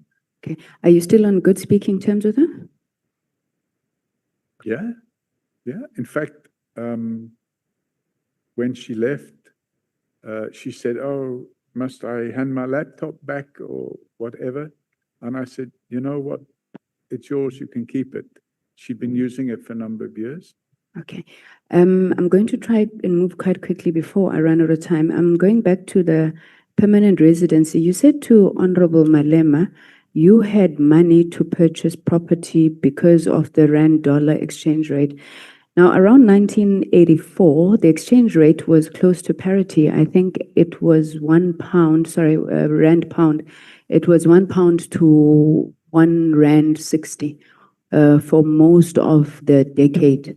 Do you still stand by the fact that you raised your money through, those fluctuations in exchange rate? Yes, in fact, at the time, Chairman, we had a thing going in the country which was intended to induce investors to come into the country, and they called it the financial rand.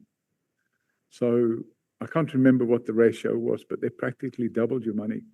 And at the time, when I brought the funds in, the first batch of funds, the exchange rate, if I remember, was 190 or 181 or something like that to the pound. And we ended up getting 3 rand to the pound. So it automatically boosted the amount of cash that you brought in. But you couldn't bring that cash in and then have it as cash. You could only bring it in if you invested. So you had to buy property or you had to invest in a company or something like that. So I brought money in on the financial rand. So let's talk about the investment then. So in 1986, you invest in property in South Africa. In 1989, you apply for permanent residency and you say as a person of independent means. Now, owning property or investing in property in South Africa does not automatically lead to permanent residency. I mean, regardless of how long it's been held. And I think you'll know the criteria for residency. So I think the only exception to that is if your property price or the property value is in excess of 12 million rand in today's money net worth, then you become this financially independent person who can then get a permanent residency. So is this the point that you're making, is that the portfolio that you held at that time was so large that it was only on the basis of it that you got your permanent residency?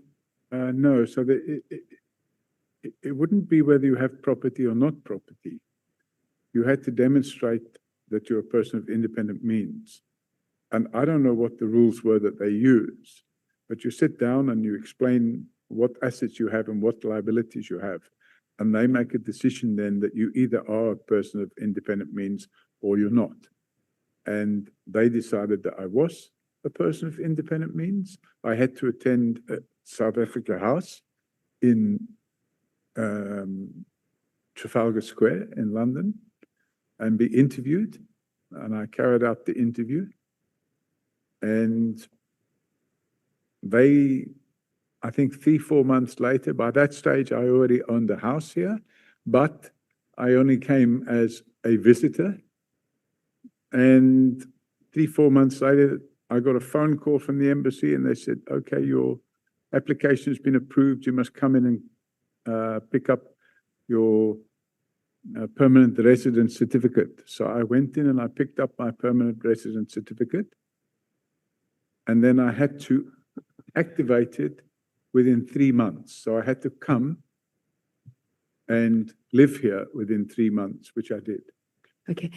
I suppose the point that I'm getting to, Mr. O'Sullivan, is that a lot of things either changed for you or you managed to do a lot of things that ordinary people don't get to do, So you were either extremely wealthy for your permanent residence could have been processed that quickly. You moved quickly through the reservist program.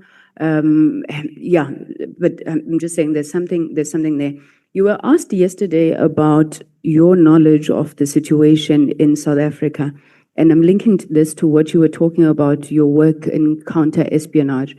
So you insisted that you worked largely with the Irish Republic Army, counter-espionage as it relates to the IRA. Am I correct? I didn't work with the IRA. I mean, you did counter-espionage work in relation to the IRA. The counter-terrorism activity. Okay. IRA is the Irish Republic Army, am I right? Correct. Okay. Now, you're of Irish origin, you lived in the UK, and you did work with the IRA. I would assume, For the record, I didn't work with the IRA. what is the English term? Oh, I think I'm losing the word. You were working against the IRA, you were investigating, spying. I'm sorry, I don't know the right word to use. So the purpose was to make sure, it was to combat the terrorist activities Of the IRA. Yes, in the early 70s, things were happening. They were setting off bombs here and there. That's where I'm coming. That's where I'm coming, Mr. O'Sullivan. So the IRA is long thought to be the armed wing of Sinn Féin. And I'm sure as you were countering the work of the IRA, you would know that. Sinn Féin and the African National Congress have got a very, very long relationship dating back to, even before the early 80s, but definitely while you were busy with the IRA. You also, your roots to Ireland, you've spoken about, you had Ireland, Netherlands being some of the most vocal anti-apartheid movements at that time. Now, with you working to counter the IRA, you have never come across the history of South Africa, the African National Congress, and the struggle that was being undertaken in this country. So I think this was, Chairman, this was put to me yesterday, and I explained that I was very young then, and I was low down on the pecking order. I wasn't involved. But Mr. O'Sullivan, your work is to know what the IRA is doing, which speaks to all of their tentacles, their Sinn Féins, and It was operational work. It wasn't intelligence work. It was counter-terrorism. It was operational work. so you don't need to understand anything about them in the course of doing that. If I was at this level, and there were other levels, it would be the people up here somewhere, the senior people, that would have been involved in all that. I had no knowledge. I didn't even know what the ANC was in those days. Okay, I find that strange to believe, but it's okay. Not that I'm saying everybody should know about the mighty African National Congress. Well, of course I know now, but then I had no idea, none whatsoever. So you'd never come across, whether it's in Ireland, Netherlands, UK, anti-apartheid movements and what they were. You had young people, President Mbeki, they were marching in the streets of London. You never heard of such a thing. I heard about the anti-apartheid movement, so I was aware of that, but I didn't understand the relationship between the ANC and the IRA. I had no knowledge. But anti-apartheid movement in South Africa, did you understand that relationship? I remember there was trying to remember the song now. I used to like it. Johanna. Let's move before you start singing, Mr. O'Sullivan. I remember that song, and I used to like it. And to be frank with you, my activities had nothing to do with Africa. But to be frank with you, I actually didn't like what I saw going on. Now, and I can tell this little story if you want, but you may not want. No, I don't. I'm running out of time because the point that I was driving is you said you didn't know anything that was happening. Yeah, at that time. But later, 10 years later, when I came here for holiday, I started meeting people and I got friends. And I remember having one friend. He's since passed away. He was a lot older than me. And I hired a car. And I invited this person to go with me on a trip to Kruger Park. Mr. O'Sullivan. And when we got to, I promise I'd like to hear the story, but I've got my answer. I need to move. When we got to Kruger Park, I had to make him sit in the back seat because he was black. Okay. And if he was to sit in the front seat with me, I would be told that, there's something not right here. Okay. Mr. O'Sullivan, you've just confirmed that you don't have security clearance. And when you were talking today, you said it's not the function of someone with no security clearance to be managing informants, speaking about General Mkhwanazi.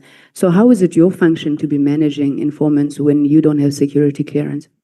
I'm not a police officer. So that means that you can do as you please because you're not bound by having a security clearance? But I don't manage informants. But you've been telling us about your informers and your No, so- informants and With all due respect, just so you can understand the difference, managing informants means that you have an informer who's working in a criminal syndicate and you're paying them and they're bringing information to you and you task them to go and find out this and go and find out that. I never did any of that. We have, not sure because have your peop- evidence speaks to people you pay for, hotels, for travel, for this. we It's had, essentially the same thing. we had people that would contact us and give us information. That's what we call casual informers. They come and give you that information. Okay. I never managed any informers whatsoever. The police, crime intelligence manage informers. Okay.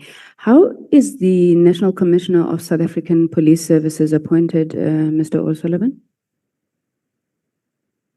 If I understand correctly, it's a decision of the president. So why do you say in paragraph 90 that Ele pushed his favorite Masemula to be appointed National Commissioner if this is a decision of the president? Sorry, what paragraph is this? Paragraph 19. So the reason I say it, 90, sorry. the reason I say that, and again, you could say that that's probably speculation, but curiously enough, I met him again the day before yesterday, the Honourable Minister of Finance. And in 2022, I sat on a plane with him from Durban to Johannesburg, and we had a long discussion because at that moment in time, there was no permanent commissioner of police. I think it was January or February 2022. And I had a long discussion with him, well, an hour on the plane. And he pointed out to me that they had a short list and these are the people and what. Sorry, this is the Minister of Finance. Correct. Can you give us a name? He wears a hat. Godongwana. Pardon? Minister Godongwana. Yes. He was on the plane day before yesterday when I flew to Cape Town. And I said, hey, we greeted each other. But the reality of the situation is I obviously received information. And the information I received was that they wanted to push General Reed out from the police service. And General Reed, I can't remember what his exact position was, but he oversaw another general that managed procurement within the police service. Sorry, Mr. O'Sullivan, that's not what I was asking you. I was asking you why you would say, or maybe let me rephrase. So Minister Ele has got no authority to appoint a national commissioner, which sends me to my next question. What role did you play in the appointment of the national commissioner? Because in media interviews, you seemed to be very vocal about the process. What role did you play? I was approached by who? By Johnny Chowkey. So I have to tell the truth because I've sworn to tell the truth, and I don't think I could say anything different to that. I was approached by Bajani Chowkey, who at the time was special advisor to President Ramaphosa. And he informed me that they were looking at appointing a permanent appointee. This was now after Kekle Sitoli had been relieved of his duty. And they asked for informal advice.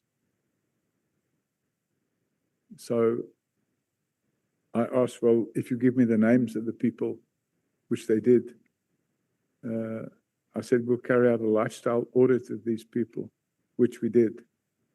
Sorry, who's we? Forensics for Justice.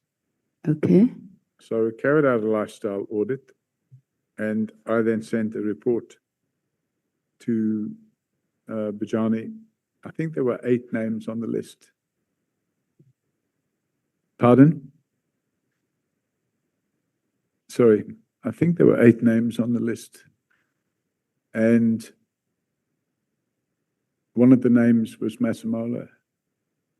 And one of the names was Mkhwanazi. There were several other names as well. I mean, if you wait, I can call up the report and we can discuss it.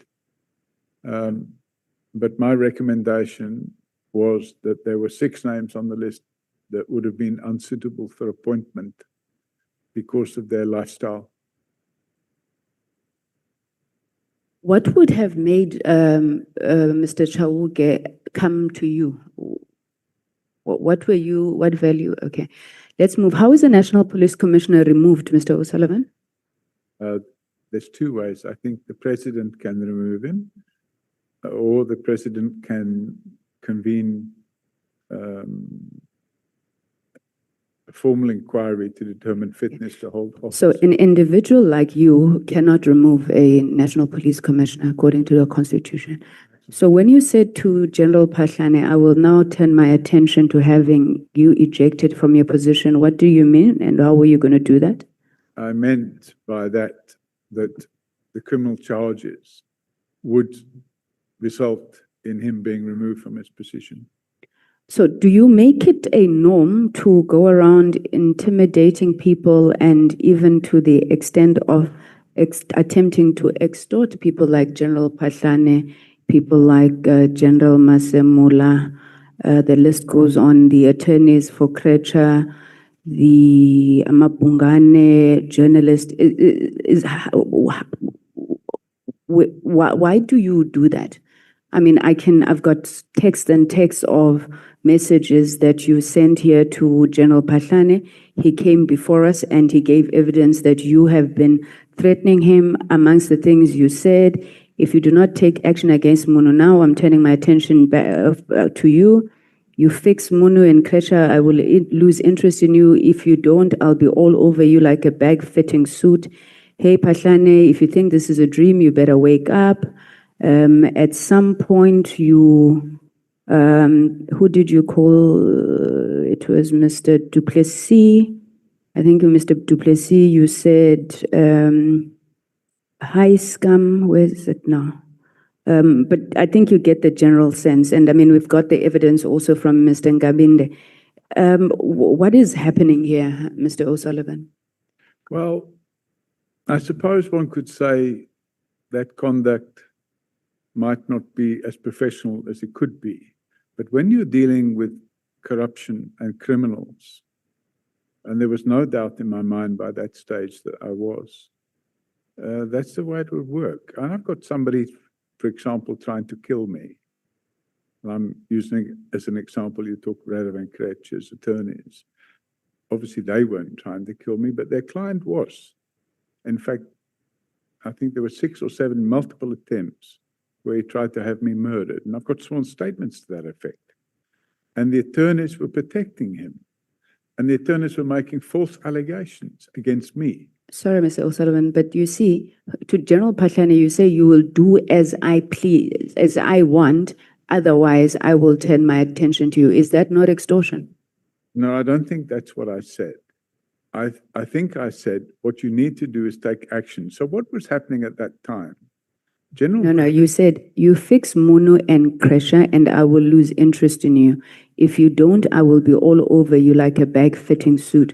So did you not then go out and manufacture all these allegations against Pahlane so that you could be the bag-fitting suit? No, I didn't. And you don't think this was extortion either?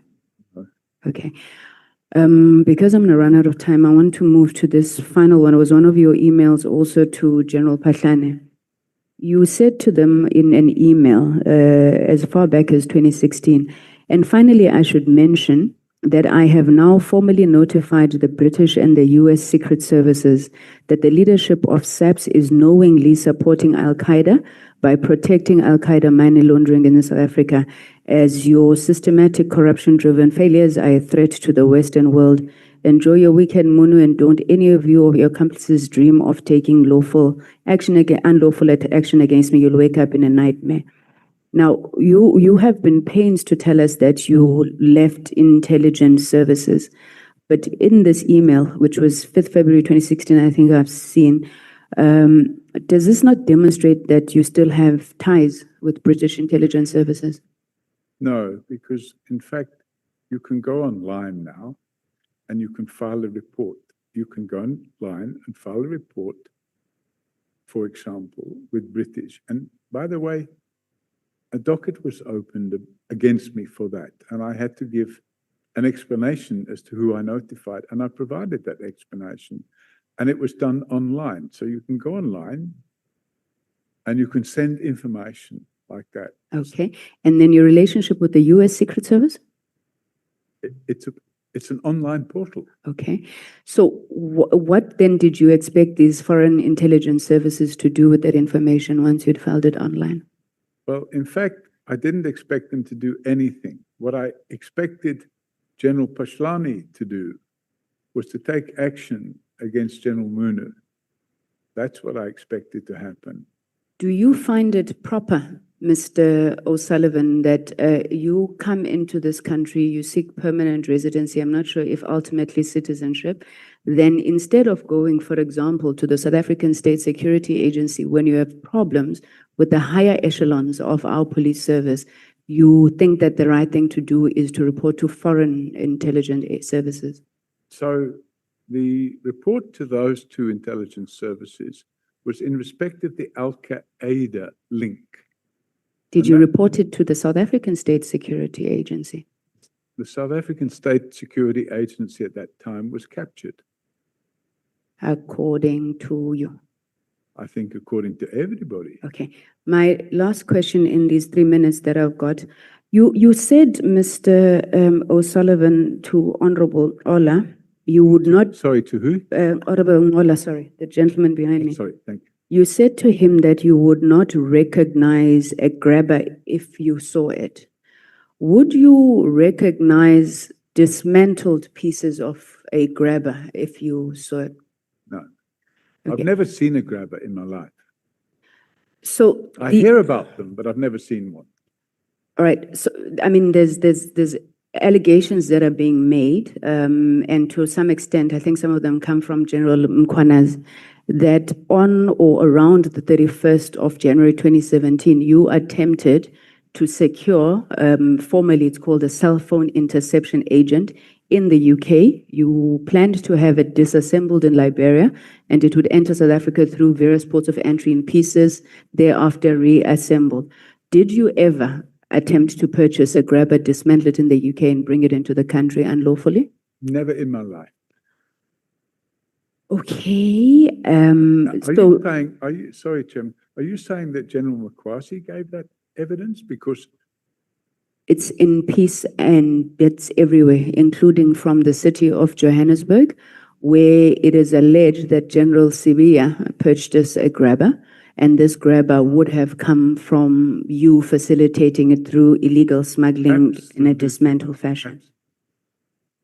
Okay, I think maybe I could stop there. No, I've got one question in the minute. In one of your paragraphs, you said, paragraph 57, you contend that there is a third force. Sorry, I'm paraphrasing, but it's on paragraph 37. There's this third force that's working with all of these forces and their reach extends to the National Assembly. What did you mean by that? okay, so what we have a situation where, and I think it's common cause now, that there are certain, when I say this, the National Assembly, I'm talking about Parliament. And I think it's a fact of life that if we turn the clock back, the intelligence services were being managed by a Minister, David Nhlanhla. And while David Nhlanhla was the Minister of Intelligence, he was running a parallel intelligence organization.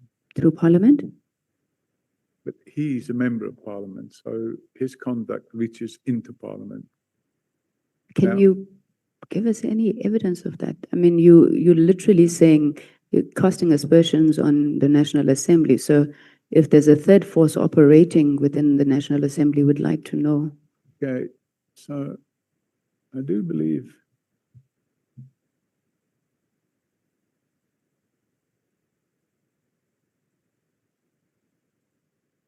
I'm going to refer to an email that I sent on the 6th of June, 2018 to the National Prosecuting Authority.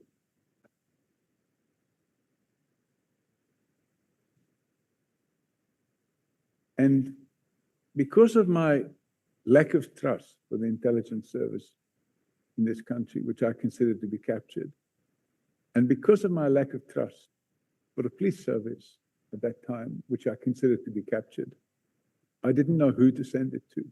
So I sent it to the Director of Public Prosecutions in Gauteng. And it's a sworn statement by an individual. And he sets out in detail, and by the way, I didn't invite him to come and tell me this. He approached me. He sets out in detail, and he provides evidence with bank statements. And he lists the names of all the people that they were carrying out this unlawful surveillance on. Thank you so much. In the National Assembly. Sorry. Thank you, Mr. O'Sullivan. Thank you so much. Who is the next speaker?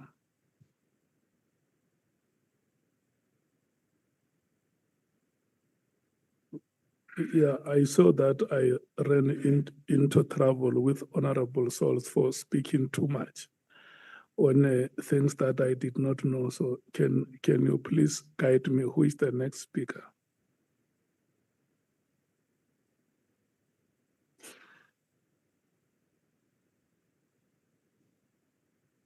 It's me, Chair. I'm ready if. Okay. Because I don't know what your arrangement is. I just fell into things I did not understand because Honorable Sanguni just came to me and said, no, we're okay. And then my assumption was that... Chair, can I come in? Sorry, can I come in, Chair? Honorable Mango and I, for all intents and purposes, we could have swapped spots. We didn't consult Honorable Souls, and for that we apologize. I think at the back of our minds, we thought that we would be swapping, so Honorable Souls will still have. The person you must apologize to is me. And you too, benevolent, wise, all-seeing Chair, we apologize. Yeah, because I fell a victim. Honorable Souls. Sorry, Chair, can I ask for... Let me apologize to you for calling your name without understanding that you were not the next speaker in line. I want to profusely apologize for that. I was under impression that the arrangement included you. Thank you so much.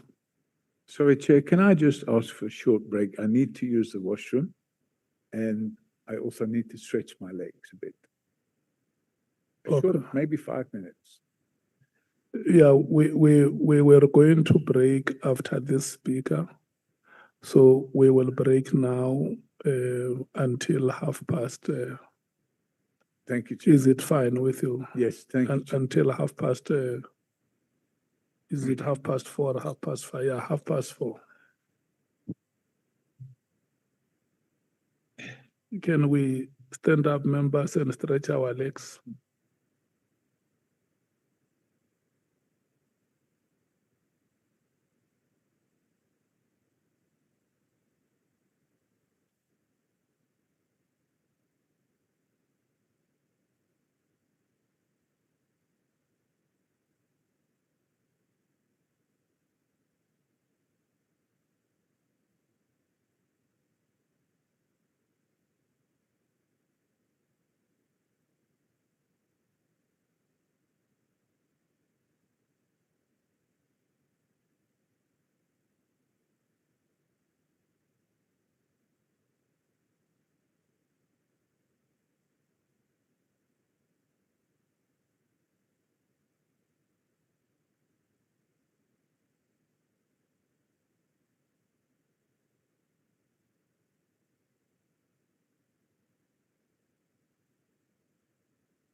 Honorable Adams and Mr. Paul O'Sullivan, no, you can stand there. Do you know each other?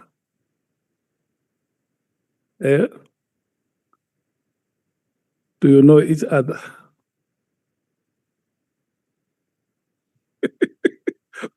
Okay. Or you are only meeting now?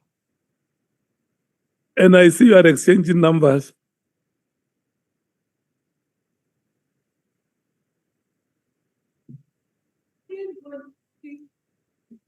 Yeah.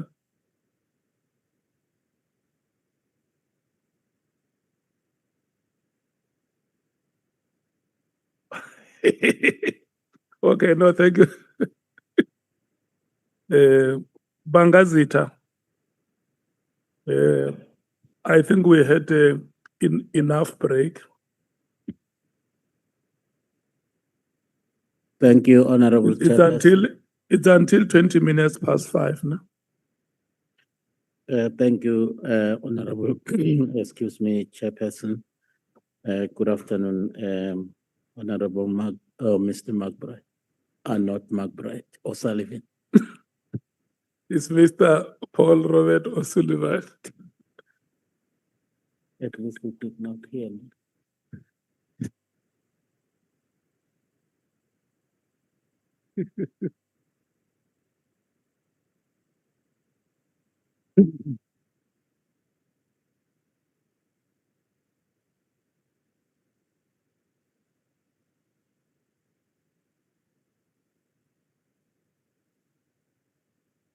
Okay, thank you.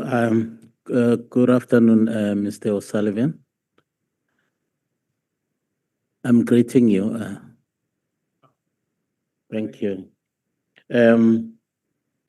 Well, my first question would be, how did you become a certified fraud investigator? Is there a particular qualification that is required for one to become a certified investigator, fraud investigator? So the correct terminology, Chair, is certified fraud examiner. And I think in my affidavit, I made a typo. I said certified fraud investigator. Or did I? Let me have a look. No, it says certified fraud examiner. So you have to go through quite a bit of training.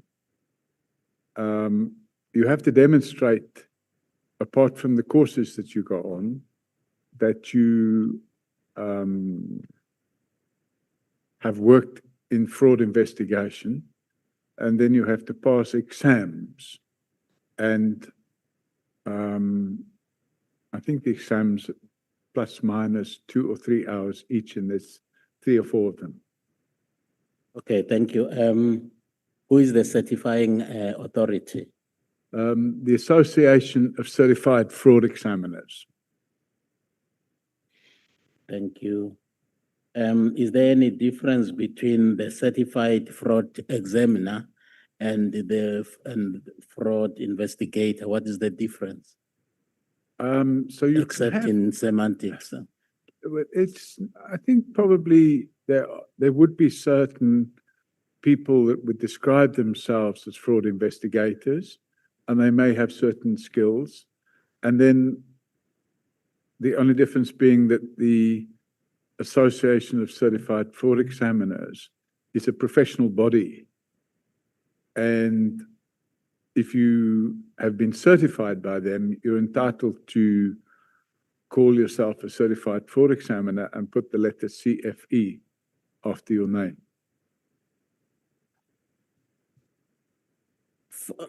In paragraph 9, you say you actually joined the South African Police Service as a reservist in around 1990, 1991. You, at one time, you actually received an award as the best performing police officer of the year in Johannesburg. That's correct. So what was outstanding about your performance as a police reservist? So there've been a number of cases in the Boysens area. So Johannesburg was split into all the police stations in the Johannesburg area. And obviously at that stage, all of the investigations that I was involved in the police were in the Boysens area. And there'd been a number of investigations which we've been quite successful at, where after giving evidence in court, the magistrates sent through commendations about the quality of the evidence that was given in court.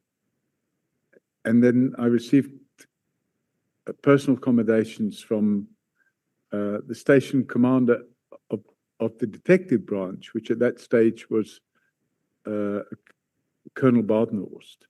And I got a phone call one day in 1994, and I'm told, you have been nominated as the Policeman of the Year for Johannesburg. So then I received the cup, and there was a newspaper article, and I looked everywhere for it, but I couldn't find it. But there was a cup, and I kept it for a year and then handed it back. Thank you. As a police reservist, was there any specific role assigned to you as a reservist that you were actually specifically, expected to perform? What was your role specifically? Was it a general crime prevention, or there was a specific role that you played as a police reservist? So in the first period, it was crime prevention, as you suggested. And then after I was posted at Boysens Police Station, I was in the detective branch. And then I would accompany another detective. So detectives, it may be different now, but 25 years ago, detectives didn't go on duty on their own. They went in pairs. So I used to go, I used to get paired with another detective, and we would go and work shifts. And sometimes we do what we call hot cases. That's where an incident takes place, and you get leads and you run with the incident until you can crack the case. So they call it the first 24 hours. I think there's some people refer to it as the first 48 hours, but some cases are cracked if you work on them quickly. And what I used to do was say, hey, whether it was intuition, I suppose it was in my DNA to follow certain cases and crack those cases. And the people that I worked with were quite impressed. And we used to do that and crack those cases. Yeah. Well, thank you. Are you aware that at the time of your joining the South African police, the South African police was actually very notorious for its brutality to suppress popular uprising by oppressed people, Black people in this country? You should have been aware at the time when you joined. What really motivated you to join as a reservist at that particular moment in time? Chair, if I can say, today is the 12th of February. And on the 12th of February, 1990, Nelson Mandela was released from prison. And the country had started to move in a direction where it was moving towards democracy. And I think by 91 or 92, I was involved with a company called Sage Properties. We were running a large property portfolio. And I was approached by an agent who said they wanted to rent a building for the ANC. And they identified a building at 16 Frederick Street. So a lease was drawn up and the building was let to the ANC at 16 Frederick Street from Sage Properties. And a short while after that, an oil company called Shell, they decided to donate a building called Shell House to the ANC. So they would no longer have to pay rent. And it was agreed that they could move out of 16 Frederick Street. And there was I motivated to the board of Sage Properties that there should be no penalty for, terminating the lease early. So that happened. And at the same time, I met the then legal manager of the ANC. At that stage, there'd been no democratic elections. But I met the legal manager of the ANC and we became friends. And his name was Matthews Porsa, and we're still friends. And around the same time, around the same time, I took a decision to help in the police by reducing crime in Johannesburg, but obviously not in a way that would have been, well, there was no constitution then, but not in a way that would have been unconstitutional in terms of some of the things that had previously been going on between the police and the majority of the community. Well, in fact,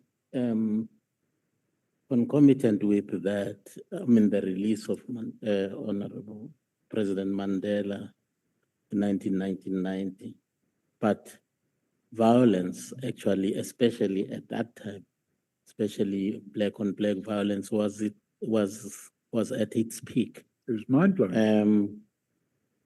During the time when you actually signed up as a police reservist. So someone might actually want to understand, because there was overwhelming evidence that the role of the police during that time was not very helpful. So much so that actually other people said that there was a third force which was fanning those flames of violence. Would it be far-fetched if people were to say, perhaps you could have been part of that? Viewed as part of that. Yeah, no, it would absolutely be far-fetched. In fact, I remember an incident that took place in Rosettenville in 1993. There was an organization, a right-wing organization known as the AWB, or the AWB. The leader of that organization was a person by the name of Eugene de Blanche. And in Main Street in Rosettenville, or just off the Main Street in Rosettenville, there was a house that had been illegally converted into a shebeen. And it was a Saturday night, and I happened to be on duty together with another detective. And we got a call on the radio that the AWB had pitched up at this house and surrounded it. And they were all dressed in military uniform or military style uniform. And they were carrying flags with like a swastika type of thing on it. And what they wanted to do was to burn down the house, but it was full of people inside. And myself and the colleague that was with me, we took the initiative to go there immediately. And despite being outnumbered, all of these people were armed. We placed ourselves in front of the door of the house. Cellular phones weren't available then, but we called on the radio for backup. And lots more police came, and we suggested that they break the windows at the back and let the people out through the back door, and that's what happened. And 6 weeks later, or 7 weeks later, these same people, we recognized them. We saw them breaking into what was then called the World Trade Center in Kempton Park and brandishing firearms, and they drove what appeared to be an armored vehicle through the doors. And at that time, the negotiations were going on, what was known as NEDLAC. And those negotiations were intended to be part of this transition from apartheid to democracy. And those negotiations were going on, and these AWP people, they tried to interrupt those negotiations. So I actually did participate in preventing that activity because they formed a unit in the police then called Peace Accord. Peace, not police. Peace Accord, but it was a police unit. And they wanted volunteers that were prepared to go and be part of this Peace Accord unit and liaise with the ANC. And the person we were liaising with was Tokyo Sekwali, Mr. Sekwali, and obtain information about that they had about people involved in right-wing activities. And as a result of that, I participated, of course, not in the planning stage because I was still quite young in those days, but I participated in raids that were carried out overnight on a number of properties where the people were arrested. And I remember going into the houses and seeing cupboards full of canned food and stuff like that. So I think it would be very far-fetched to say that I was part of a third force, when in fact I was trying to contribute towards the cessation of this anti-democracy activity. Okay, thank you, Mr. O'Sullivan. Did you have any particular experience in the aviation security prior to your appointment as the group executive at AXA? Yes, Chairman, because when I was working in the border police, because I understood the aviation business, which I did, I mentioned yesterday that I had my own aircraft. I also had shares in airline, a freight carrying airline. And that airline was called Africa International Airways. It no longer exists. We had a couple of DC-9s, and we used to move freight up and down in Africa. And most of that freight would have been foodstuffs and that sort of thing. So I had a particular interest while I was working at the Border Police in aviation security. And I undertook training with ICAO. And the training was in aviation security management. So I became a certified aviation security manager. So I had that experience and that knowledge. And I also had taken the initiative to bring about a lot of changes at the airport, in particular Johannesburg Airport, which there was rife with crime. And those changes were quite successful.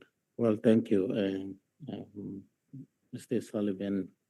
We have a constraint of time here.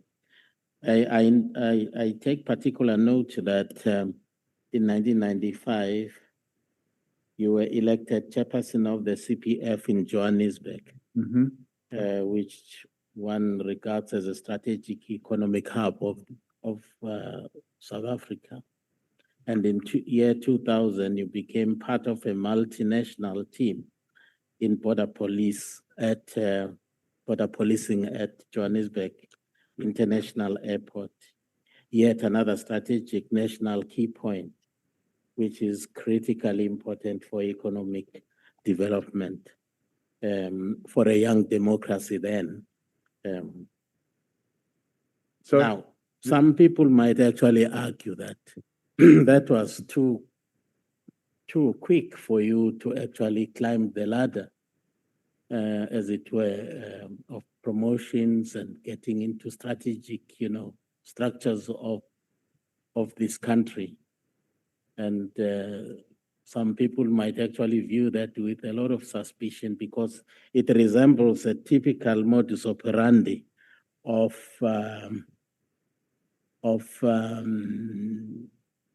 agents, if I may say so, of some dubious forces that were hell-bent on undermining the future of this democracy.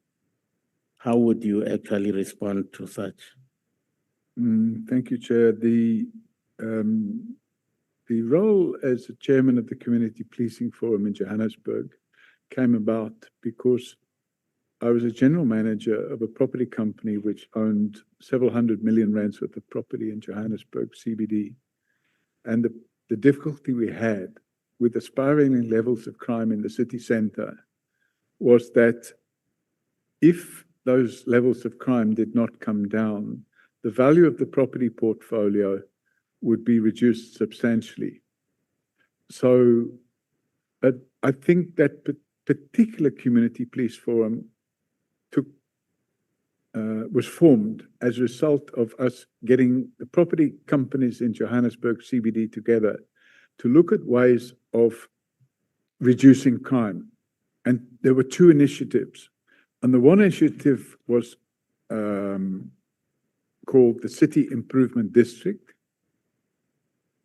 which was sponsored by Anglo-American Properties. And the other initiative was to form a community policing forum, which was sponsored by Sage Properties. And when it was formed, we got a number of people who were property owners who joined the community police forum. And then there was a discussion and an election took place, and it was an informal election. And they asked me to be the chairman of the community policing forum. But that was a civilian role. It wasn't anything to do with being a policeman. And the purpose of it was to create what I suppose you call relationships between the community and the police, with a view to carrying out closer ties between the police and the community to ensure that crime would be reduced. And that's what led to the installation of the commencement of Johannesburg City Watch and the installation of closed circuit TVs in the streets. So that was more of a crime prevention role. And the work at the airports came about purely by accident I was approached by Superintendent Paul Mills, who was in charge of the border police at the airport.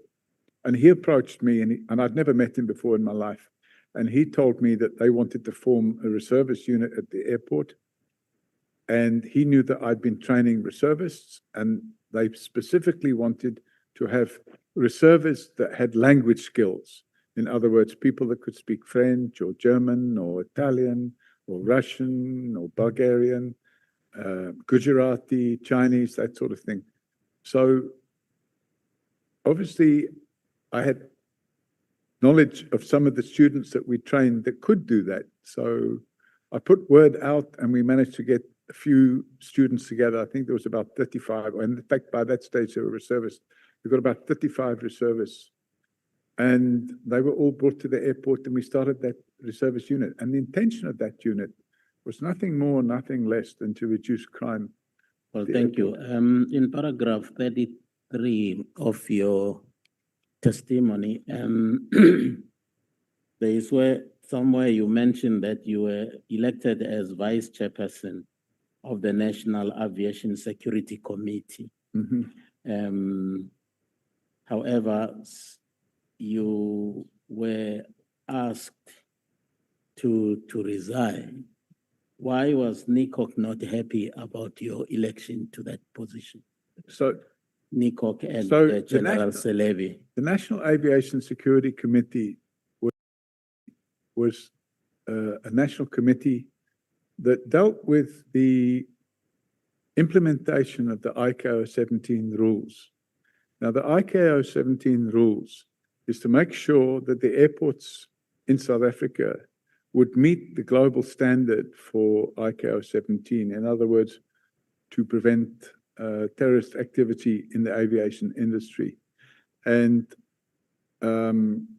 because AXA owned 10 airports in the country, the head of security for AXA was automatically on that committee, because the National Aviation Security Committee dealt mainly with the airports that were owned by But now why NICOC was not happy with your appointment? Well, they didn't, including General Selebi. they didn't have a problem in the beginning. There were no issues in the beginning. We used to sit on those committees and everything went according to plan. But after a decision was taken to cancel the contract of Kusalani Security, that caused animosity. And the animosity led to Jackie Selebi going to, or having somebody else go to NICOC, because I don't think, I wasn't involved in NICOC. NICOC had a member sitting on the National Aviation Security Committee, but I didn't sit on NICOC. And Jackie Selebi, I think, did sit on NICOC, and he raised the fact that there's a lack of security clearance for the people that sat on the national. He didn't mention my name, but there was a lack of security clearance for the people that sat on the National Aviation Security Clearance, and National Aviation Security Committee, and he believed that all the people sitting on that committee should be in possession of security clearance. And they then started a process at the beginning of 2003. And that process meant that I couldn't get security clearance, and therefore NICOC had already passed this rule, if you like to call it that. It was a unilateral decision, and now I could no longer sit on that committee. Was it not that they had discovered that you were a potential security risk because of one, you did not have that top secret security clearance, and secondly, that you actually were in possession of, multiple citizenship?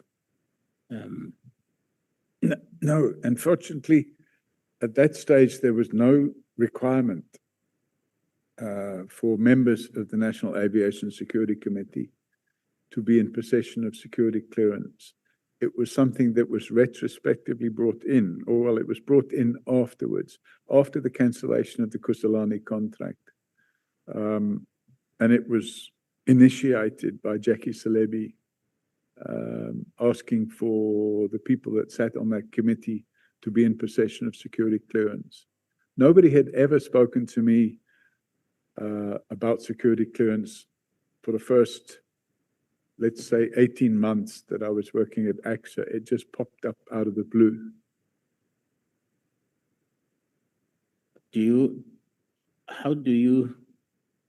Let me put it this way. Can you elaborate on how you came to know about the General Celebi, President Mbeki plan to arrest Mr. Zuma?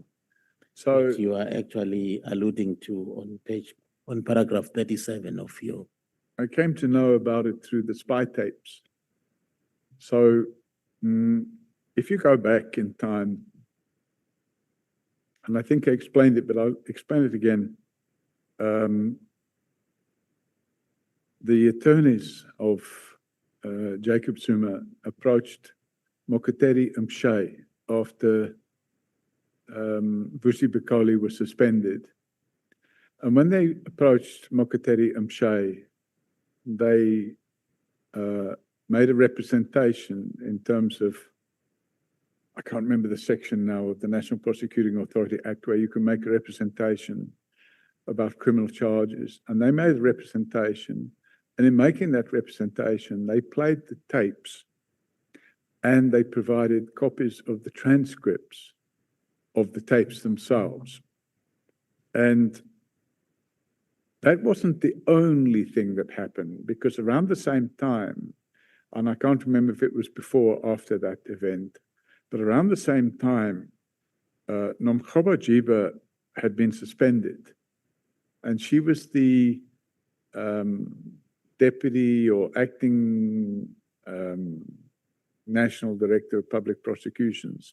She had been suspended, and she brought the court application to have her suspension set aside. And when she brought her court application to have her sentencing set aside, she attached to that court application the transcripts of the so-called spy tapes, the same spy tapes. So now it was in the public domain because somebody gave that to a journalist at the Mail and Guardian, and the Mail and Guardian published the details of those spy tapes. And that's where, in those spy tapes, you've got these conversations that were going on between a person called, codename Luciani, and another person called Leonard McCarthy. Okay, thank you. In paragraph 56 of your testimony, you say that, and I quote, Mkhwanazi was not truthful.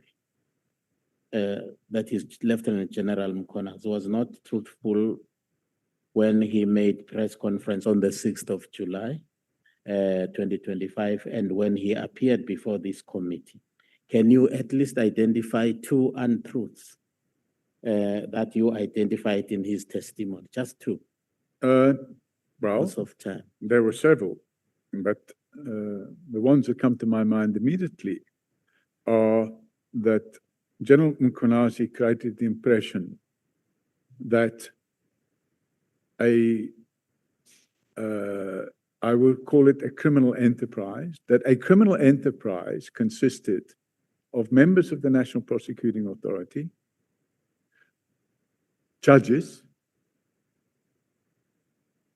senior members of the police, and that the purpose of that criminal enterprise was to derail investigations that were allegedly being carried out into another criminal enterprise known as the Big Five cartel. And ironically, nobody could produce any details of who this Big Five cartel is. And when the questions were asked, when the media asked who's this Big Five cartel, nobody's been able to say. When they give evidence, who are the Big Five cartel? No, we can't tell you. So that's the first point. Second point is it was alleged by General Mkhwanazi that I had captured IPID. That was a complete lie. It was also alleged by General Mkhwanazi that I was a foreign agent and I'm running the country. That's a complete lie.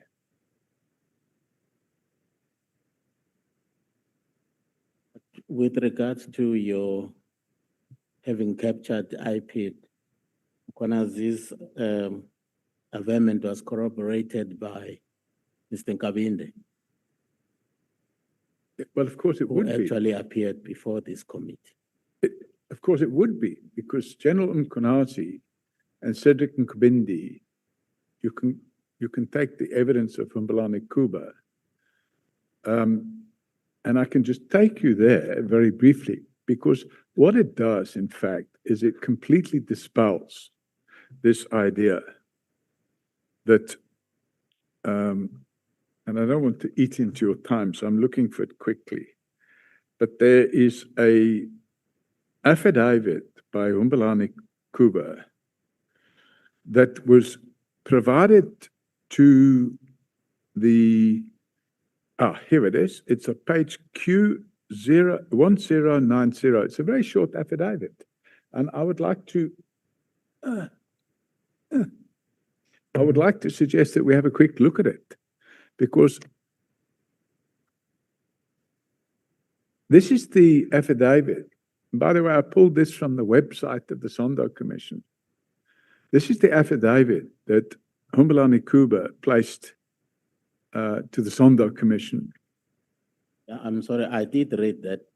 Okay, well, the relevant portion, if you turn to page 1092, paragraph 9, he says, on or around February 2018, I was informed by General Nhlanhla that there is someone who would want to meet me privately in Sandton.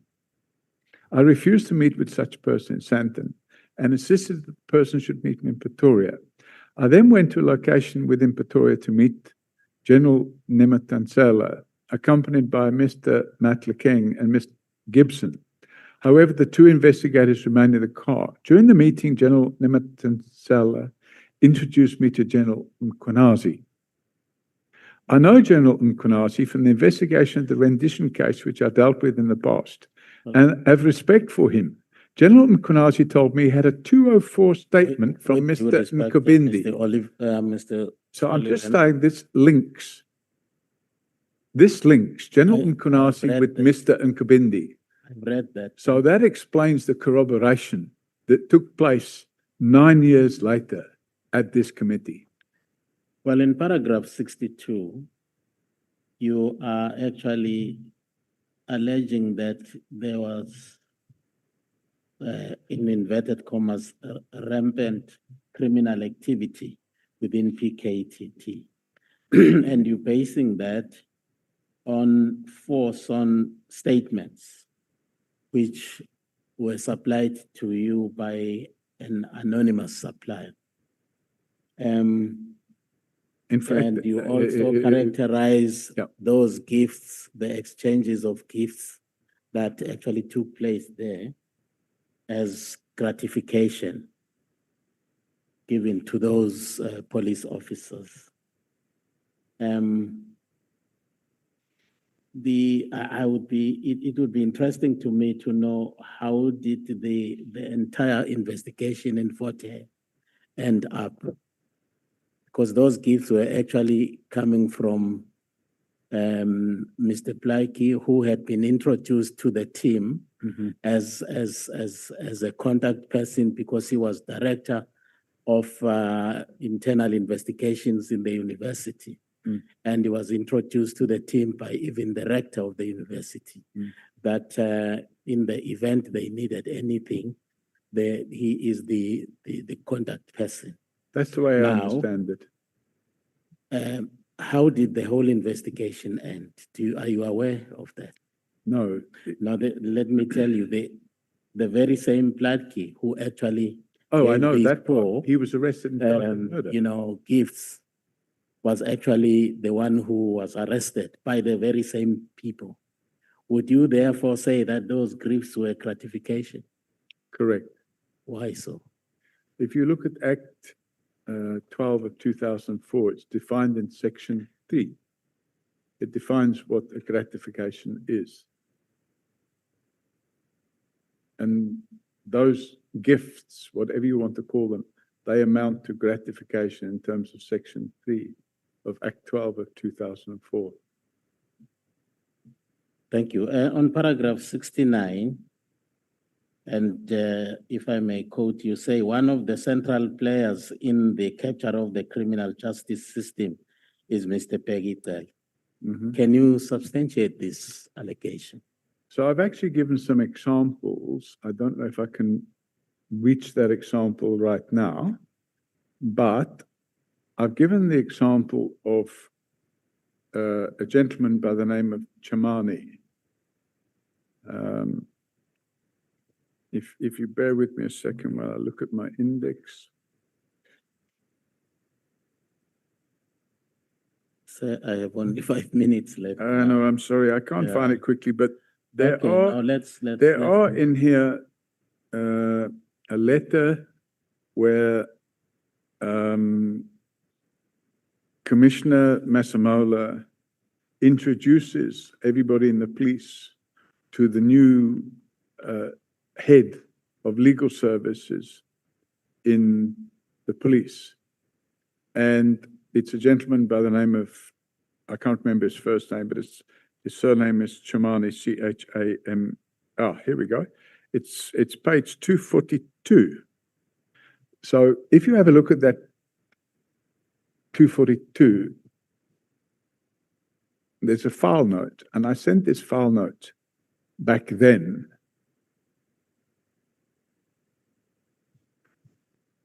Okay, can we move on, please? Because I honestly do not have time.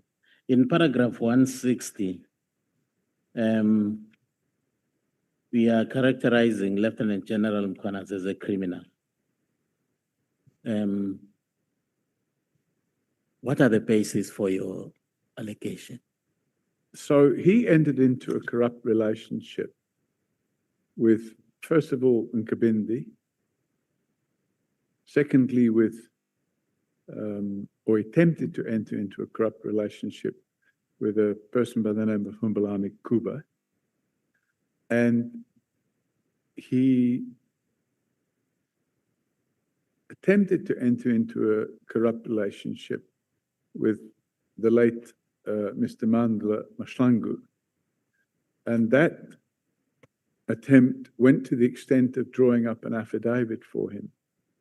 And that affidavit, Nhlanhla had got cold feet and decided not to sign the affidavit. And that affidavit would have been an affidavit that would have impugned the character and integrity of Robert McBride. In the case of Cedric Nkabindi, he offered him a job as a brigadier in the police, in return for which Cedric Nkabindi would supply him with an affidavit which would impugn the character of Robert McBride. And he attempted to do the same with Humbalani Kuba. So that activity alone would be classed as corruption as defined in Act 12 of 2004. Thank you. I went through your testimony here, and it has actually amazed me how easy you find it possible for you to just throw wild accusations against the character of people, and without actually any substantiation. You actually call people criminals. You actually even alleging that Ms. Mieni was Mr. Zuma's mistress, and you can't even substantiate all of those things. Why do you find it easy to actually put people in such bad light without any evidence? Well, I suppose you would call it tit for tat. So if we go back to the 6th of July, the conduct started by, as an example, General Mkhwanazi. General Mkhwanazi then went to the Madlanga Commission And may- Honorable Souls, can you grab the microphone and start questioning the witness?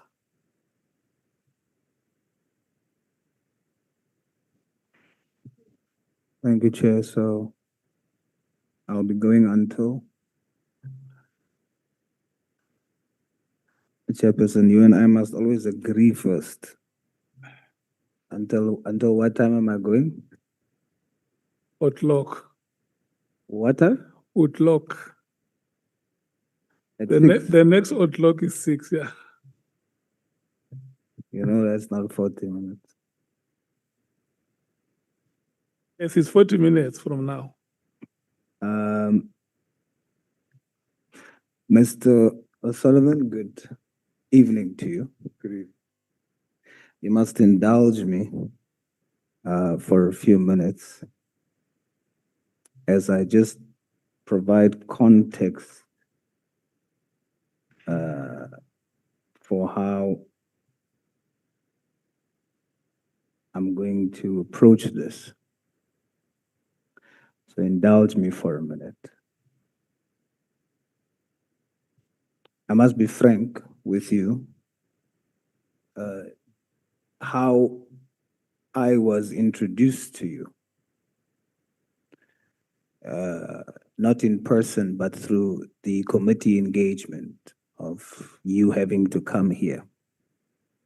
And I must be frank with you, I hate how you introduced yourself to us. As someone who encountered you for the first time, you came across as very rude. You came across as someone with a disregard for us in the legislature and the executive.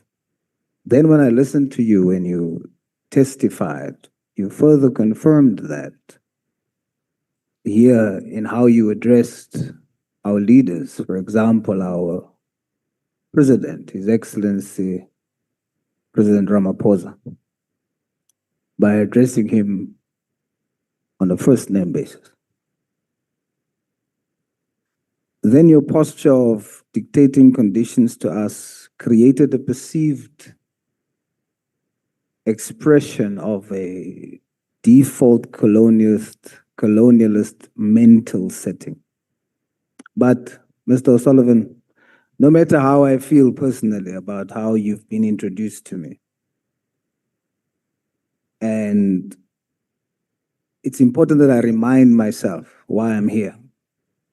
I'm not here to assess how your behavioral conduct is or the lack thereof, but I'm here to test the submissions that you put before me or before us. And when I look at the submissions that you put before us, no matter how I feel about your posture and your demeanor, I cannot ignore, when I read your submissions, your heroism. I cannot ignore your sacrifice and your immense contribution in your fight for justice in our country. And so if I strictly just look at that and look away from how I was introduced to you and your perceived posture, I want to say to you, based on what I read here, thank you very much for your sacrifice. You're a hero. But like I told Mr. McBride, even heroes have holes. Our shared Christian faith teaches us about Jesus, who's more than the hero, is an actual savior. Yet even Jesus had holes in his body. But the difference with Jesus was when Thomas doubted him, he was willing to let Thomas feel the holes and test it for authenticity. And he still ascended into heaven with holes. Now this committee process, I feel, is here to test those holes and also to affirm the truth and test what you've put to us, whether it's the truth. So that's how we're going to start, Mr. Sullivan. My first question to you Given your access, Pardon? given your access and your executive appointments without tertiary qualification, did you benefit from the apartheid system in terms of opportunities because you are white?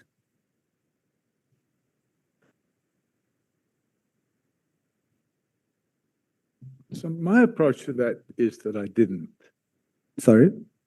My response to that would be that I did not approach or benefit from the apartheid system because I'm white. However, I want to qualify that, because if I have to be brutally honest with you, in the initial years when I came in South Africa, and sorry, I'm in a bit of pain. When I first came in South Africa, it might be construed that I did benefit from the apartheid system, because it might be that after 1994, it might be that I would not have received permanent residence. It might be that the rules changed and I would not have qualified for permanent residence.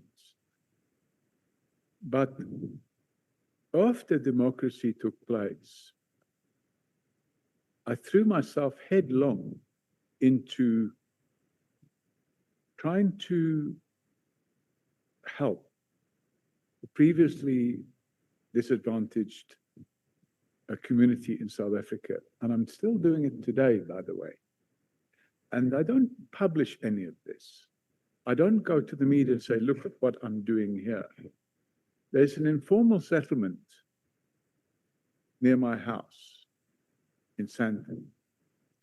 There's about 175 people living there, and some of them are school children. And every Christmas and every Easter, we put on parties for the children. In addition to that, they don't have electricity. So I purchased solar panels and put them on the roofs. And the year before last, I donated a very large gas braai facility for them. I communicated with the city of Johannesburg and asked them to put in, and they did put in, 3 toilet blocks and sewage. I managed to get that done for them. And I still, to this very day, communicate on a regular basis with those people. And I've been trying to assist them, but that's just one project. There are other projects as well. Mr. Sullivan. Okay, sorry. No doubt. What you've now added is you're not just heroic, you're not just a hero, you're also a compassionate one. Yeah. And I'm not disputing that. What I'm dealing with that question is that, let's be logical. When someone like me sits and I look at how is it that you held executive positions without the necessary qualifications, the only answer that's plausible is that the system at the time benefited you because you were white. If I look at the letter that was written on your behalf by the Member of Parliament, the tone of the letter also speaks to the fact that there is an understanding that because you're a white man, there would be some concession and benefit in terms of opportunity. The MP says in the letter, it would be a great benefit to white people in South Africa. When you write, you make sure to stress that you are learning Afrikaans.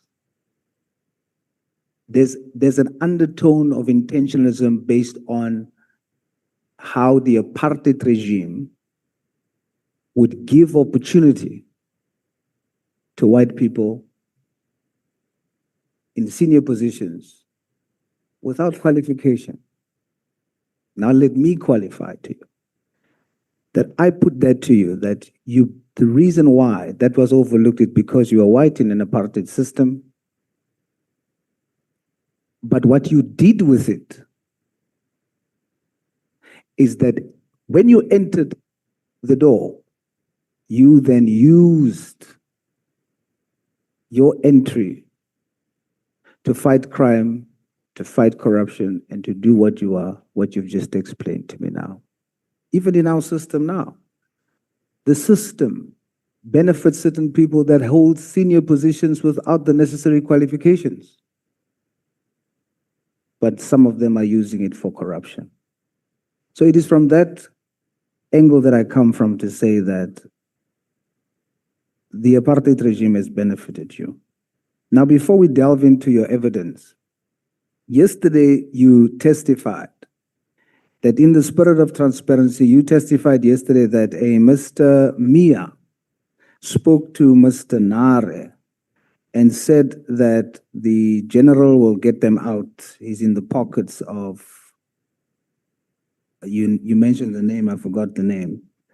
I received a message yesterday from Mr. Mia's wife stating, after she heard your testimony, somehow found my contacts and shared with me that her husband says, when Mr. Mia was arrested on the 9th of January 2014, there was no instance at any stage where he met Jacob Nare during the arrest process. At the time, he was not even aware that Jacob Nare had been arrested. He only first saw him later at the Wynberg court on Monday, the 13th of January.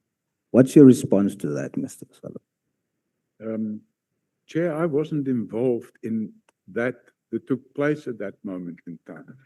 My involvement in that was that at 5 or 6 o'clock in the morning on the 9th of January,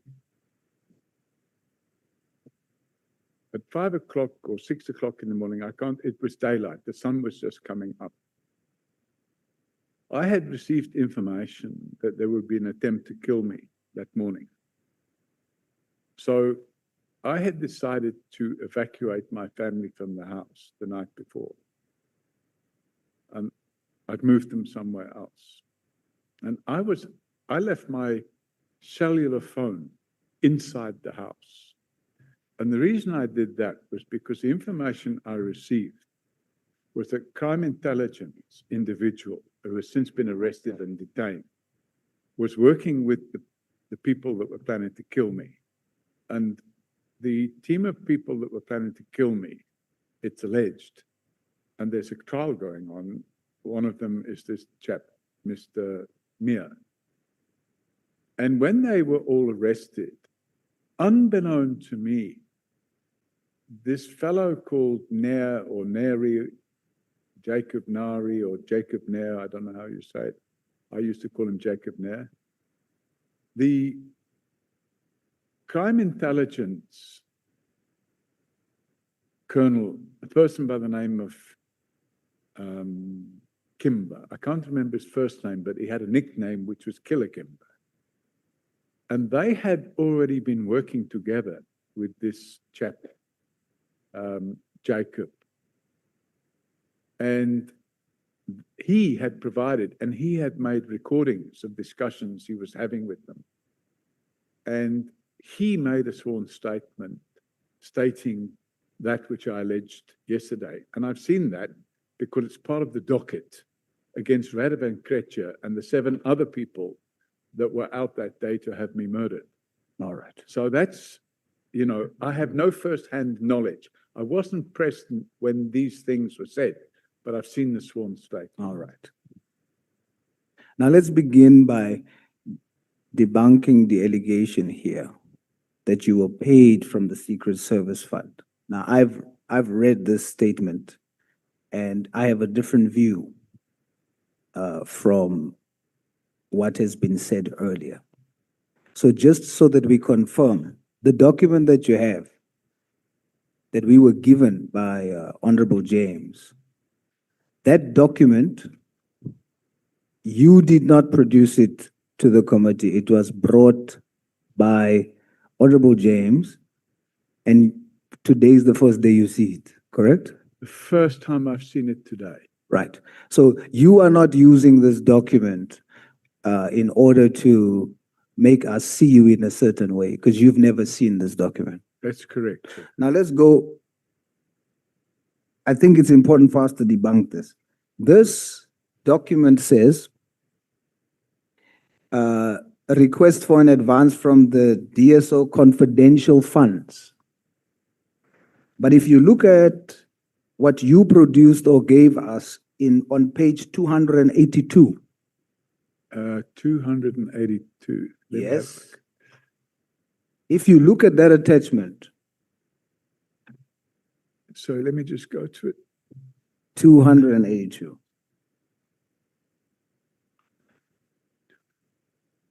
Okay. If you look at that attachment, this money for the transfer, for the procurement of a multi-center payment that was made from the secret fund, it is listed there as secret services account. Correct.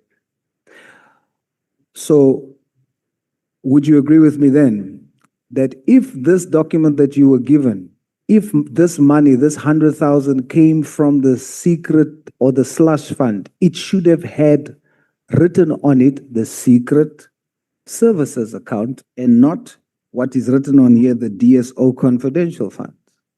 Would you agree? So the money that you were paid was not from the secret services account. No, it came from now. I didn't know where it came from then, but now I can see it came from the Scorpions confidential funds. Absolutely. which And was that's the not, National Prosecuting Authority. and that's not the secret services fund. No, the Secret Service account is run and managed and controlled by the police, not the NPA.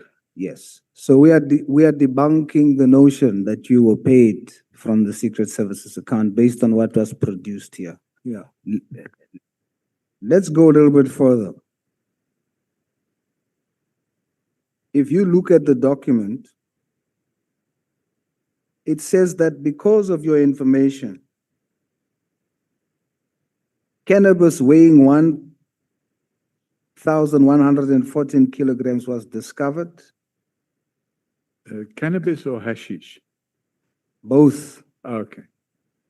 So I haven't. On page 4, I don't want us to say I haven't read this document. Mr. O'Sullivan, Okay. I don't want us to spend a lot of time here. I just want to use what was given here, not by yourself, to debunk the notion that you're not a credible witness. On page 4, it says there, in a document, not that a document that you produced, it says the combined value of the 767 kilogram of hashish and the 1,114 kilogram of cannabis confiscated by the DSO amounts to 56 million, which is only part of the full consignment valued at more than 200 million rand. So your efforts and what you have provided has allowed the DSO to seize money or things to the value of 56 million in comparison to 100,000 that you have been given. I end with this. On page 5, the document that was produced here by Honorable James says, Mr. Solomon, for this, he made use of his own camera, vehicle, and aircraft rental. O'Sullivan funded all his own operational costs. O'Sullivan effectively beat SAPS at what they were expected to do.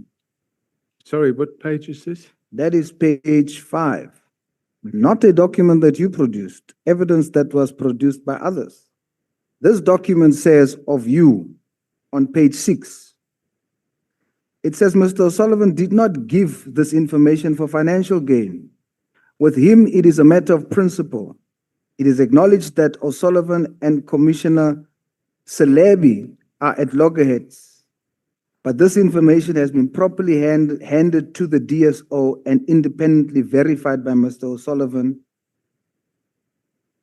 Mr. O'Sullivan has a motive of revenge against Commissioner Celebi, but this case, other than him being a policeman, does not at this stage aim in any way to implicate Celebi directly. It is recommended that Mr. O'Sullivan be paid an amount of 100,000 as a reward in lieu of his time, effort, money, successful recovery of a large consignment of drugs, and the prosecution of the syndicate. So not only was that consignment retrieved, but there was also 4 arrests made. Leslie Ellen Curtis was arrested and given 10 years imprisonment. Chris Alblas, 10 years imprisonment. Petro McKee's 30 months imprisonment. A document not that you've produced, but that was given here by Honorable James, shows you to have contributed largely to the fight against crime. I was just trying to use that to debunk the notion that you misled the committee in saying that you didn't receive the funds from the slush fund. Now that there is some pointing to you as a credible witness, I want you to help me now quickly, and I want you to be very concise, Mr. O'Sullivan.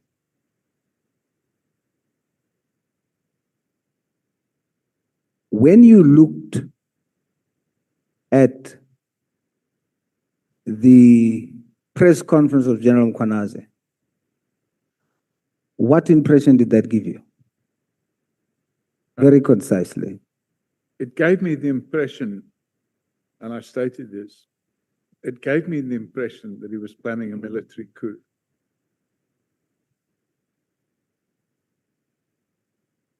So as an expert of forensics and fraud and your experience in the military and police, what was your major concern for the country and the safety and security of this country when you saw that? Well, Chair, I'm trying to give a quick answer, but I have to qualify it because at the time when he gave that media conference, I knew of his history because he had been involved in this incident that took place at IPED. So I knew that he wasn't this knight in shining armor that he was portraying himself to be. And when I read between the lines, and I don't know if it's true, but I believe it's true, I'm the only person that paid somebody to have that whole press conference transcribed. And the transcription is included in my annex sheets. And that transcription makes it clear that that whole media conference was intended to create the impression that there was a faction war. When I say war, a faction fight between what I would class as the Mkhwanazi team on the one side, and that team would have included General Masemola and General Khumalo, and the other team on the other side was, according to General Masemola, according to General Mkhwanazi, included General Sabia, the head of IDAC. I don't remember the names, but he said certain judges and prosecutors who were in the pocket of a big 5 cartel. And I formed the opinion that this was a whole distraction. And the distraction, by the way, if you look at the transcript, it's clear that the main gripe he has was that people in crime intelligence had been arrested and charged with corruption on what he considered to be HR issues. And I saw this whole media conference as being a red herring to distract everybody's attention away from the ongoing theft of public funds from the Crime Intelligence Slush Fund. And in order to do that, we create chaos.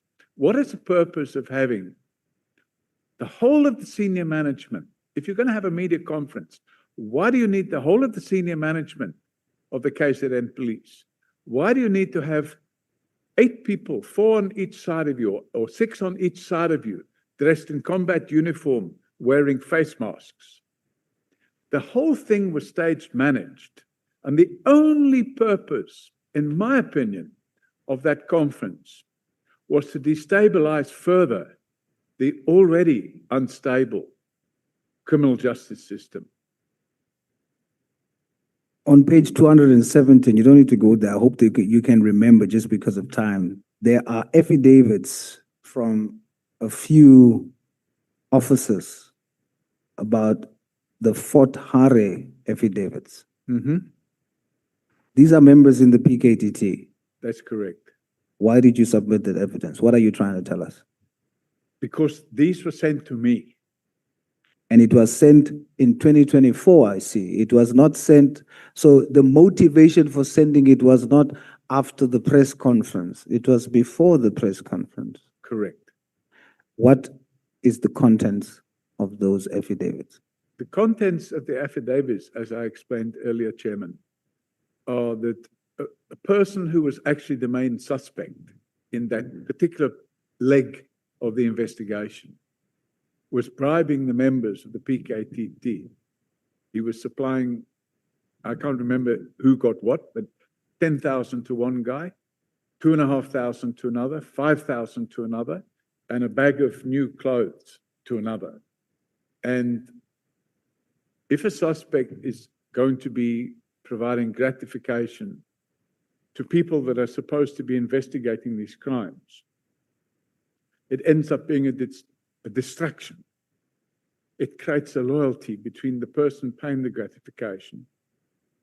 Because with gratification, there's always what we call a quid pro quo, which means I scratched your back, now you must scratch mine. Are you testifying to this committee that affidavits was given to you by members of the PKTT, some members in the PKTT, admitting that they have been receiving bribes? No, Chairman. The affidavits were given to me by a member of the PKTT who knew about these bribes and didn't want to be a party of it, and he sent them to us. But essentially the contents points to the fact that some PKTT members are receiving bribes. That's correct, Chairman. You then, 2025, there was another affidavit by someone named Nenji. Briefly, just concisely tell us about that affidavit on page 310. Once again, this affidavit is dated February 2025. So your motivation here, once again, could not be because of the press conference of General Mkhwanazi. You had this affidavit before the press conference and before the committee was formed. Take us through it quickly. Chairman, it's quite a long affidavit. But am I allowed to just give you a synopsis of it? If you can do it very briefly, Mr. Solomon, I'd appreciate it. The synopsis of it is, this fellow called Nangi, or Nanji, I don't know how to say it. And I've never met the person. I've spoken to his attorney, and his attorney wouldn't discuss the case with me. We received that document anonymously, once again. You can go on our website. You're able to upload documents anonymously. And we have a toll-free line that enables people to provide information anonymously. Now, the affidavit of this fellow Nangi or Nanji is, according to him, because it's an affidavit, according to him, he's innocent of all the charges that have been alleged against him. However, we keep an open mind on that because it may well be that he was involved in the crimes that he's accused of, which is allegedly kidnapping and demanding a ransom for the return of the person that's been kidnapped. And according to his affidavit, he was kidnapped and brought to different locations, not booked in terms of the police regulations. The police regulations require that if a person is arrested, they must be booked in to a police station and into the SOP 14 register immediately. You can't wait 3 or 4 days.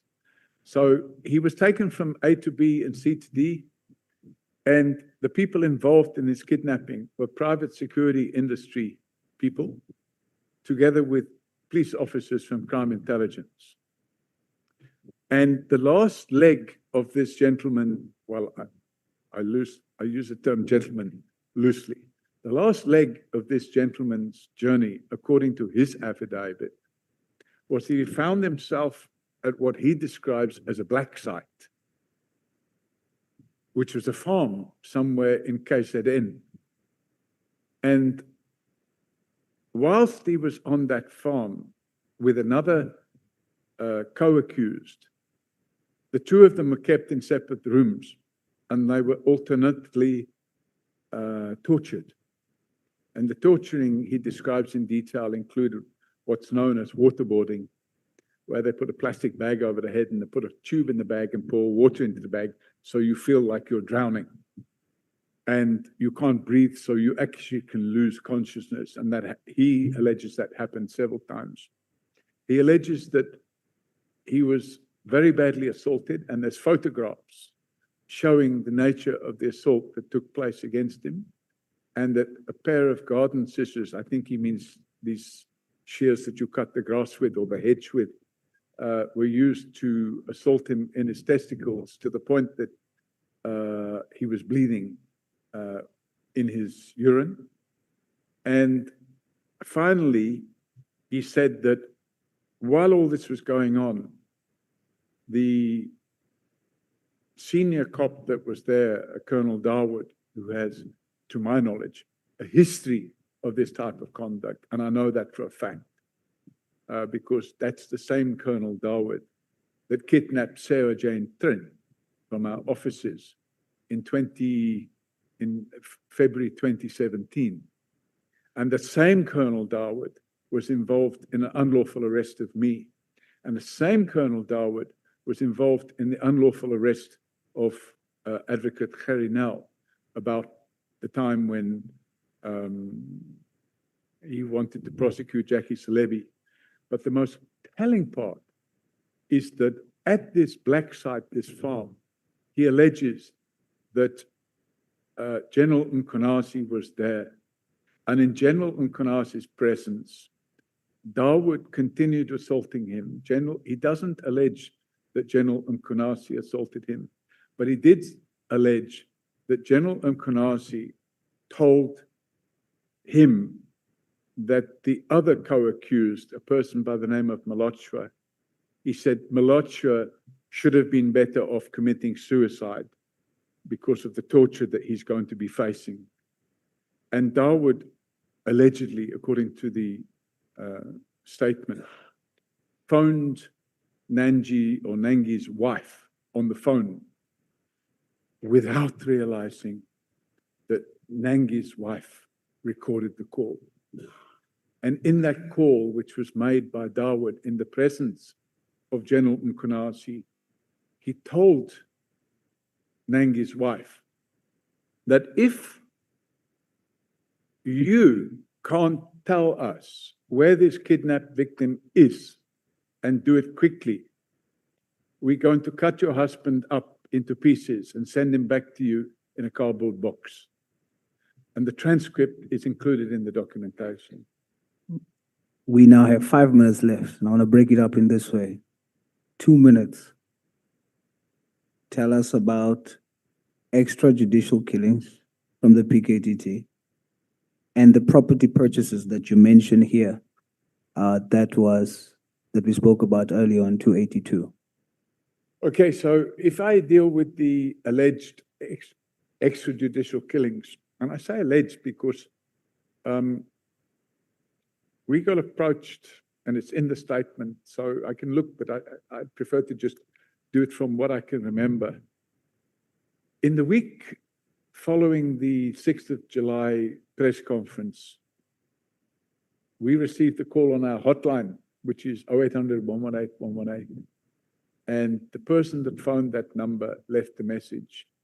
And one of my staff phoned him back. And he said he would only be prepared to speak to me because he had some very compelling information that he wanted to share. So I had a phone call with him, and I recorded the phone call in case it was something very important, and it turned out it was. The person alleged that he was a member of, he called it PKTT, but I don't think it is PKTT. He said he's a member of this team. And the allegations he made was that they go around, they directed what they do, and they paid, and they're not police officials, but they're actually private civilians. And that they were recruited by a fellow who calls himself Baba Ndlovu in KZN, and they were taken to a training center where they spent several months doing training. And when they completed the training, they were then told, okay, you're going to be paid 20,000 Rand a month. And the 20,000 Rand a month, you'll be paid in cash. Now, then they were told, now you must come and do some work because you've been trained for this work. And the work they were told they had to do was to help with crime prevention. And according to the statement of this chap, because we took a sworn statement from him. You've got 2 minutes. Okay, sorry. He alleges that they killed innocent people. Yeah. And that they would sometimes kill them thinking they called it street cleaning, and that they would only find out afterwards that the people were innocent. And we therefore decided to provide a copy of we provide the originals in terms of Section 27 of the NPA Act. We provided same to IDAC. And we also provided same to the KZN IPID. In our last 2 minutes, 1758, in our last 2 minutes, tell the country the slush funds used to purchase properties. Yeah. And then who approves those purchases and for what reasons it is. And then you've got literally 1 minute, Mr. O'Sullivan. Let's go. So the value of the properties, I can guess, because there's a figures there, but I can't look for it. It's approximately 120 million or 130 million Rand. We got this information. And when we got the information, I carried out some research, and obviously we had the ability to do so. We used a site called Way Back When, and we managed to download the property advertisements for the properties in question. And with those property advertisements, we were able to then, with the documentation that we've been supplied, we then pulled the title deeds of the properties from the deeds office, and we were able to see that the properties had actually been purchased for a price higher than the advertised selling price of the properties. And then I was able to get the documentation showing how they would be paid for, and it was signed off by General Leshaba, General Kamalo, and General Masemola. And then we were able to establish, because we had the title deeds, we were now able to establish that the properties had now been registered in a private company of PTY Limited. And we found that the directors of that private company were 2 employees of crime intelligence. And this is the final 30 seconds. During the period in question, South Africa was going through a very depressed, and still going through a very depressed property market. I was questioned earlier about why I decided to disinvest from property in South Africa, not my own house, obviously, but other properties. And I decided to disinvest. I sold a property in February 2025 that I paid 14 million for. Actually, 12 million plus stamp transfer duty and the cost of getting it rezoned. So it cost me 14 million Rand. I sold it in February last year for 7.5 or 7.7 million Rand. Honorable Vessels, may you please have your microphone on? Your time starts now. Thank you very much, Chairperson, and good evening to Mr. O'Sullivan. Good evening. I don't have a lot of time, and there's actually such a lot to delve into. There's a lot of issues that I don't think we've even touched on. Allegations that have been made against you, but also allegations that you are making. But let me start where Honorable Sangoni took us to paragraph 90 of your statement, which refers to the appointment of General Masimolo as the National Commissioner. And she asked you about your involvement, and you spoke, you testified that you were asked to provide information to assist by Mr. Chauke on behalf of the President. But you were the keynote speaker at the BizNews, let's call it BNC, London conference in 2024. Is that correct? Well, I can't remember, but I remember doing a presentation at the BizNews conference.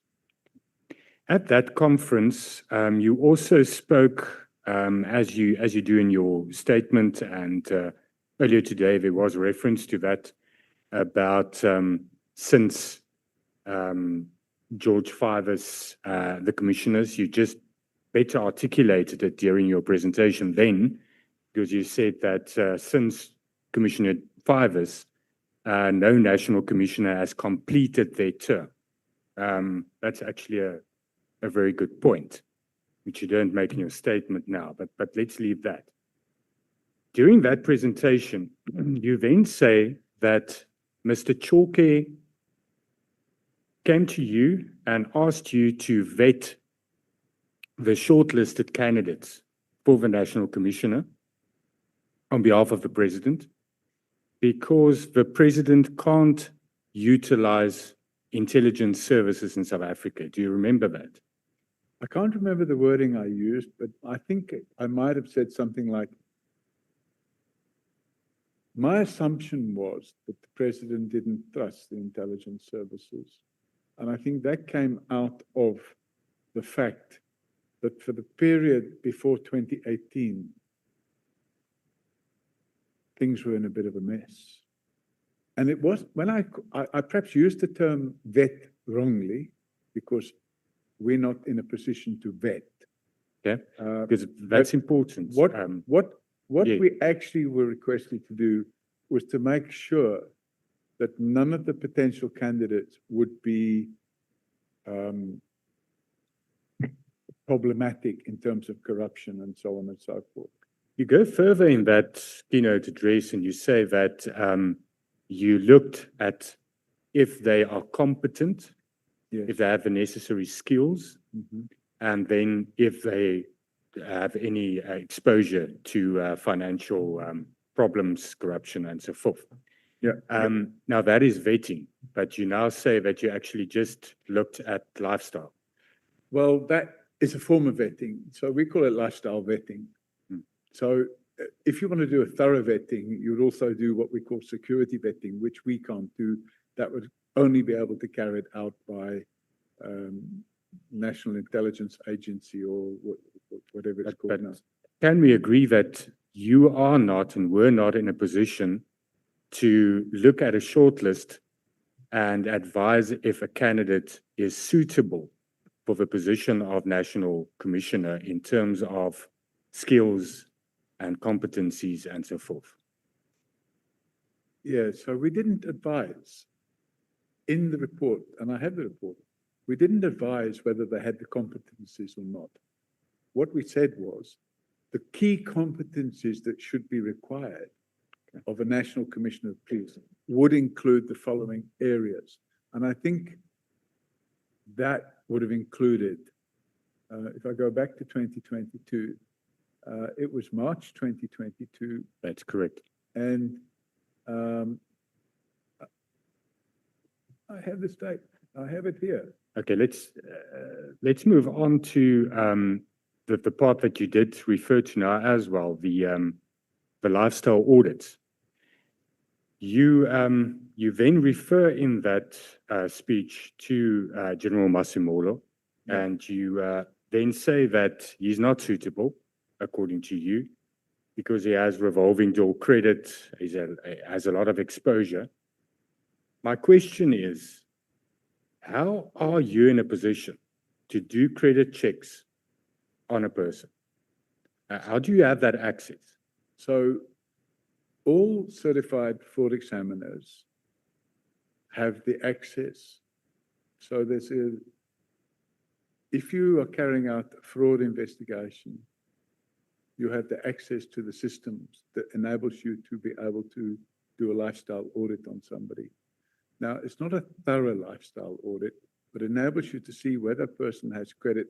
And in fact, you can walk into any bank and apply to open a bank account. They'll carry out credit checks on you.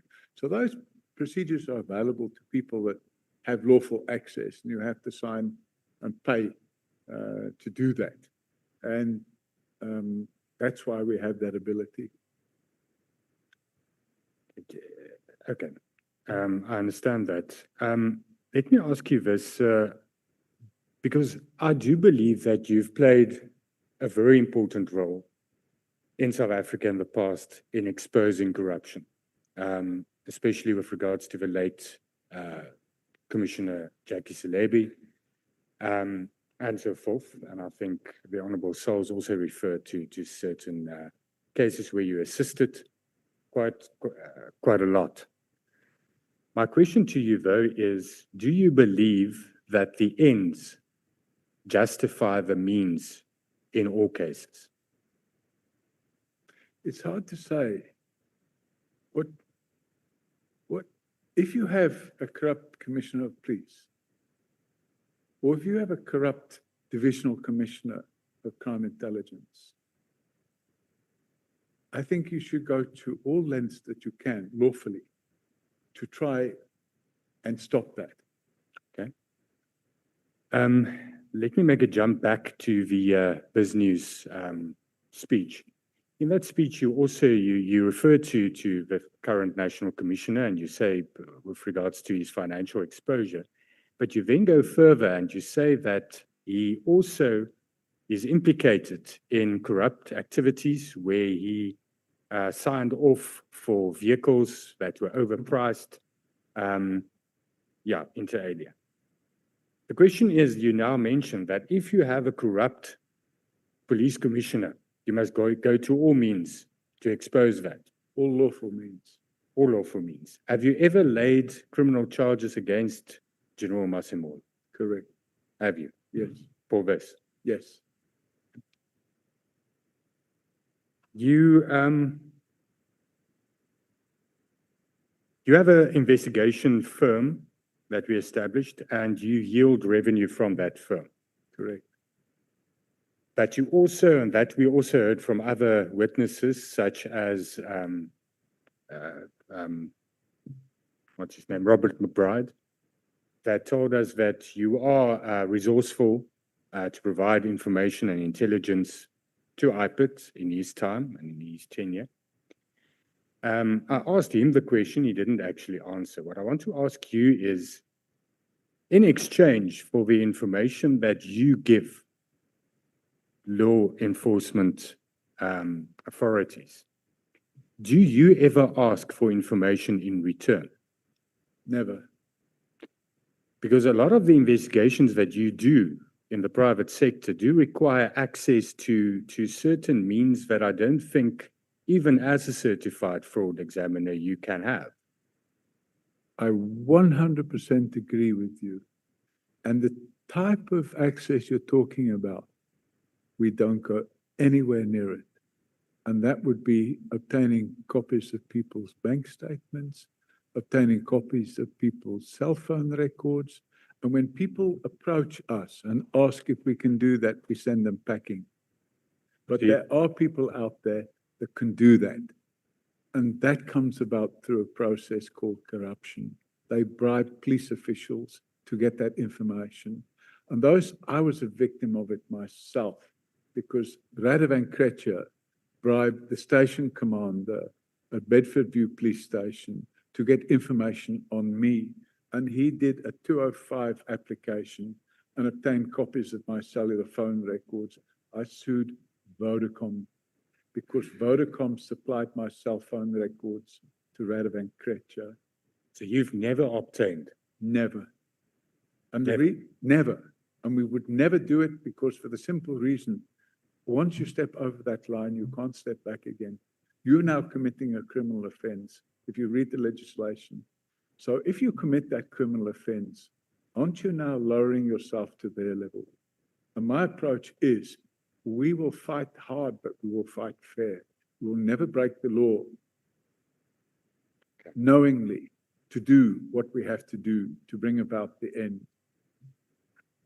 Then very quickly, I want to refer you to paragraph 113 of your statement, where you speak to General Mkhwanazi that purchased a company known as Dream Deal Trading and Investment, Pty Limited. Correct.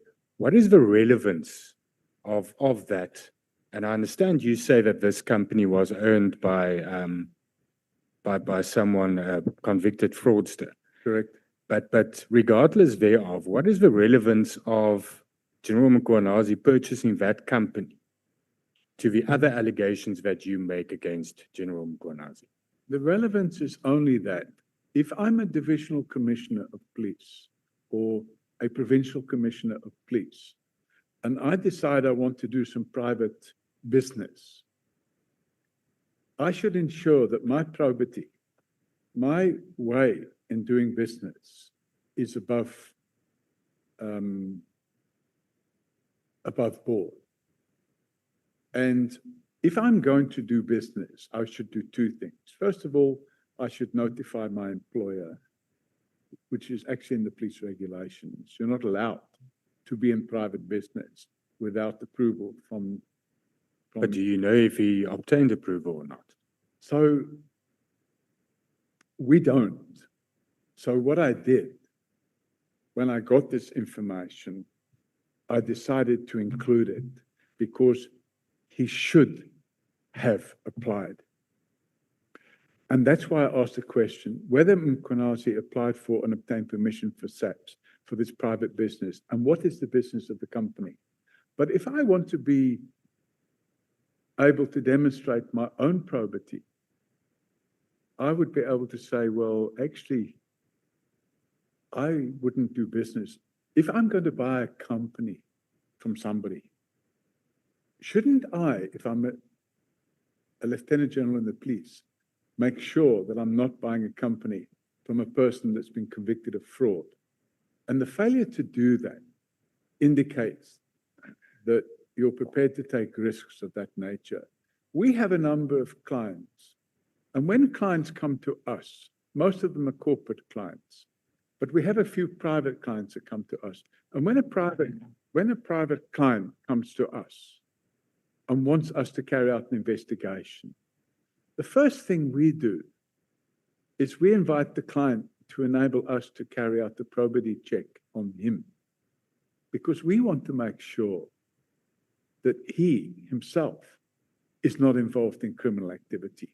And a classic example I can give you is a man by the name of Robillard, who approached us and asked us to carry out an investigation and offered to pay us. In fact, made the bank transfer right there and then. And after he made the bank transfer, we carried out our probity, and I immediately refunded the money to him and said, we're not prepared to work for you. I have a minute left. You deny that you're a foreign intelligence operator? Absolutely. And I'd qualify that. If I'm a foreign intelligence operator, I haven't done a very good job of keeping a low profile. I'm getting to the profile. You deny infiltrating IPIT? Absolutely. You deny impersonating IPIT officers? Absolutely. And we have tape recording to prove that. But can it be plausible that what motivates you is the one simple thing in the world that motivates the majority of people, and that's money? And can it be the public image?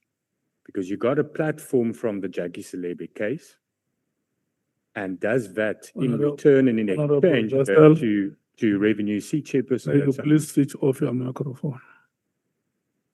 Chief Whip. I Until- didn't hear the end until- of the question, but the Mr. answer's Paul Robert O'Sullivan, sorry. this is the time for the chair. You look at me. Chair, I'm in a lot of pain. I need to get away. I'm in a lot of pain. No, let's take a break. Let's take a Can we 10. not finish? How long, Chairman? Those who are still to speak, may you please raise your hands. Look at the hands.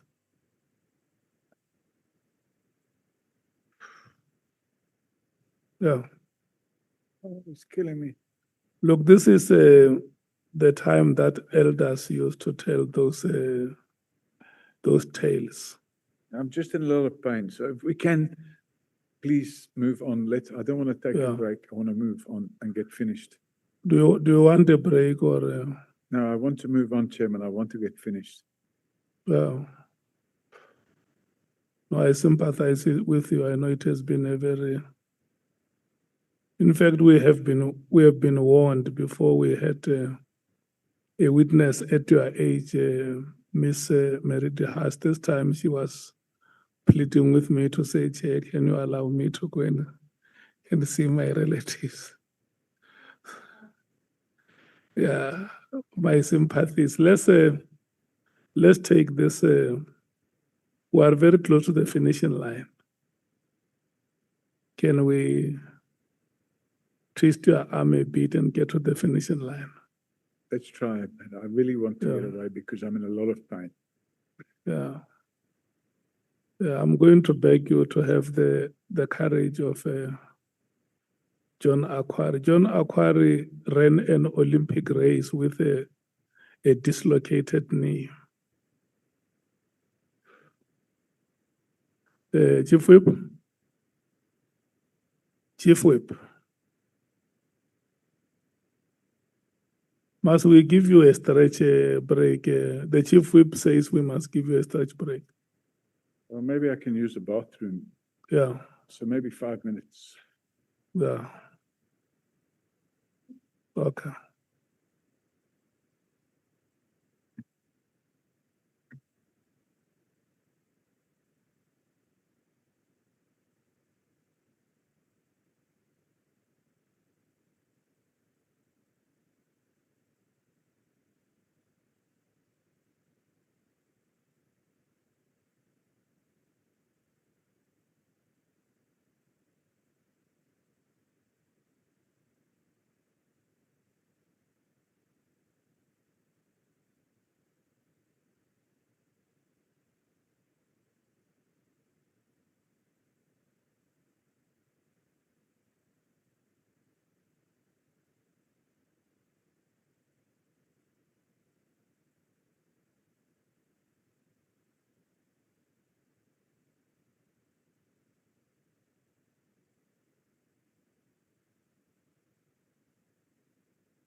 Thank you so much, Chief Whip.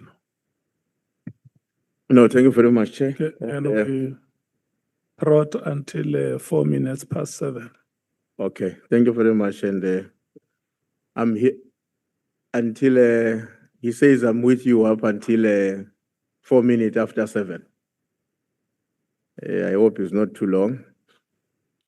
No, thank you very much, Mr. O'Sullivan. I think the first question I just want to ask you about is that in your knowledge, do you, are spies permitted to disclose their identity? Okay, no, I'm saying in your knowledge, having done the work that we have done over decades, does a person who is a spy permitted to disclose that I am a spy? I think that would defeat the object. So a person, if he's employed as a spy, it would be very silly to come around and say, by the way, I'm a spy. So what would be the purpose of disclosing his career as a spy? Okay. So in which case, that answer is also saying to us, even if you were a spy infiltrated into South Africa, you are not going to tell us that. Well,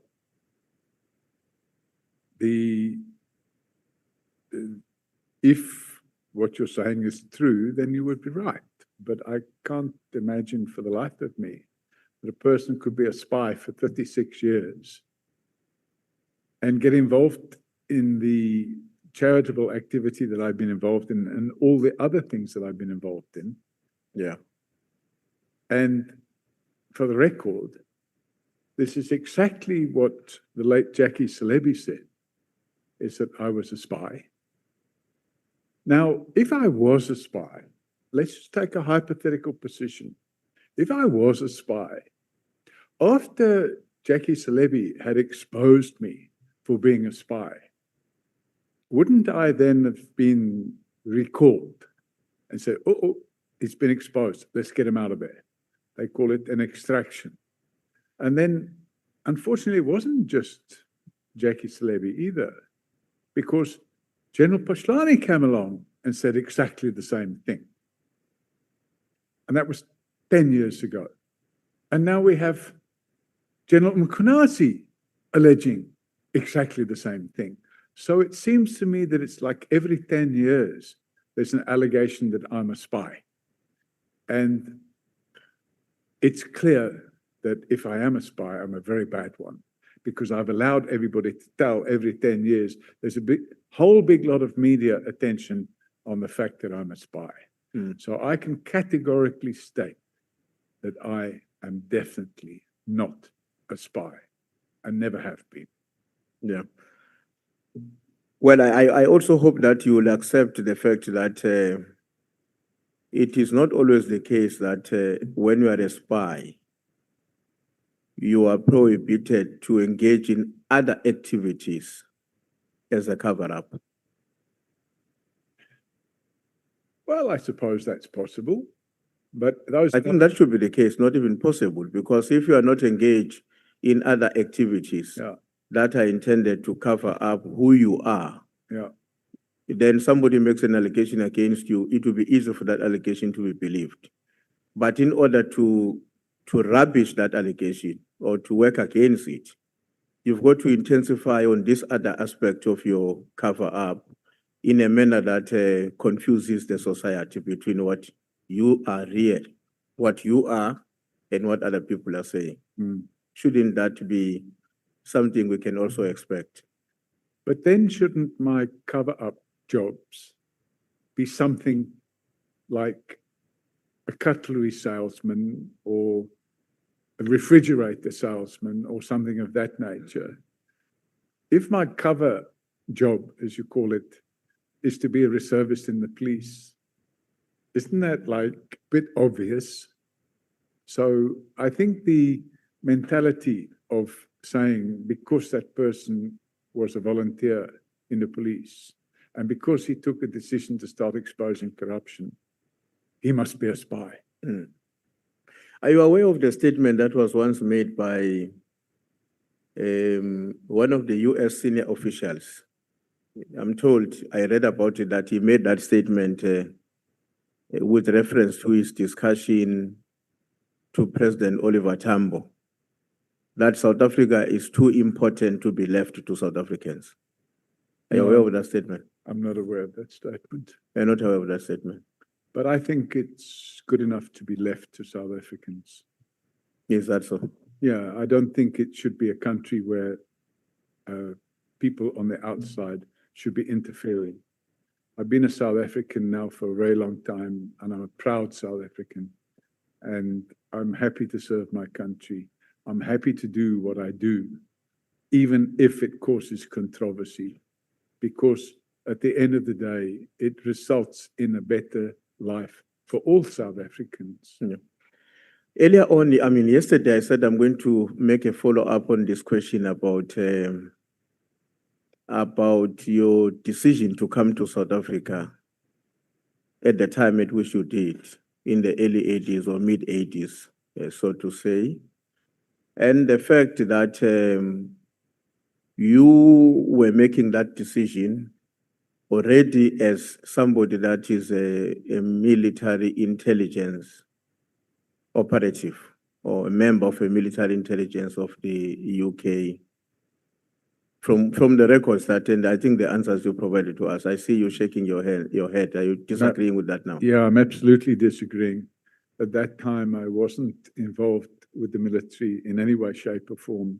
I was on holiday, and my work at that time, which was back in the UK, was with a company called IBM, which is a computer company. So you had left your service from the long time military intelligence? A long time before that. At the time? A long time before that. Are you familiar with the book that is titled To Catch a Cop? That book, are you familiar with it? That book wasn't written by me. Yes, but I'm saying, do you know of it? Yeah, I know about the book. You know of what one of the what is said in that book. I want to quote that paragraph and hear your comment about it. Go ahead.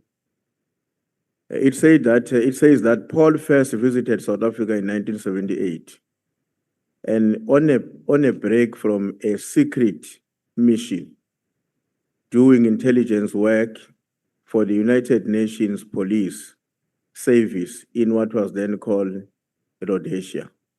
And while he says he likes South Africa as a country, he didn't like the politics. And then you are quoted as saying, so I quote, I like the place. I liked the place and came back in 1984. I liked it some more and came back again in 86 and liked it a bit more. And in 1987, I bought a property here to use as a holiday home. Were you quoted accurately here? No. It's a distortion. So I think the book was written by a journalist, and it's like the movie script. I don't know, I can show it to you if you like, because they wanted to make a movie about this book. And if you look at the movie script, in order to sell these things, what they like to do is put what they call spice in there, make it sexy. But I can assure you that was either a misunderstanding, but you know, a book is written. I can't tell a person, no, you can't say that they wrote it, but it didn't bother me. Okay. If it bothered me, I would have probably stopped the book from being published, because why on earth would I want to have all that in the public domain if I was a spy? Why were you unbothered about somebody saying you came from UK to visit a country in the continent of Africa on a secret mission? Why are you unbothered about that? Because the book had already been published. No, but you're saying you would have challenged it. Well, if you're going to challenge, let me explain something to you. Oscar Wilde is probably the greatest example of somebody who takes on a person who publish information that's not correct. And Oscar Wilde sued a newspaper called The Times of London. And he sued them for making defamatory comments. And eventually, I think somebody said, you know, it's better not to sue people that buy ink by the barrel. So I see a lot of defamatory things said about me in the media. And if I had to sue each and every one of those persons, I would have a team of lawyers working 7 days a week with litigation. And what would it do? It'd be a very big distraction to me because I use this following analogy. Okay. If I have to stop and throw stones at every dog that barks at me, I'm never going to get to where I'm going. And my approach is very simple. I ignore all this stuff because I just haven't got time to deal with it. And that's probably one of the reasons why I don't bother with social media. Okay. Let's come back to this question about, you spoke with authority about the fact that a meeting took place between the then President Thabo Mbeki and then Minister Bridget Mabandla, in which they discuss and... sorry, what paragraph is it? No, don't go to paragraph here because it might take longer. I'm just going to refresh your memory. Yeah, but I need to see the paragraph because... Okay, but it's okay. You can look for the paragraph, but I will explain what I'm talking about. It has to do with the issue that former President Mbeki, when he was president at the time, and Minister Mabandla, sought to persuade, they were involved in an effort to stop the suspension. I mean, to avoid the charges being laid against Mr. Jackie Slip. So there's a conversation that you gave us here. You were explaining that they interfered politically. Let me summarize it in that way. That there was a political interference against actions that should have been taken on Mr. Jackie Slip. I opened the docket in that regard. We opened the docket in that regard. Yes. But on what basis, how did you know that there was that involvement, which included your assertion that this also has to do with what ultimately was supposed to be done to charge Mr. Zuma? Because... How did you know that this thing was happening? Were you in the meeting or one of them told you? No, because at the time when this took place, but it only came out later. At the time when this took place, Jackie Celebi, there was a arrest warrant issued. And it only came out later when a meeting took place with the president, Thabo Mbeki, and he was informed. And this is fact, it's common course. It was all over the media at the time. And what they said was that a meeting took place to inform the president as a courtesy that the intention was to arrest Jackie Celebi and to carry out the search of his home and his office. And it's my understanding, and it happened like a long time ago. It's my understanding that that meeting took place on either a Saturday or a Sunday afternoon, or it took place on a Friday afternoon. But a day later, Vusi Pikoli was suspended. And after he was suspended, a gentleman by the name of Mkhwanazi was appointed as acting NDPP. And after he was appointed as acting NDPP, there was a big concern by Jackie Celebi that Mkhwanazi might not carry out the instruction that was being given to him not to execute the arrest warrant. and arrest Jackie Celebi. So Jackie Celebi arranged with Richard Nhlanhla, who at that time was the head of crime intelligence in Gauteng, to tap the phones of Leonard McCarthy, because Leonard McCarthy was the head of the Scorpions at the time. And if they could hear him saying, we're going to arrest him on such and such a date and so on and so forth, that never happened. But what they got, they believed, was dynamite. And in 2010, Richard Nhlanhla was arrested by DPCI. And he was arrested for the alleged murder, kidnap and murder of a gentleman called Opa somebody, I can't remember the surname. And this person had been the husband of a woman that Richard Nhlanhla was allegedly having an affair with.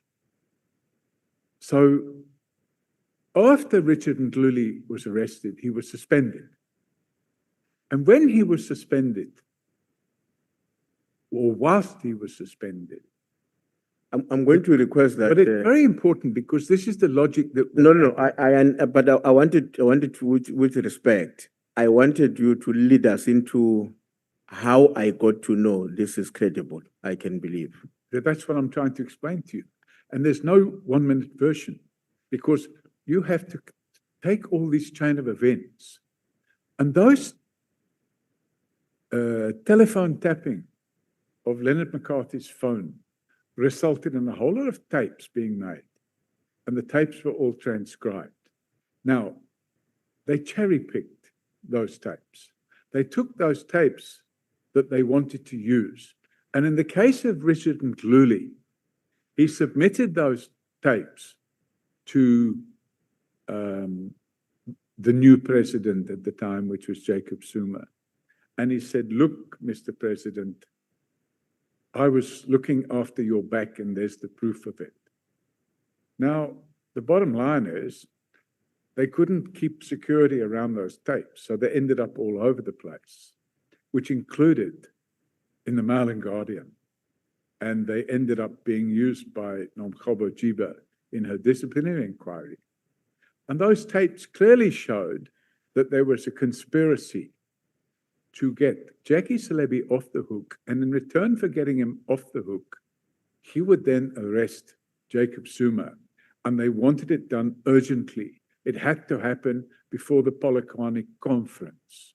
And if they could arrest him before the Polokwane conference, then it would neutralize the intention of Jacob Zuma to become elected as the new ANC president. Okay, I'm fine now with what you provided. Are you in the position to share with the committee? Will there be a way in which you can provide that evidence to the committee that the conversation took place and this is the evidence of that conversation? Well, we're talking, I opened the docket and you go, I'll have to dig that docket up. Okay. That docket was like 15 years ago. Okay. So I'll have to go looking for that. I want to request, Chair, that we ask for that information to be submitted, because that is the evidence we are standing on to justify that even at that time there was a political interference, correct, through the head of state to intervene in the prosecution process. So I think it will be important that we be favored with that information so that we are not only depending on the. Can I suggest on the newspaper headlines? Can I suggest, Chairman, because this happened a long time ago, can I suggest that wouldn't it be better if they get a copy of that docket? It's okay. Maybe let's deal with that when you are answering questions from the chairperson. I want us to proceed because you are eating on my time if you are searching for it now. Sorry. Yes. Carry on. Just a follow-up on this audit, lifestyle audit. My understanding is that before the police, which are law enforcement agencies, get into personal information of citizens, they require some approval by the court of law to justify that they are going to go through to Mkhwanazi's finances and whatever else to determine whatever information they are looking for. Yeah. When you conduct a lifestyle audit and you are not, why are you insulated from that requirement? There's no such requirement. The National Credit Act provides for, and it lists the circumstances in which credit information can be obtained. And we obtain that credit information for fraud investigation purposes. So your limitation with lifestyle audit Mhm. has to do with credit information. It ends there. Well, the credit information indicates the credit exposure of the person, the loans the person has taken out, the bonds he has, that sort of thing. Okay. So it's not a lifestyle audit which involves, for example, knowing where you go and eat or where you go for holidays and stuff like that. It's not that invasive. That type of lifestyle audit would require the cooperation of the person that's being audited. Yeah. Now, on your statement, the affidavit, your statement on paragraph 42, you make references to the fact that the then President Zuma and other politicians tried to stop you from fighting corruption. Who were the other politicians? And how did they intervene to stop you from fighting corruption? The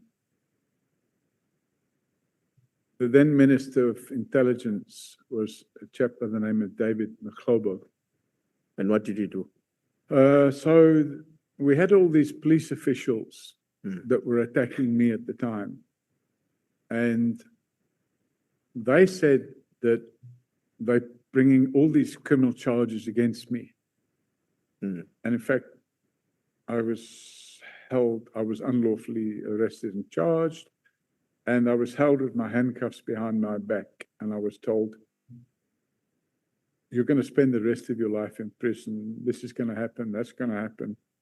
And then when they start bringing all these criminal charges, General Mkhwanazi told me to my face, we're prepared to cut a deal with you. I've discussed it with the prosecutor. If you give up your citizenship and pack your bags and leave South Africa, we'll drop all the charges against you. So that kind of explains what the motive was going on. So I decided to start the process to try and get evidence of this conspiracy. So we asked them to put it in writing. But before it was put in writing, they didn't put it in writing. But before that, I said, okay, well, let's have a meeting then. You have a meeting with my attorney. And my attorney went to a meeting, and my attorney was told in no uncertain terms that the Minister of Intelligence wanted this to happen, and it had to happen very quickly, that I must be out of the country. So, and it wasn't just the Minister of Intelligence either. It was the Minister of Police. The Minister of Police was also involved. Who was it, you remember? Is it, I might make a mistake and then I'll be accused of naming the wrong person. So the Minister of Police at the time at which Minister David Nhlanhla was a Minister of State Security, so it's the minister at that time. Yes. Okay. Would I be correct in saying Clerco? Okay. Well, I may not remember I can't as well, remember. but I get your point. Yeah.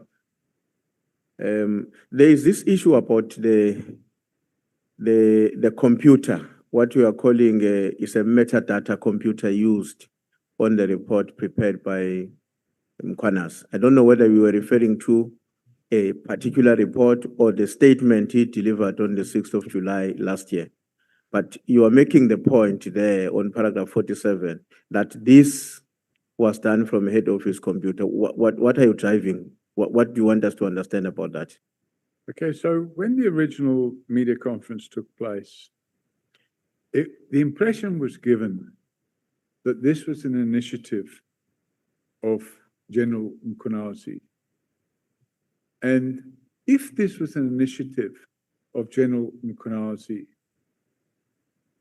that would imply that he'd done it without permission from another person.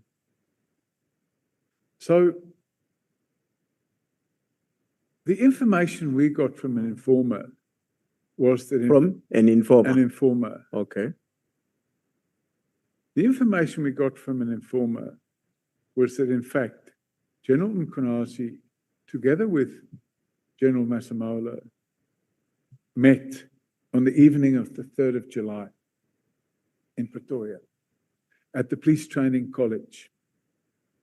And when they met at the Police Training College in the evening, they spent the whole night putting together this, what do you call it, PowerPoint presentation that was then shown to the media on the afternoon of the 6th of July or midday on the 6th of July. Now, after that presentation had been finished, a couple of the journalists asked for a copy. Actually, I think more than a couple, quite a few of them wanted a copy of the presentation because they wanted to use aspects of it. And obviously this played into the hands of General Mkhwanazi because he wanted a lot of public attention around this 6th of July media conference. So without thinking, he instructed his spokesman to, send it to them, give it to them. And then I didn't see that media conference, but I got a phone call about 40 minutes afterwards from a journalist who said, "Are you aware of what's happened here? Will you prepare to comment?" I said, "I don't know what's happened. I can't comment. How can I comment?" He said, "I'll send you a copy of the presentation." So he emailed it to me. So I gave it to one of my staff and I asked her to produce a metadata report on the document in question. And that metadata report detailed the computer on which the presentation was converted from PowerPoint to PDF. Okay. And then I'm fine. I wanted to understand how was that acquired and confirmed, but I think we've dealt with that issue. Now, I want us to talk about what we were told by Mr. Nkabinde. No, don't worry. It's just it's the aircraft. It's the plane. What is it? It's the plane. You are not it in came in bed. very loud through my ear. No, don't worry. You are still okay. Scared the life out of me. Yeah. So, Mr. Nkabinde told us about a meeting in which a few people participated on that Pahlana task team, including yourself. But on your side, if I heard you very well, what you have indicated to us is a bribe. Correct. But what seemed to be common between what Mr. Nkabinde said and what you are telling us are the participants, even in the bribe. I don't agree, because he said Who was not there. He said that there were members of the DA and AfriForum there, and there was nobody there. There was nobody there from the DA or AfriForum. I'm sorry, Chairman. I am really, really, really battling now. Chairman. Soviet. I'm in a lot of pain. I've really been as good as I can, but I don't think I can go on any longer because I am in a tremendous amount of pain. If I sit another 5 minutes, it will be the best I can do. I'm very sorry, but I just can't sit any longer, and I can't stand. I need to go and lie down, and I need to do it soon. Otherwise, I'm going to be in agony. Well, in fact, I'm already in agony. And it's not that I'm trying to avoid answering questions, Chairman. came here at 10 o'clock this morning. I've sat here, I've answered all the questions I can, but I just can't continue sitting any longer. And it's a medical issue. I just can't continue sitting. Honorable members, can I have indication if you want to say something? Honorable Malema, Honorable Chief Whip. Chair, the rotation can't work. We have to adjourn. If he says he feels pain, you can't do anything about it. There's nothing to be calling political parties 1-1. When he says, I'm in a situation now, there's nothing we can do. It will be unreasonable to want to insist on continuing when a witness tells you, if in the next 5 minutes you're proceeding, I'm going to be in trouble. I'm in trouble already, I'm afraid. I'm starting to feel my legs going numb. I've showed you a picture of what my spine looks like, and it's been reconstructed. And I'm sorry, but I just don't think I can continue any longer because I'm really feeling excruciating pain. Chief Whip. No, Chair, I wanted to suggest that, I mean, in a similar way as Honorable Malema, I think if it's impossible to proceed, it's impossible. But I want to propose that we therefore leave the matter to you and the legal team because we are not done with the witness. And the plan was for yesterday and today, but we couldn't finish. And I think, and I hope he would leave here with an understanding that we are not done and we should therefore be getting another opportunity to conclude our work. That's all I'm pleading for. Otherwise, I'm sympathetic to his conditions and that we may have to consider adjournment now. Thanks. Chairman, if it's going to be another few minutes, I'd rather get it over and done with because my plan is to fly. I have still got business overseas, which I've interrupted to come here. And I need to be back overseas to deal with that business. So if I know it's only going to be another 5 or 10 minutes, what did somebody say? Okay, let me check with you. Well, I think you are presenting a valid case, like members have said. And you would know that we have been very, very reasonable with you from the point we started engagements. Let me check. You had earlier said that you are coming back to South Africa at the end of this month, isn't it? Yes, Chairman, but that will now be later because I've lost some time on the things that I was busy with. Yeah. Are you probably going to come back sometimes before the end of March? Yes, I would definitely plan Okay. to do so. Chief Whip, him says he can be here before the end of March. Can I just ask a question, Chairman? If we can finish it now, how long are we talking about?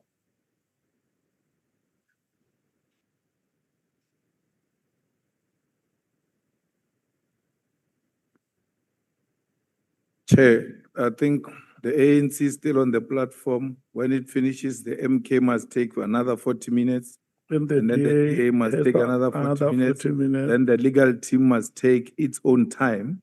And we might have follow-ups on what the legal team says.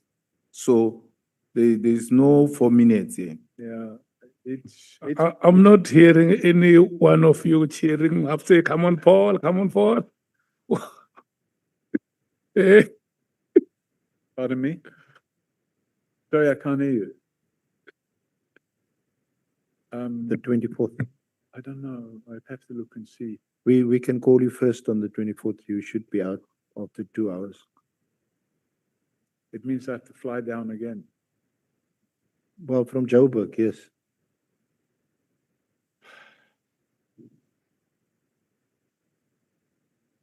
You know what? Let's just soldier on. I need to get this out of the way.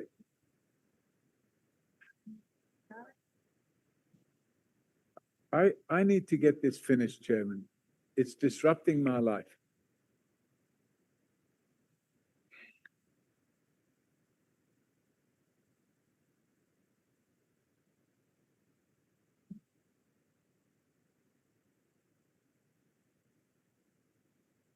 Pardon me?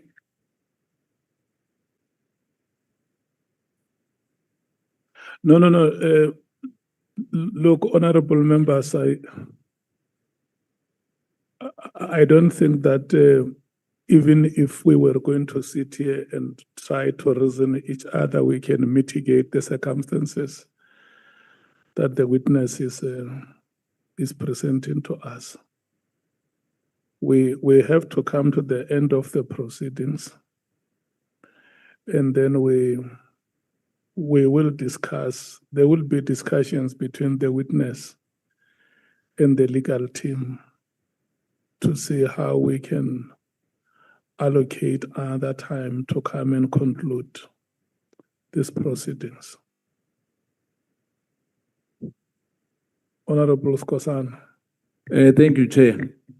I'm not sure whether I heard our witness well when he says, you know, this thing is disrupting his life. He wants to finish it off. Now, my proposal would be, if that's possible, if there's medication, maybe we break for lunch, for dinner, and then we come back, we finish. Otherwise, if he has to fly back here, it means it's no longer the citizen here. It looks like he has already, it's now somewhere in Europe, but we have to finish it. Whether it's today or if he's prepared to come back. But for 2 hours, I think he can take it. I don't know. So we're now talking about finishing at 9 p.m. Is that what we're saying, Chairman? Yes, that is essentially what is being said. Not even 9. We need an hour with the two honorable members. We need roughly 30 minutes with our legal team. And there may be members who may want to clarify certain. You are a witness of interest. And it has not been said by these members. It was said by yourself. Remember yesterday, you said, I want to be given enough time. Yeah, but I thought we'd be finished by now. With all due respect, I think if we can finish by 9, I'm going to suffer the pain and let's get it over and done with. But if it's going to be past 9, Chairman, I can't carry on.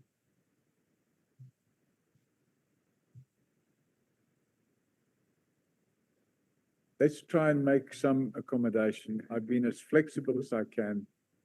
I have come here. I have done out of my way. I would have been happy to start earlier this morning. If we can get this out of the way in the next 2 hours, I would say let's do it. But if that means somebody can't have 40 minutes, they must only have 30 minutes. Can't you just make an accommodation so that we can finish this, Chairman? Look, my challenge is that if you present to us that you are in pain, none of us is a doctor here or has expertise in medicine. I've been in pain all my life for the last few years.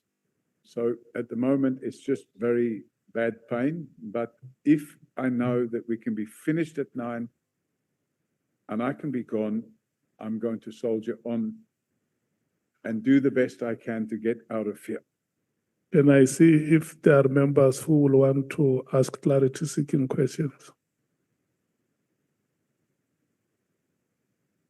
Chair, the difficulty with your question now is that questions of clarities, we don't blend them. They arise in the course of the engagement. I was not done with the witness. It may very well be that when I conclude, some of my colleagues at the end of the proceedings would want to do follow-ups. So I don't think it can work to plan it in that way.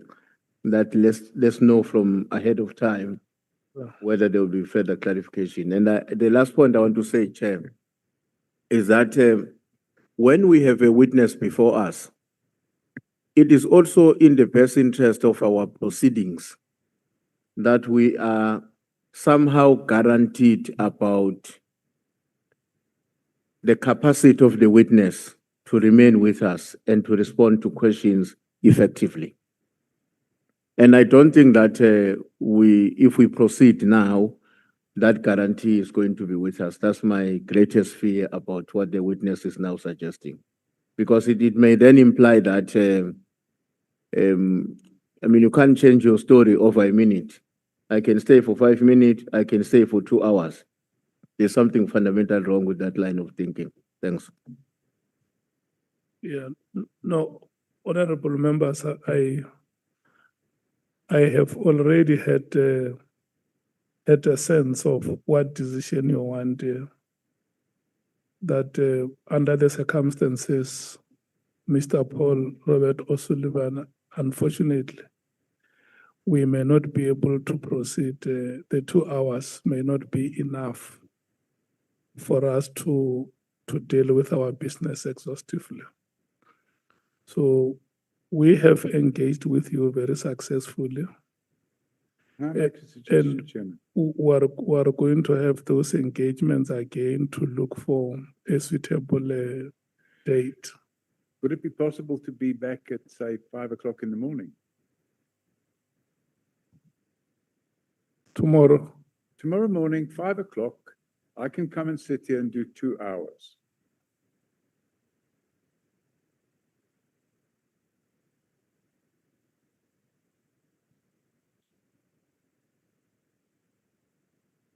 I will have had a few hours lying down.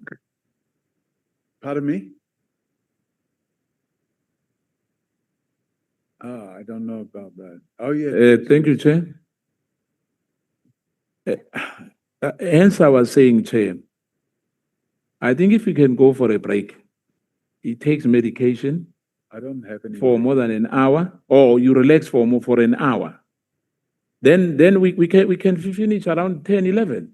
Well, I'm not able to finish at 10 or 11. Sorry, what I need to do. Mkhwanazi. Mr. Paul O'Sullivan, you are the one who put us in this thing. We're proceeding very well. And you said to us you are in pain. And you are not saying to us alone that you are in pain. You are speaking to the country and to an extent the continent and the world that you are in pain. After you told us that you are in pain, and then we still insist that we must proceed, we're going to appear like horrible people who are inconsiderate. So a witness before us must be fit and proper. You just told us now you are not fit and proper because you've got a difficulty. So it can't be you who now says, okay, I can take 2 hours, I can take 5 minutes. After you said to us, I'm in pain now. I'm quoting you verbatim. You said, I'm in pain now. Once you say you're in pain now, we must stop now. There's nothing we can do because we are going to look. The next thing, something bigger happens to you there. It's going to be our responsibility. So we must not look irresponsible. We want to conclude with this thing, and we hope that you and the legal team, you will find a way and a date which is going to be shorter, not even long, not the whole day, 2-3 hours, then we are done. You are off this matter and you concentrate on other things. But it will be unfair for you to ask us to proceed after you said to us you are in pain, meaning you are not fit and proper to appear before us. Thanks, Chair. Yeah, that is it's a very good summary, you see. When the chief whip came here to the presidium, he was whispering the same to me to say, what if? And I don't think that we should take lightly what the witness has said, and Honorable Malema has said it oppositely. Yeah, let me, Chair, through you, second Honorable Malema on that, because, and the Chief Whip, if he has said that to you, perhaps it would be proper, because I was out, when this matter was discussed, but I understand, if he is in pain, and if anything happens here, we'll be in trouble. I think that let's be accommodative for him, and let's see. I'm not sure about the date, but let's have the date, because this ad hoc committee must finish its work, and there's timelines. The speaker, has gave us an extension in the past, and I think as well, this must come to an end. It can't go on forever, Chair. Thank you. Yeah, so advocate. Honorable Chair, honorable members, I propose that we adjourn and we fix a date like we would in a court, so that we can you can direct, the witness to appear on the 24th of February, when we have two witnesses lined up, two other witnesses who would be a few hours each. Yeah. No, honorable members, we have established a very good relationship with the witness. In the 2 days that he has been with us here, the relationship has been cemented.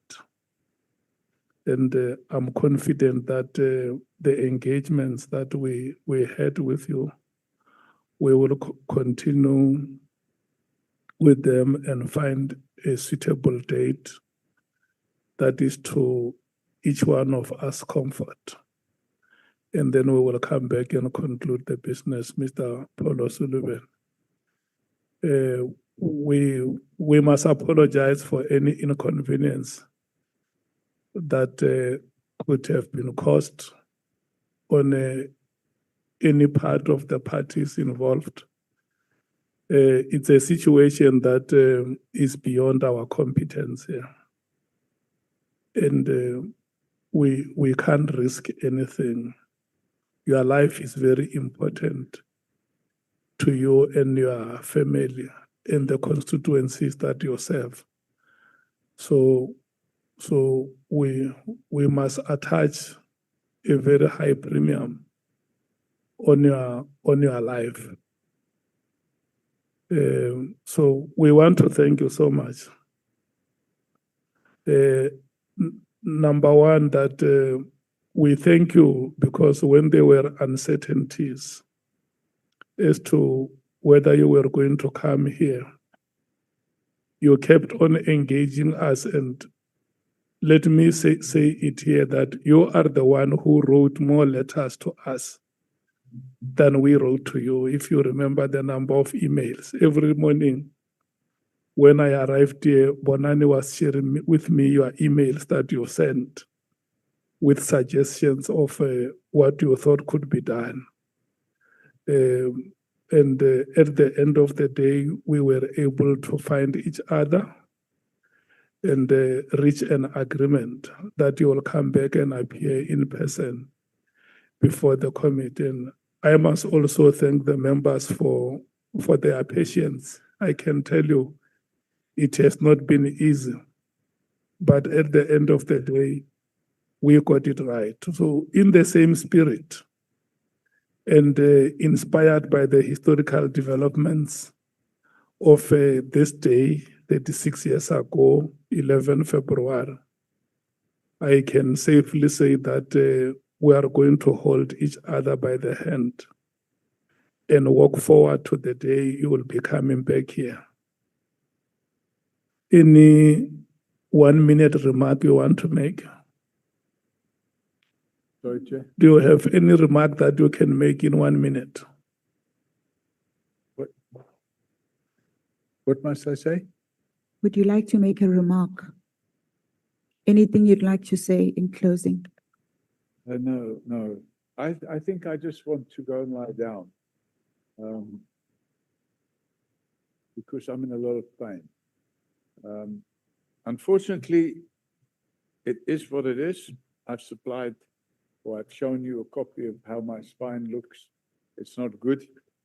And this is the price I pay for being a crime fighter, because I was shot and that bullet damaged my spine, and I'm now suffering badly because of it. So I would like to just arrange a date where I can make sure I can come back and finish this off. Yeah. Thank you. Thank you so much. Honorable members, we have come to the end of today's proceedings. You can rise and leave the chambers.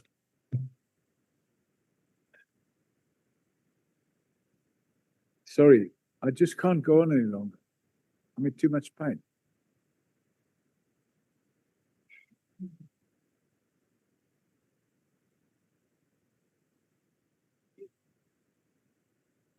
Hmm?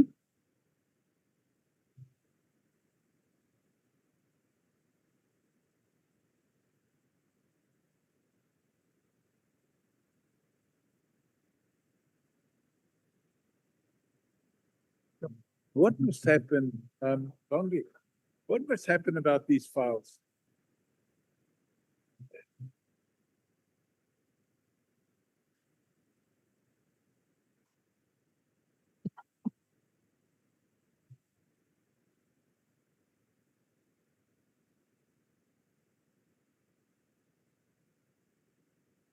Oh, well.